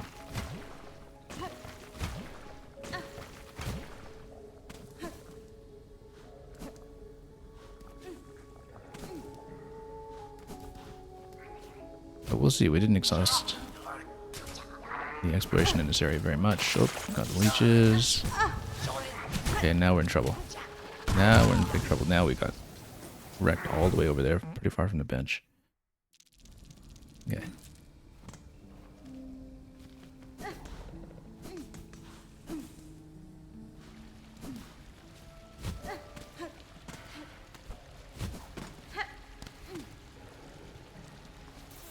Yeah, this is risky to play here with that map either.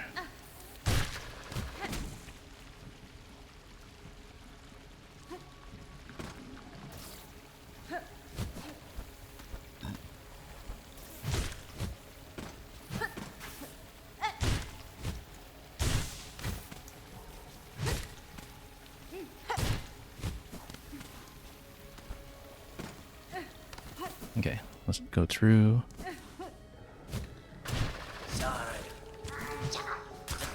Nope, just got caught once again.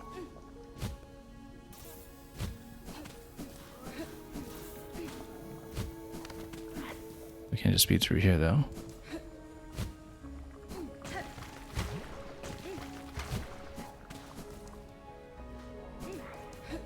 Should be able to reach the cocoon. Oh, I see something up there.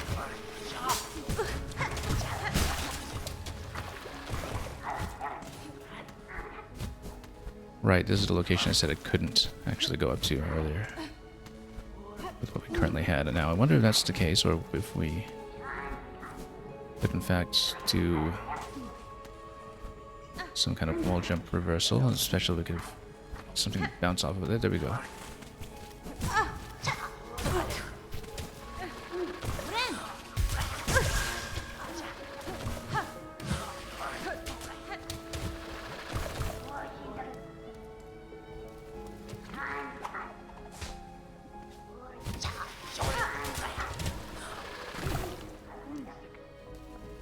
Well, we did get up here. That was a passage that I thought was inaccessible earlier, but which we can, in fact, go to. Wow, that was close. We can deflect those.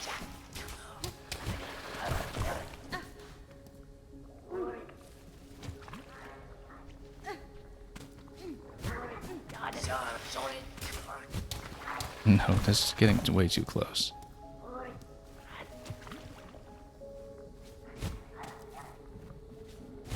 We bait it out.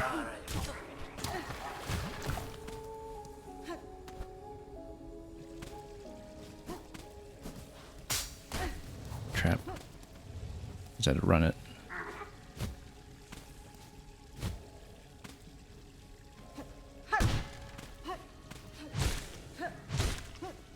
At least those allow you to just farm up a little bit of silk.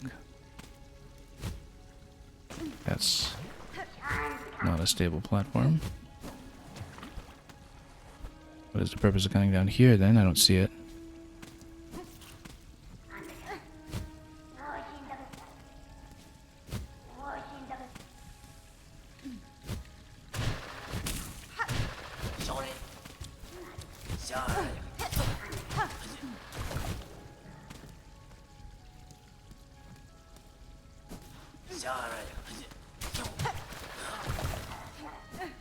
Okay, we do need to kill it.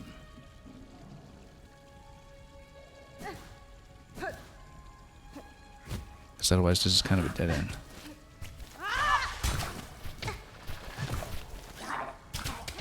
Nope. We are probably going to die.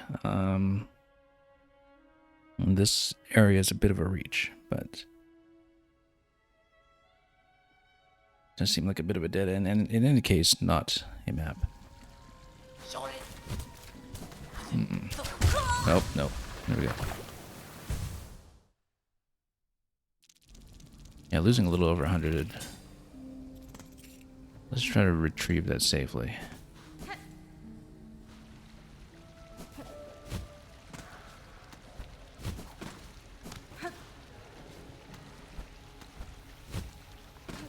At least we know the platforming is not an obstacle.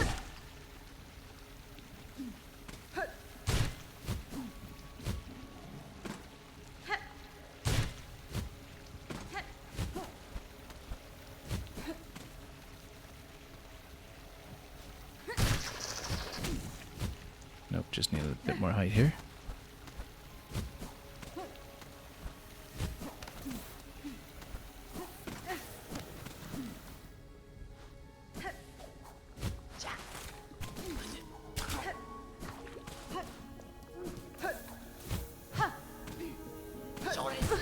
Nope, just run and bypass.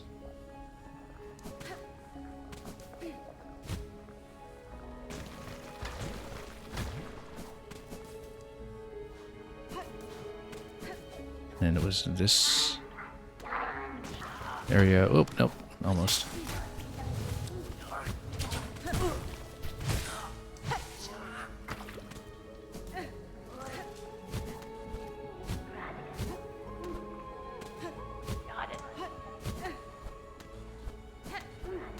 Okay, got it.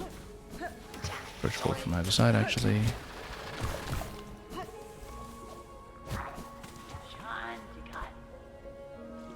Let's just retrieve this. Which side was I on? Okay. Gives me enough for a heal. Well, seems like that's its whole purpose here. Unless there's something we can jump towards. Down here, I just don't see what this is all about. This entire side over there. Okay. Oh, we do in fact need to tap it ourselves, okay.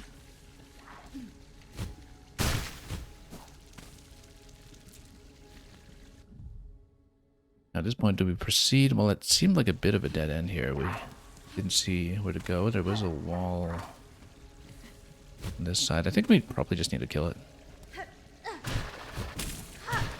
Hunt it down.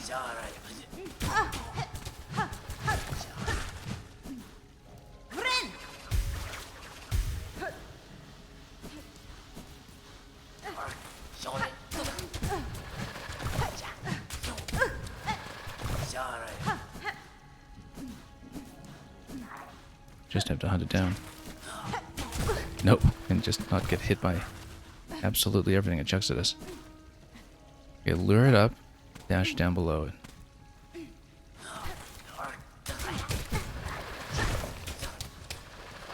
Getting a little rough. Thread it, I think, as soon as it comes out. Oh no, missed it. I don't know why I keep missing the input for that. Maybe there's a particular initial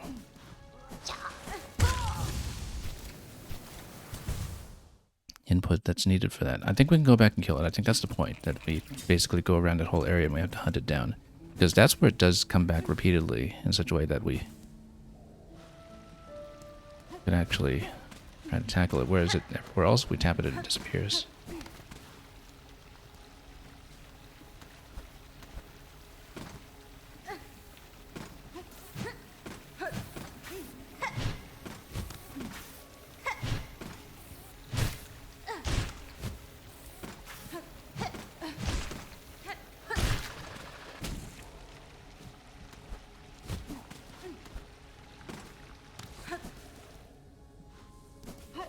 You know how to get back there somewhat safely, at least. Oh, so much for that. Oh, no, and then, yeah, we're in big trouble now, actually. Now we can still safely make it over to the cocoon, then we can at least recover that and then see how to improve our position from there, and hopefully try to get some semblance of an attempt on the dart thrower.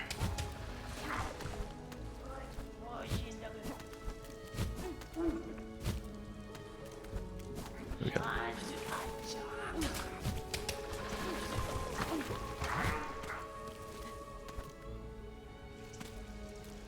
I think we can do it here.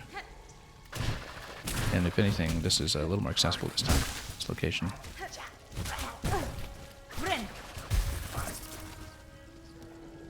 So we can just tap into it. It needs to not drop on top of me. Oh. Very difficult position. We might want to make it back down. I don't know, we're so close to this one though. It's just that we always take so many hits on the way over here.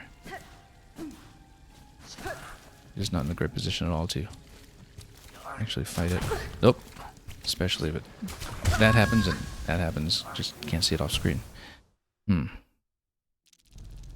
Okay, we just need to be in a much better position getting to it. I think we just need to kill it straight up in that room, because it's otherwise a total dead end, and there must be some kind of collectible that you get off of it.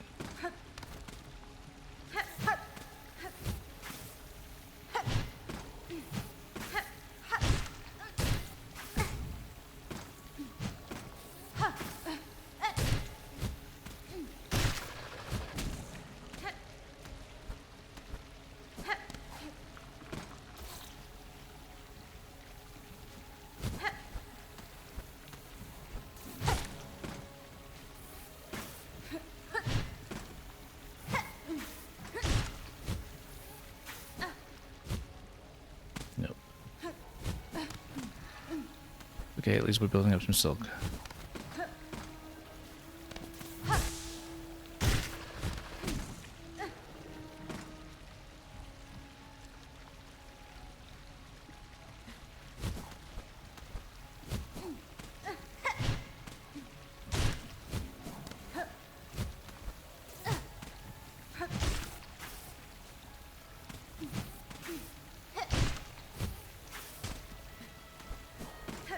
Let's just go around. We've got silk. And that just keeps sniping.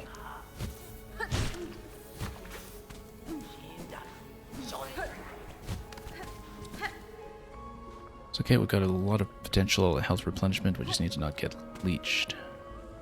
We can avoid it.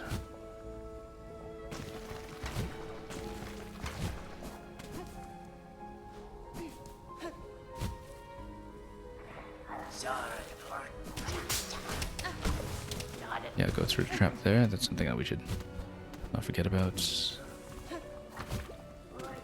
rush through here to get back up. We'll try to do this with the thread if I can. If I can get in close.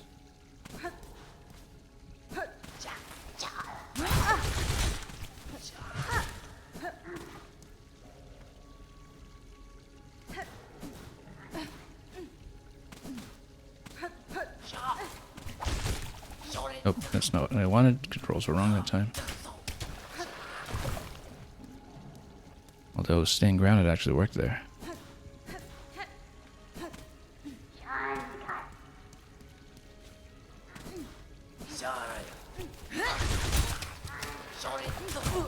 Nope, we're in peril. Once again.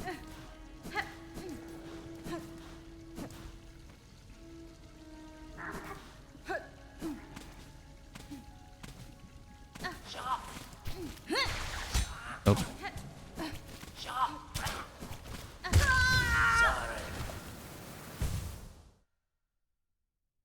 Don't have a good way to counter that yet. Maybe stand back and use the curve claw.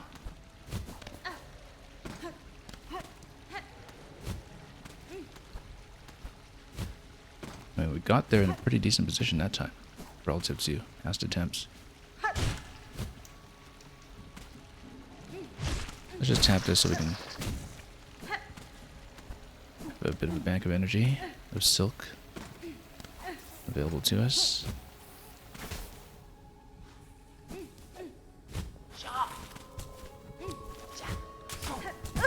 Oh. Nope.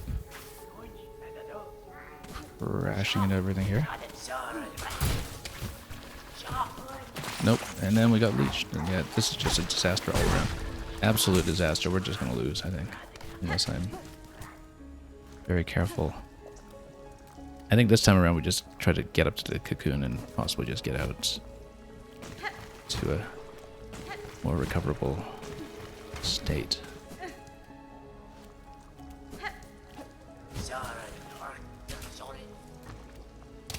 Look at that dart all the way down. I always forget about that trap, but luckily we just ran past it. And then, yeah, just can't get hit here. We'll just go for the cocoon now. And just get out. I don't even know what this room is all about. Maybe killing it doesn't even do anything. Given that it's not even like a consistent fight or anything, it's just that, it, you know, it spawns in the room in general.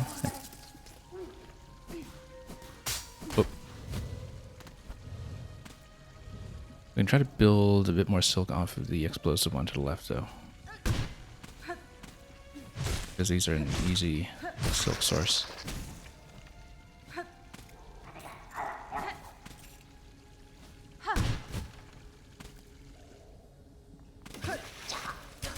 Maybe there's eventually a quest to hunt those or something. Nope, and... there we go. Well, let's try to go for that cocoon and recover it, and probably just come back here and regroup. But it would be nice if I could find the map location in here. I don't know if it's anywhere near accessible yet. It's mostly the map we're looking for, in theory. Shouldn't go up to the top room until we know what we're doing, but... yeah, I wouldn't be surprised if it is some kind of quest to eventually just hunt those.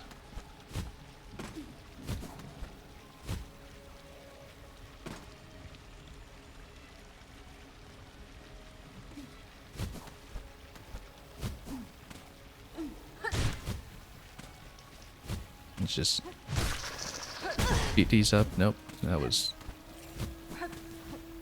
poorly conceived.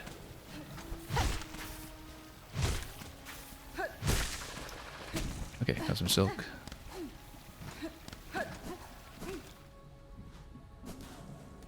In the event of emergency.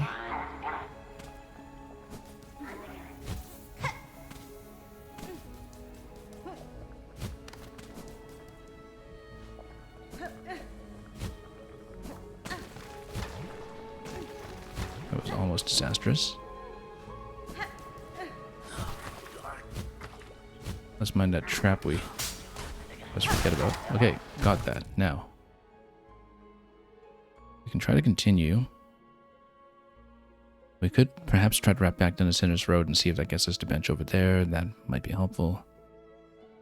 Or we could go back to the left, take fast travel, take it down to Deep Docks, and then we'd still have to come back here at some point to try to either A, push into the mist, or to try to catch the map in this zone, which, again, is the main thing we're looking for right now. If we can get it.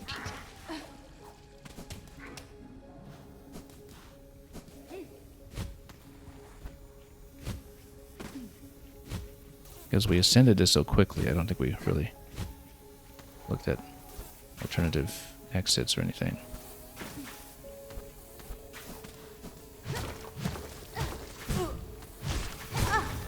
Okay, good.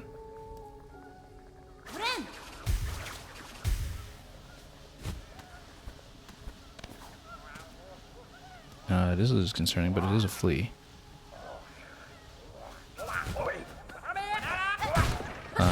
That's a fight, okay.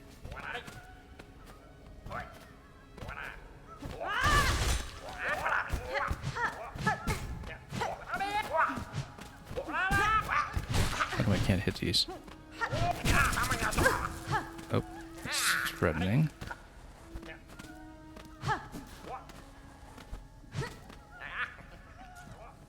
Okay.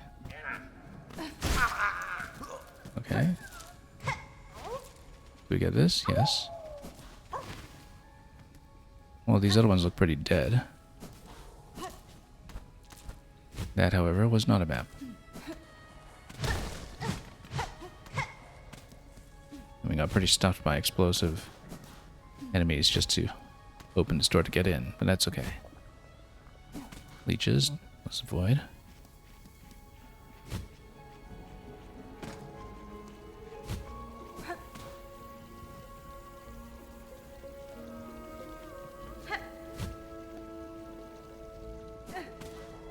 I don't even know which one we came in here initially.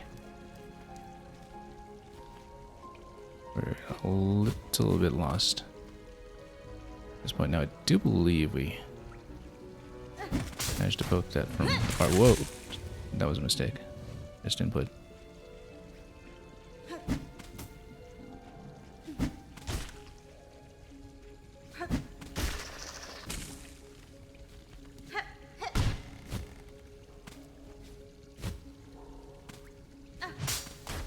Oh, didn't expect it to come in this way. And we're pretty far in at this point. Oh yeah, this is where we came in initially. Okay, so we actually wanted right side. Yeah, this was the way in. We just need a map. I mean, a bench would be nice too, but let's not be picky.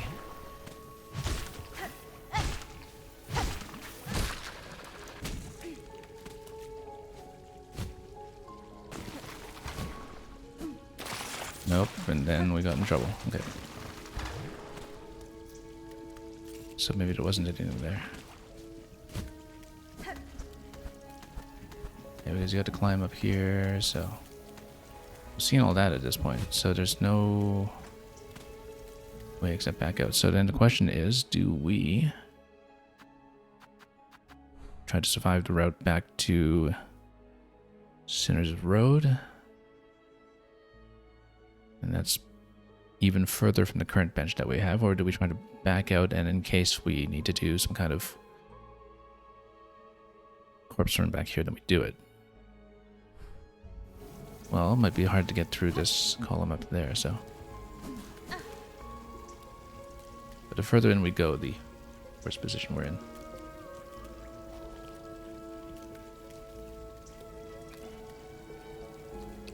I think we try to back out.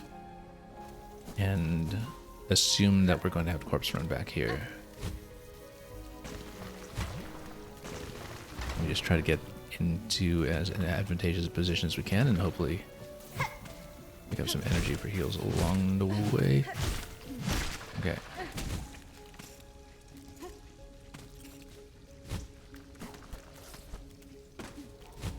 Back off of these. At least get the leeches away. Now, they do pop towards me when I take them down, so we need to be careful with that.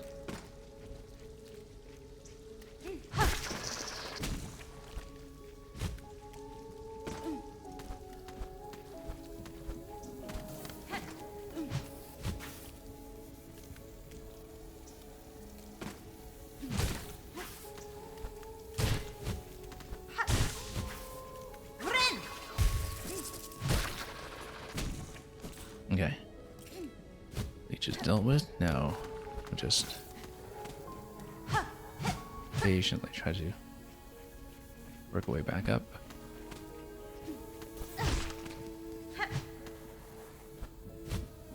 Lead it down.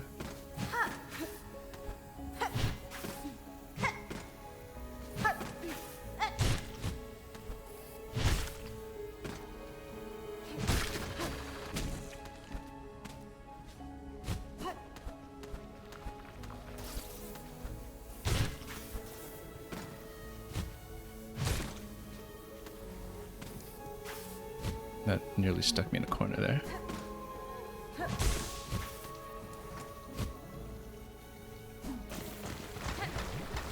Nope, and then back to leeches. And then just when we got enough energy to get rid of them. Just when we got there. Almost. Yeah, I just fell into the wrong location there. Okay. And priority just should be to try to just get out of here safely so we can at least be in a reasonable position to get a cocoon back. Okay, leech is gone. That's alright. Let's slowly make our way back up. Very methodically. Of course, these will just spawn every which way.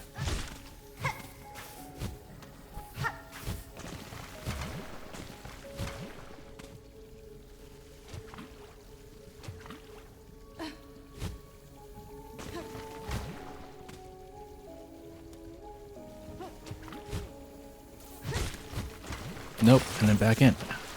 Single time. Okay.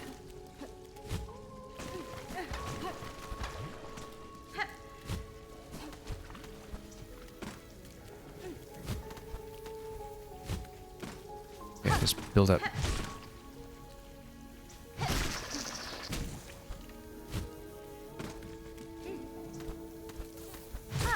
We can just shed the leeches where at least get some semblance of the position we were in previously, and nope, that's dead. Okay, that's fine. We knew that was going to be bound to happen at some point. We just need to return back there as best as we can. That is so far out of position now.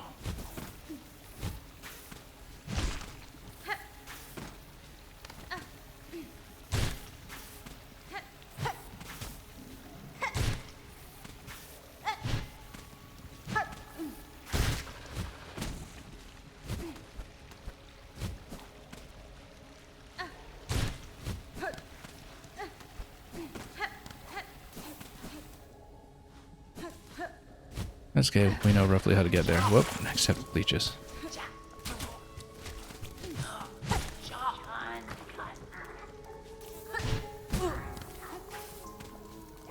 Might not even be able to make it.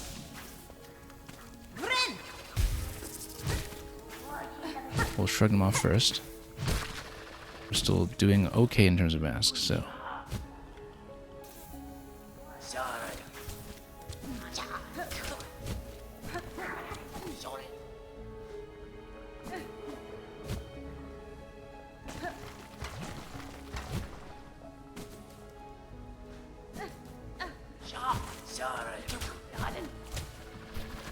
I mean, it's quite possible that we're just nowhere near where a map will be available.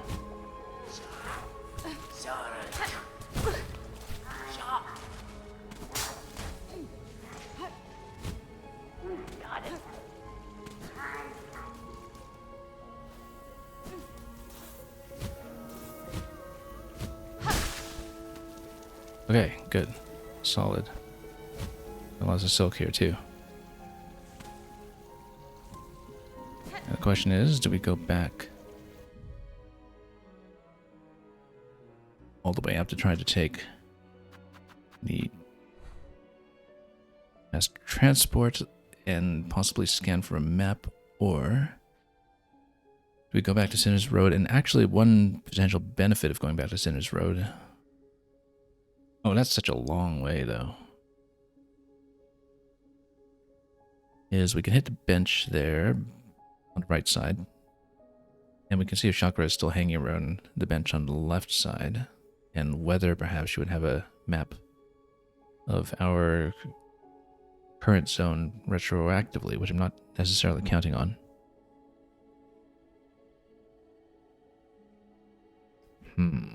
Difficult decision, because like we're just so far into the wilderness here.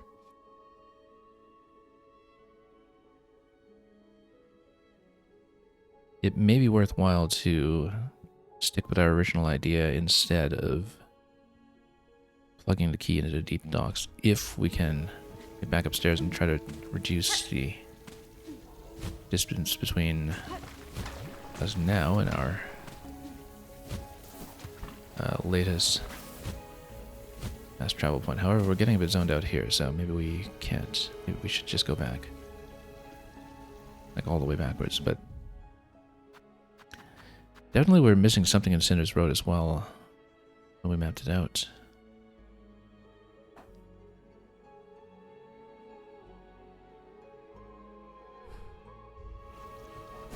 This is such a long road. I mean, you know, if we go back to the save point up here as well, we could potentially try to make sense of the mist as well, even though I think we're maybe a little underprepared for it. Oh, there we go again. That's from pure carelessness. Okay, that's just gonna be a bit tricky to work around.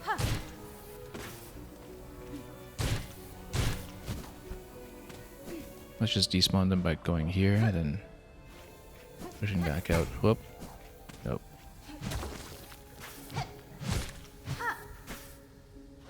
Just tap them a little bit until we have silk.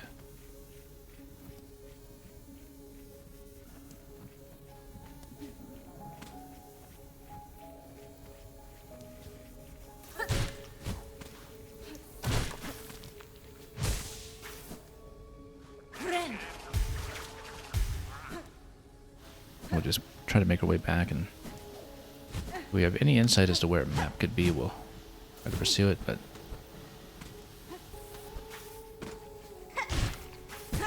oh, no.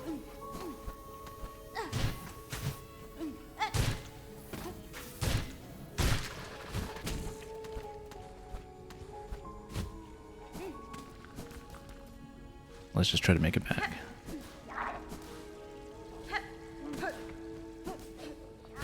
I mean, maybe we can find a map route somewhere. Again, we still don't have any idea what to do in that area top that we've managed to reach before. Just can't really make sense of what to do with it.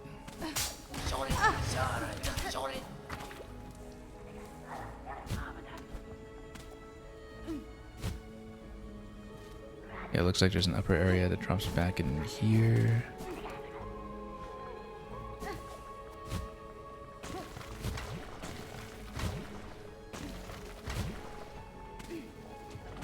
And that looks very much like the harpoon grapple area that's been designated.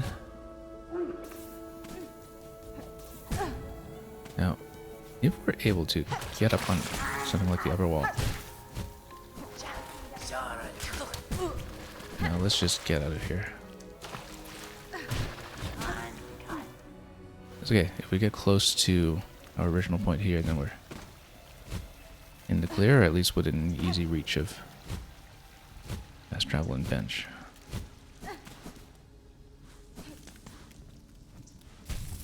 But it is unfortunate that after all this exploration, we still haven't found any semblance of where the map could be located in this area. Because this way goes to the mist already. It won't be there unless we get several maps out of that zone.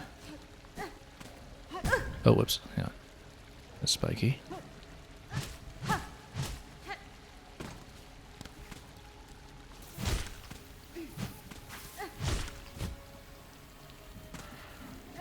Maybe it's like the B entrance in first Hollow Knight, where there's somewhere where you need to use the explosive enemies as an explosive, like you hit them into something to blow up a wall or something similar. I don't know if they'd pull that trick twice.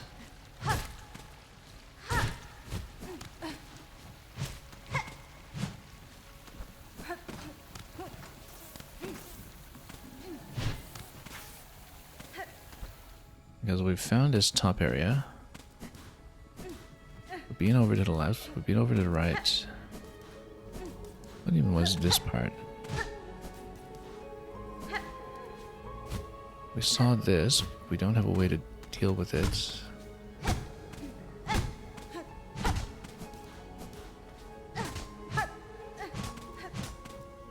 Yeah, it looks very much exit only.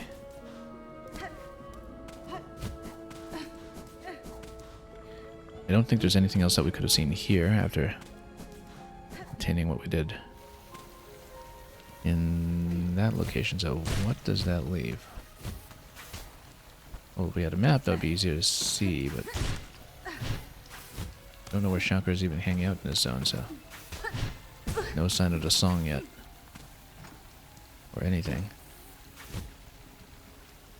But in our haste to get to some of the safe location, we might just have bypassed it entirely, so.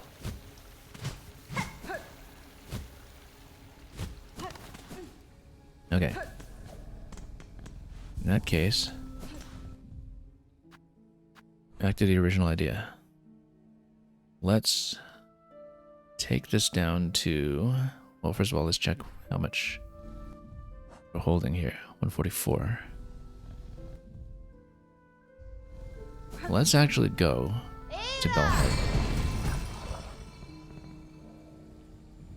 Because there we might be able to trade 140 for the 120 beads, which, you know, we don't know what we're spending on next as far as the beads go in terms of what I want to prioritize. So it makes sense to maybe save that up for now until something presents itself as a major priority that we want to go for. So I've picked up a lot of what I want, I think.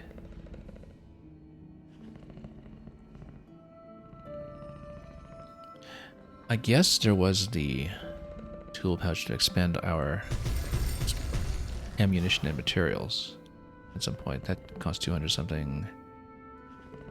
That might be something that's worth looking into at some point. But here, well, let's see.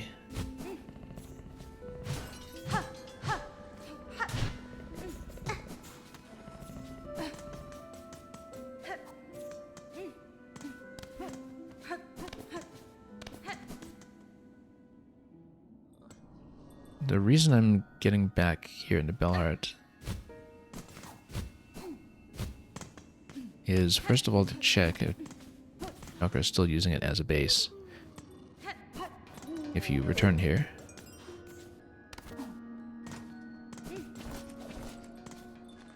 kind of doubt it, but it's worth checking. Nope. Because we know she is further afield. Eventually, I think we would like to check if going back to the bench that we haven't unlocked in Sinner's Road has Chakra still in that location, because that was her last known location, and whether she can get me to map of the next zone from there. Probably not, by the logic of how Hollow Knight mapping usually works, I think. That they don't really get ahead of the zone.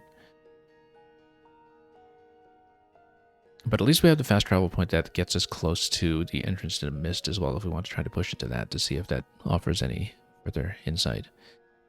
And so the question just is that if we have one key, do we want to spend it on the Green Prince, who likely, I would say, gets us to the bench, or would we rather spend it in the deep docks to see what has been lying there all this time?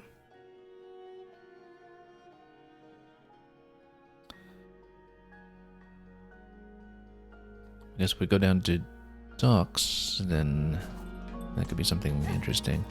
We can afford to buy the trap down there as well, but I think I would rather lock up the rosaries, just because we are diving into such hazardous locations that are pretty far from any vengeance site. I also want to see if we can accompany her singing.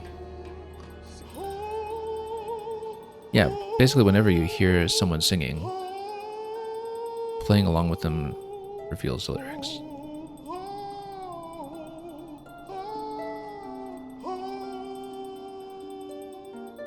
So yeah, and it just kind of loops around. But it's an interesting thing to observe every time.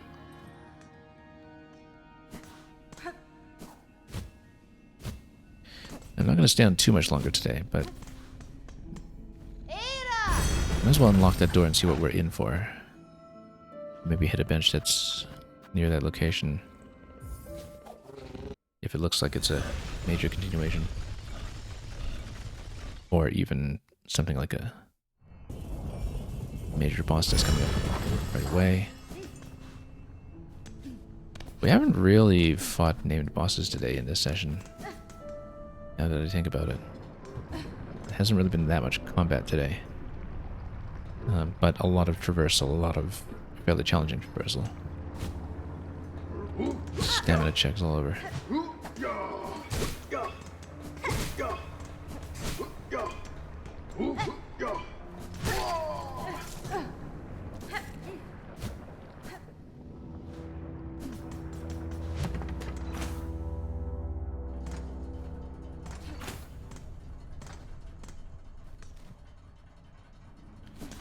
Yeah, so we'll take this bench. And we'll see about that key, which was not in this room, but the one below.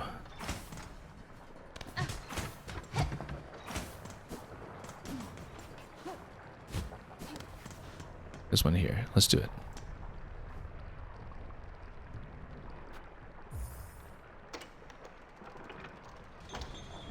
How big an area could it be?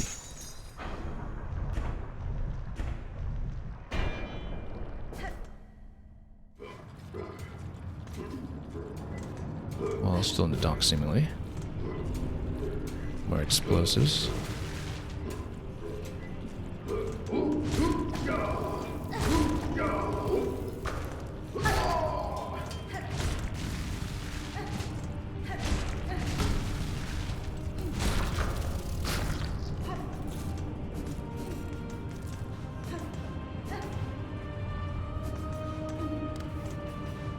And we might as well try to maintain some height here. Oh. Get over below the platform. This seems to work pretty well. Oops. Should have looked out for that one. Also, we should have actually put in the fire protection just in case we fall into lava and want to take only 1 point instead of 2. Could have switched into that. Now the interesting thing is, for example, if you buy this simple key right at the beginning of the game and you come here with the door unlocked, a lot of this is doable with a minimal set of powers. We have a lot more than that at this point, of course, and that should mean that this is comparatively easy, given that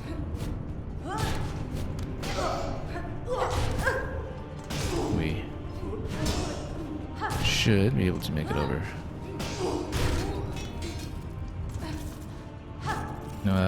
Yeah, we're mostly full up on shards, but we'll take some.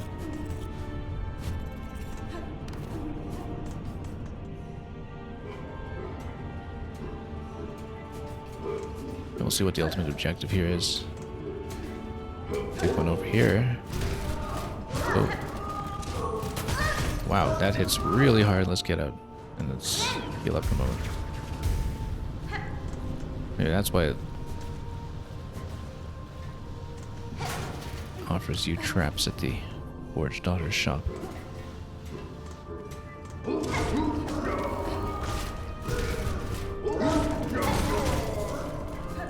Let's just make sure we're not on the same height. Whoop. Good thing we're tall. Oh, whoops. I just fell down though. Oh no, it came back up.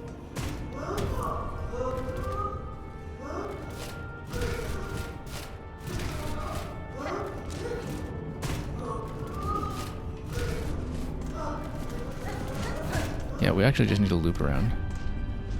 Lead it up. And if it's up, then we poke it if we can.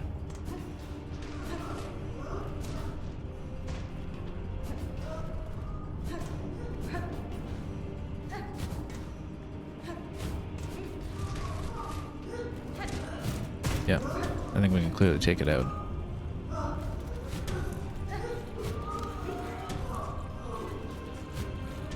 I don't know if it even is a major enemy as such. But we'll grab this. This is the loot that we want, apparently. Sharpening slate made from cut and polished gem. Ah, okay, so it's an attack power buff. One of several items.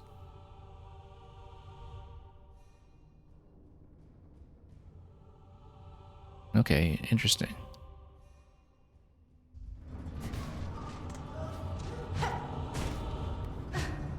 Well, that would be helpful.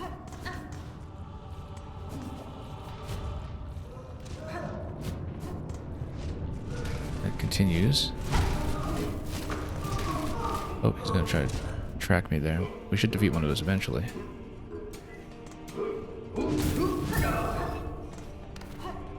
Without spawning its friend. We can avoid it. I don't think we can avoid it, so we'll just keep on going here.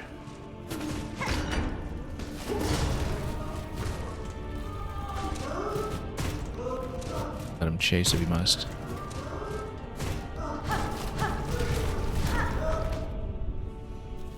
This looks like it's no longer part of the deep docks. I mean, this looks like we're in far fields, yeah. Ah, I see. So it connects over here. We have seen this previously, this area. So it just creates a passage.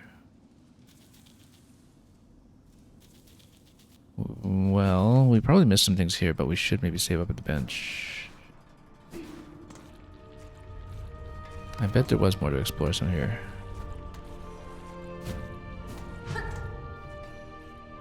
I mean, this looks reasonably suspicious. There's some... Oh, I see.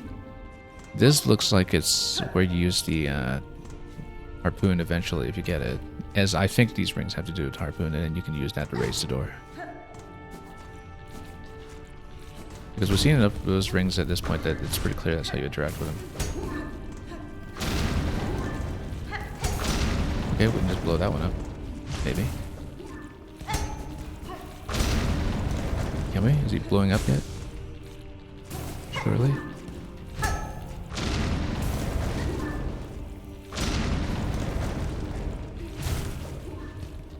I mean, he's well protected.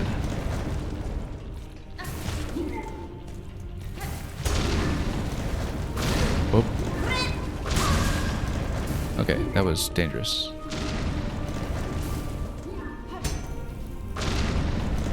Really dangerous.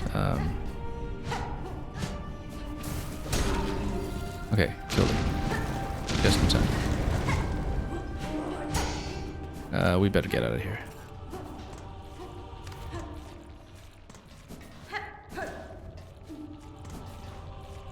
tap some of these. Oop, wow, that was a much bigger explosion than I expected. I didn't think it would spray me that far. I guess it sprayed straight down. We were expecting a radial effect on it instead.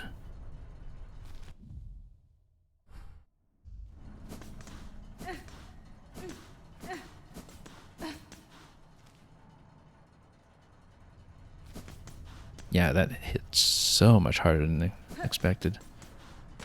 It's okay. We know how to make it back down there. We'll probably connect over to the Farfield side and then call it for the day. Looks like there is more to explore in this area that we might want to do so a little more safely once we...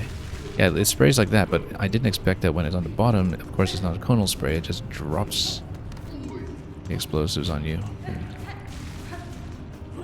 The fluid.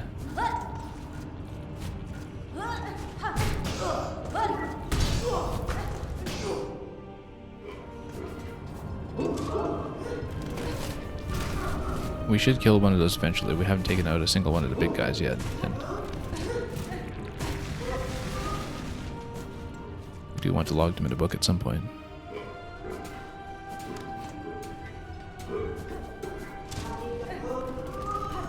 But I think that can wait until we've got the cocoon back.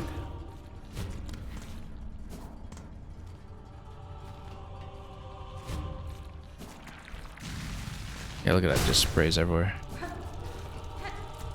Completely failed to account for it. I was thinking I could just reach below and patiently tap these two. Build up some silk again. Whoop. Okay, that's fine. So many explosives everywhere. I wonder if there's something obtainable in this room.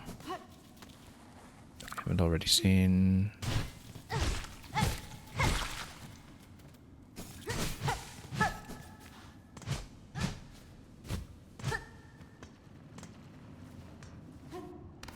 Yeah, because that's what appears. Maybe we could have jumped through this all along, and I just didn't know until now.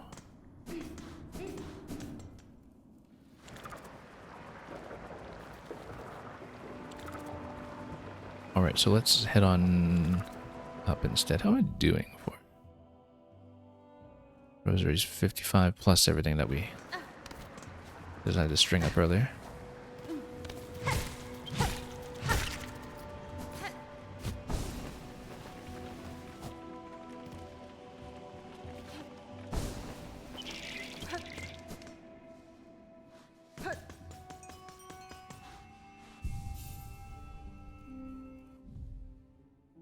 So let's take a look at the map of the deep docks for a moment to see what we uncovered. We'll run this end. So there was a further location down below, actually several locations down below where we could have continued now that we've mapped out the rooms themselves, because we didn't really go low enough to see some of those passageways in some of the vertical columns that we passed. I think that's something we'll leave for next time. I think this is a good location to debark from and try to explore all of those passageways to finish up what is in the deep docks. And we'll see what other encounters lie in store for us down there. So, yeah, a bit of an interesting session. We had the bench fake out over in the Sinners Road. I mean, we got through Sinners Road, moreover. And over to, what was it, the Bildwood and the Mist, and we didn't have any maps for any of that stuff, so we got stuck there for a while, but we've actually uncovered quite a bit more of this game than the map is able to show at this point, simply because we are quite behind in the cartography. The Mist itself kind of looks interesting because there seems to be a bit of random assembly and puzzle logic to it that we'll need to figure out with time. And yeah, you can see when you properly reveal things on the map, as with the first game, everything fits together like a puzzle piece, and it does mean that we should look for clues for how to fill in some of the spots that currently appear as gaps, because Surely that is indicative of something.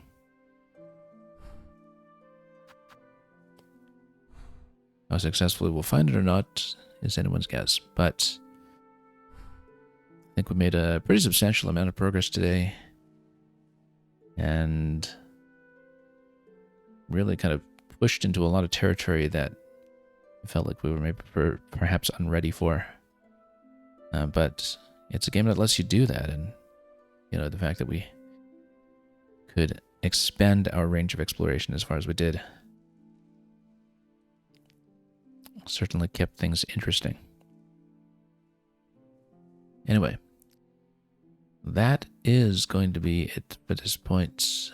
Yeah, it's like we've done the bottom half of the world so far, and we have so much left to uncover by the looks of it. I'm thinking we've seen maybe half the map. So, definitely seeing some of the scale and the intricacy come together as we explore ever further. That's all for today. Thank you so much for watching. The adventure will continue more or less day by day whenever we can make it. So thanks for watching, and until we proceed to explore whatever lies awaits and whatever's next. Have fun with everything you may be doing or playing or making or just reflecting on generally. And as usual, fare thee well.